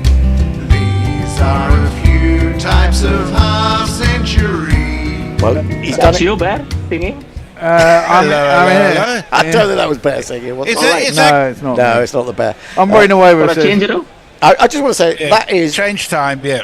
Well, we might as well stay as we are, mightn't we? There's only 10 runs or so to go. Messi wants to get on. It's me and you are here. I was in at the beginning. Anyway. I want to be in at the end. And I also want the pleasure of being on with Greg Davis and Alex Thorne all at the same time. That's me, Greg Davis. All right. Who's Alex Thorne? Thank you, gents. That's you. Okay. Maybe in the next. Thanks, Ajit. Thanks a lot. See you later. Now, let me just get in the point that Root has 66 half centuries. That's good. Root 66. To go with 3600s, that's 102 scores of 50 plus in 154 test matches. Yeah. That is astonishing, isn't it? Really? Who was making the point on day one that he's made more runs in his centuries than Ian Botham made in all his Test innings? It's remarkable. Yes, slightly different style, you would say. Yeah, probably. slightly. By the way, Bear, I've got to correct you. I'm sorry, there are two people who picked 354. Oh, are there? Fuck, so we need and 6. I'm one of them. I need to refresh that then. Ah, Bear. Oh yeah, there are. Is there? So we need a tie and a 6, mate. Tie and a 6. Can we get? Come on, India. Bowl us out. There's only one. That is desperation. It is desperation. Interestingly, how many people took 352? 1, 2, 3, 4 people took 352. Wow. And 83 took 351. I don't understand that. Yeah. Zippy Junior sent us another $2. Just says root. Yeah. Thank you, Zippy. You've been great. We're looking at Ben Stokes' downfall. I mean, it had to happen. He played about 28 reverse sweeps to Jadeja. He did indeed. I don't think he got a boundary with any of them. I think he got a few singles, and then eventually he toe-ended one to short third man. Trust in the process. Trust in that fucking process. What does that mean, even? Yeah, Mr. P says Rich 300 behind Ponting. And George McPherson says, root, much needed 50 for him, as if he haven't made any runs in 3 years. Yeah, he was struggling for his place, wasn't he? Absolutely. 6 4s. Didn't he make a ton against Zimbabwe? I think he did. Do you know? No, he made a big ton in that one day, didn't he, against the West Indies? I think he made a ton against the Zimbabweans as well. Do you know, these games come so thick and fast, I forget them. I mean, I know it was a good game. Well, we did score about 650 against Zimbabwe. Oh, that's true. Well, Pope got 100 and Crawley got 100. Did Root get 100 as well? I think so. No, Root's I think he did. Highest score up until now is 48 not out this year. Oh, okay. Right. Well, England needs 16 to win. You would think with 5 wickets in hand that it's all in hand. But cricket is a strange game. So what we need is a tie and Jamie Smith to hit a 6, because I can't see Root hitting one. No. Well, they're not. Oh, well, they're not going to Bumrah now. They've decided against it. The game is up. I think they must be saying they're going to give the new ball to Siraj and to Jadeja, who's bowled a very long spell. They maybe think it's not worth winding him up again. Yeah. If he's got injury problems, he doesn't want to be bowling just 1 over when he's been... Last hour. England should be able to score the runs in that time. You'd have thought so, 16. Jadeja then, over the wicket to Smith, who defends a ball on or just outside the line of leg stump. Ball rolls slowly back to Jadeja, who picks it up. A result in the last hour of day 5 of the Test match. How good is that? Interesting, isn't it? Yeah. It is interesting, and I love it. I love it, I tell you. Although not so much if it's in the middle of the night.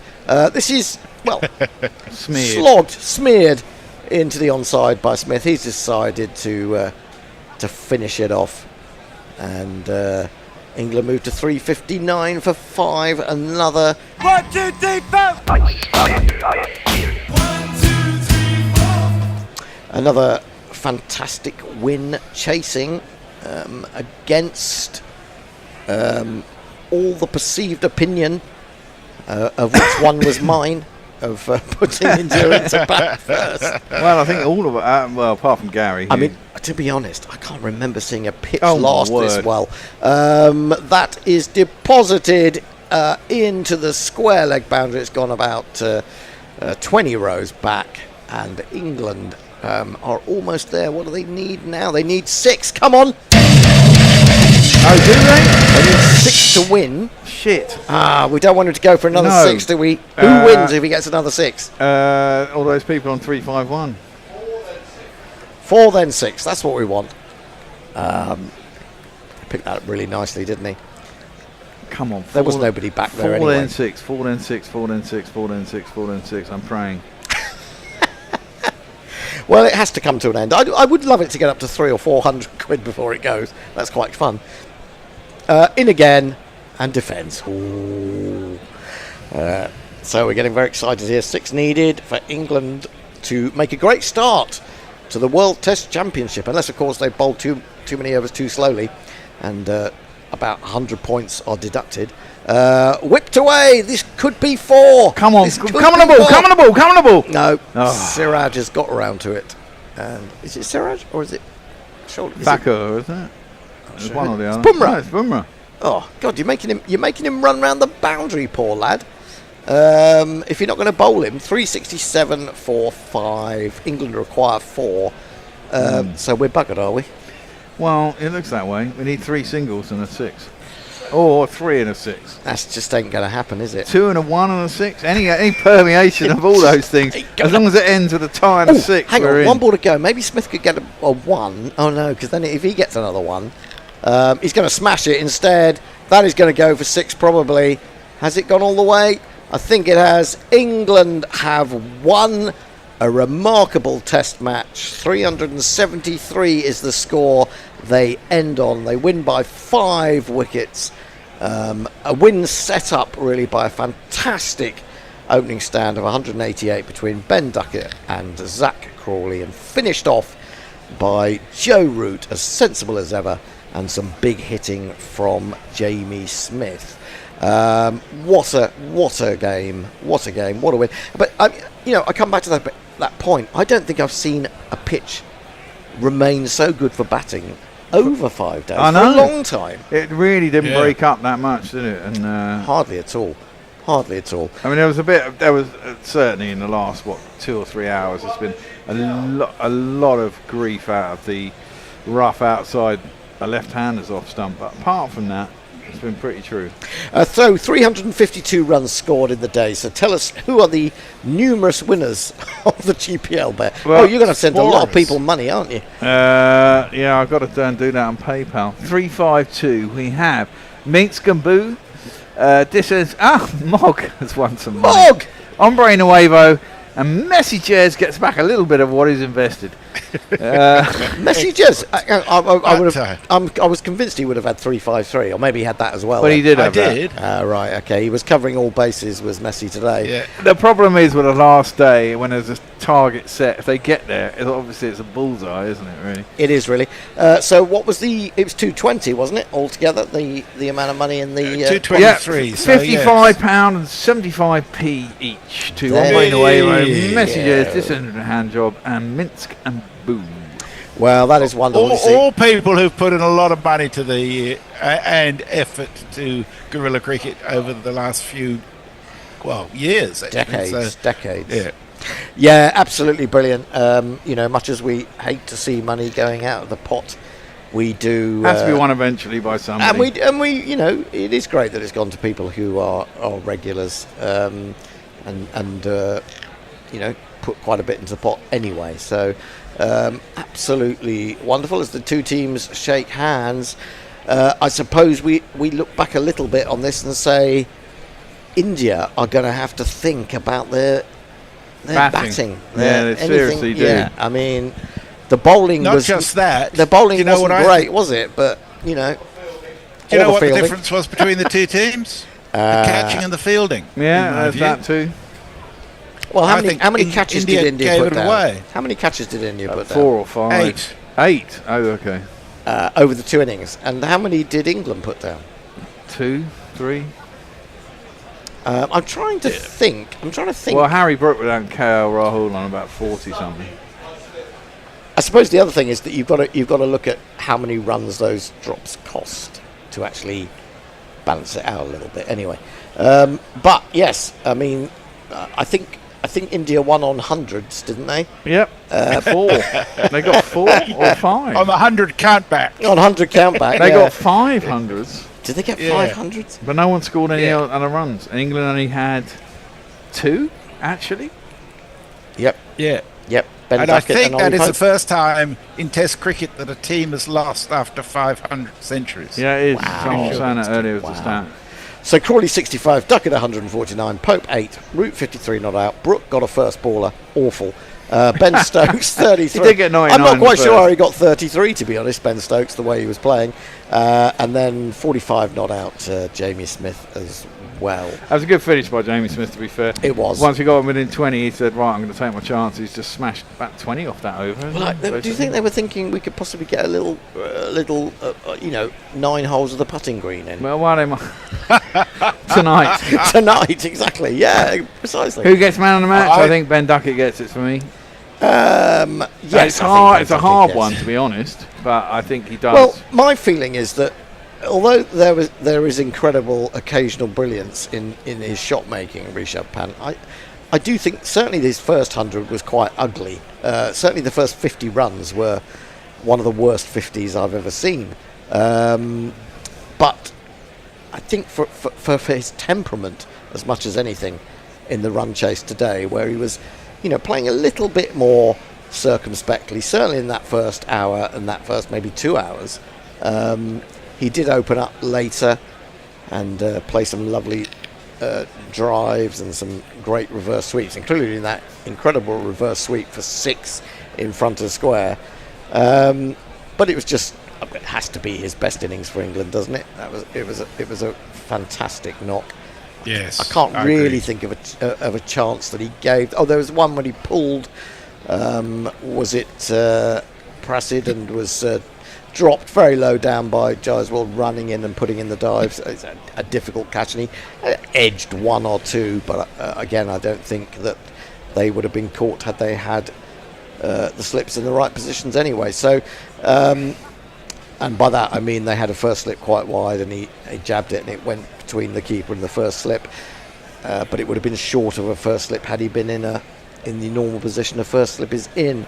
Anyway. I just want more of it. Can we come back tomorrow and do another one? Well, no, we'll come back in 8 days and do another one. No, I've got a few things to do before next week, it has to be said. I suppose we should have some final final tubes to finish with. Any final? Well, we've got a lot of people saying thank you very much for what we've done over these 5 days. I've had a ball in 2 countries. Are you the only person to have actually commentated a test for us in 2 separate countries? So far apart, even. Yeah, definitely. Fred continents probably. 2 countries may have been done. Well, you were also incontinent, did you say? I'm not surprised. Fred is saying, actually, you're like Phil Collins at Live Aid. Yeah, without the talent. Yeah. And without 24 hours in between, but Yeah, I mean, he would have been there in a couple of hours, wouldn't he, Phil Collins in Philadelphia? Absolutely. Yeah. So thank you all very much for your compliments and thank yous and your super chats. And just remember, we still need patrons to keep us going. Absolutely. Oh, can I just say one thing? Expensive businesses. Yes. Thank you to Hayley Suter, who has upgraded her Patreon offering to the mark where they get to go on the glory roll, the honour roll on our YouTube. So if you would like to have your name on that and haven't got it at the moment, if you give us $10 a month or more, that's how you do it. And you get lots of other things as well. Well, I say lots of other things. You get a few other things. Like you get the Bishop and Bear early. You get... What else do you get? Discord, you get archive. a mug. You get a mug. I think you get a mug. Don't you get a mug? I think it's $20 now. $20 for a mug. But you get access to the archive. Access to the archive. Which is everything we've done since 2014, basically, by about 5 tests. Yeah. And you can see, actually, it's funny, because if you listen to that and you listen to early Guerilla and Guerilla now, the changes. We never used to have a crowd soundtrack, things like that. When did we get the crowd soundtrack? When I decided to do it, we were in Katie's flat. And I remember when I first put it on, everyone was like, oh, you can't do that. That sounds really weird. It sounds weird without it. It sounds really weird without it now. It does indeed. Any more, Messi? Matthew Cullen says, I send you $10 a month and I'm not on the honour roll, Bear. Oh, well, okay. I'm going to do it right now, Matthew. I did ask the Bear the other day, have we had any extra $10 people? And you know what the Bear's like. Yeah, probably, I think so. Obviously when not. the Bear says he's going to do something, he does it. Ultimately. Yeah, he does. I'll do it now. 15 years it's later. It's very easy to do. I just need prompting, that's all. Well, that means it also means keeping an eye on the Gmail as well, Bear. I kind of do, but there's so many that come through. And the thing is, there's so many... It's all these people who come through going, can we put a post on your website? Yeah, I know. But, you know, you can easily sort of filter those out as you look down. You've just got to learn to skim read, Bear. I'm very bad at that. He can't read. Well, I can read, but I'm not an editor. I'm a very slow So one reader. last question to the pair of you. Yep. Will Archer play in the second test? Yes! If he's fit. Listen, well, he's bowled 14 overs for Sussex in the first innings, I think. I read a piece about him today on the BBC website. It quoted him as saying he was ready to come off the field after 50 overs of the day, effectively. And I wonder whether he's quite got the stamina yet. I might be inclined to... Well, I'm not sure what you can do, really.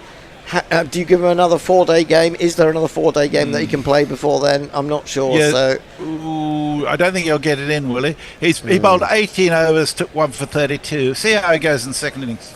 Yeah, first innings I heard that, first spell that I saw that they showed a few clips of on here, he looked as if he was bowling very much within himself, although I did read that makes sense. The second spell was a little more sprightly, put it that way. Anyway, that's it then, I think, more or less, for this test match. Now, why wouldn't you listen to Test Cricket on Guerilla Cricket? Because 3 test matches this summer, and 2 have been absolute crackers. The other was quite entertaining for the 3 days it lasted. And we got 4 more of them to come. Absolutely. We love you, you love us. It's all good. It's all great. And Richard Peel says, answer my email, please. Richard Peel says, answer his email. Okay, I'll have a look at that too.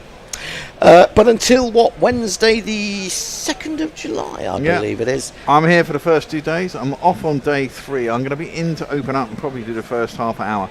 And then I'm off to Devon to get absolutely spanked.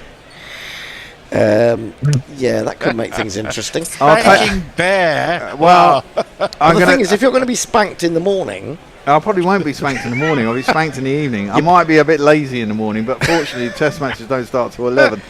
So will you be able to sort of do stuff from your tent? Yeah, I might have to wander up to the house and get on the Wi-Fi. You got a manor house? No, he's got a pile down there. So I'm assuming that I can wander out of my tent, take my laptop into the house, and get on a Wi-Fi network, and everything will be fine. I might be a bit hungover, but it's very easy. Hungover, lazy, spanked bear. Yeah, it doesn't bear thinking about, does it? Really? No, but I'll come in on the Friday and get you on air, and then you'll have to deal with the rest of the day. If you give me phone calls whilst I'm in a car, you have to wait till I get to a lay-by or something. But it can only go well. It can only go well. Or there'll be some fraught phone calls where I'll be trying to explain shit to somebody over the phone whilst I'm driving down the motorway at 90. Are we going to be able to get Nick Brooks in for any of this? Because I think he's a bit technical, isn't he? I don't know. You'll have to ask Tony. I hope so. Tony won't be very pleased with you being away for 3 days. Oh, well, he's not. When I told him that, one word came back to me, bollocks. Ah, right. Yes, that sounds about right. I can understand that. Oh, I'll have to fly back there. Yeah, come on. We'll pay for it. See you guys. We'll pay you, Messi. Get over. Get back over. First class. 24 hours. Grand. We can afford nothing that. to you. It's nothing to you. 24 hours on a plane. Anyway, that's it. We'll be back on the 2nd of July. Don't forget, if you can, to sign up to patreon.com/Guerilla Cricket. Buy our merchandise. Become a patron. That's what I just said, Bear. Oh, right, okay. Try listening occasionally. Short-term but until then, it's goodbye from all of us, including the injured Fred lying over there on the sofa with his broken shoulder. And we'll speak to you and we'll hear from you at 10:50 a.m. if we've managed to get on air. On the 2nd of July. 2nd of July, Wednesday. Till then. Goodbye. Bye-bye. Bye-bye. Guerilla Cricket. Whoa. Guerilla Cricket. Whoa. Guerilla Take guard, man the barricades, patrol the cover boundary. At last the time is come, this is a cricketing emergency. Hear this call to arms for every cricket revolutionary. Take up your bats and stumps for the test match insurgency. At first they tried to silence us, but we would not be silenced. They threatened us with lies, so we threatened them with violence. Che Guevara, Sangakkara, Joseph Stalin, Douglas Jardine, Robespierre, Darrell Hare, Vladimir Lenin, O'Brien Kevin, Guerilla Cricket. It's not about the winning, it's about how many rules you break. Even in cricket commentary, this is the best advice to take. Pick Guerilla Cricket, it's the finest choice you'll ever make. There's so much more to cricket than red counters and a slice of cake. At first they tried to sanitize us and clean up our act, but people like it filthy, and we know that for a fact.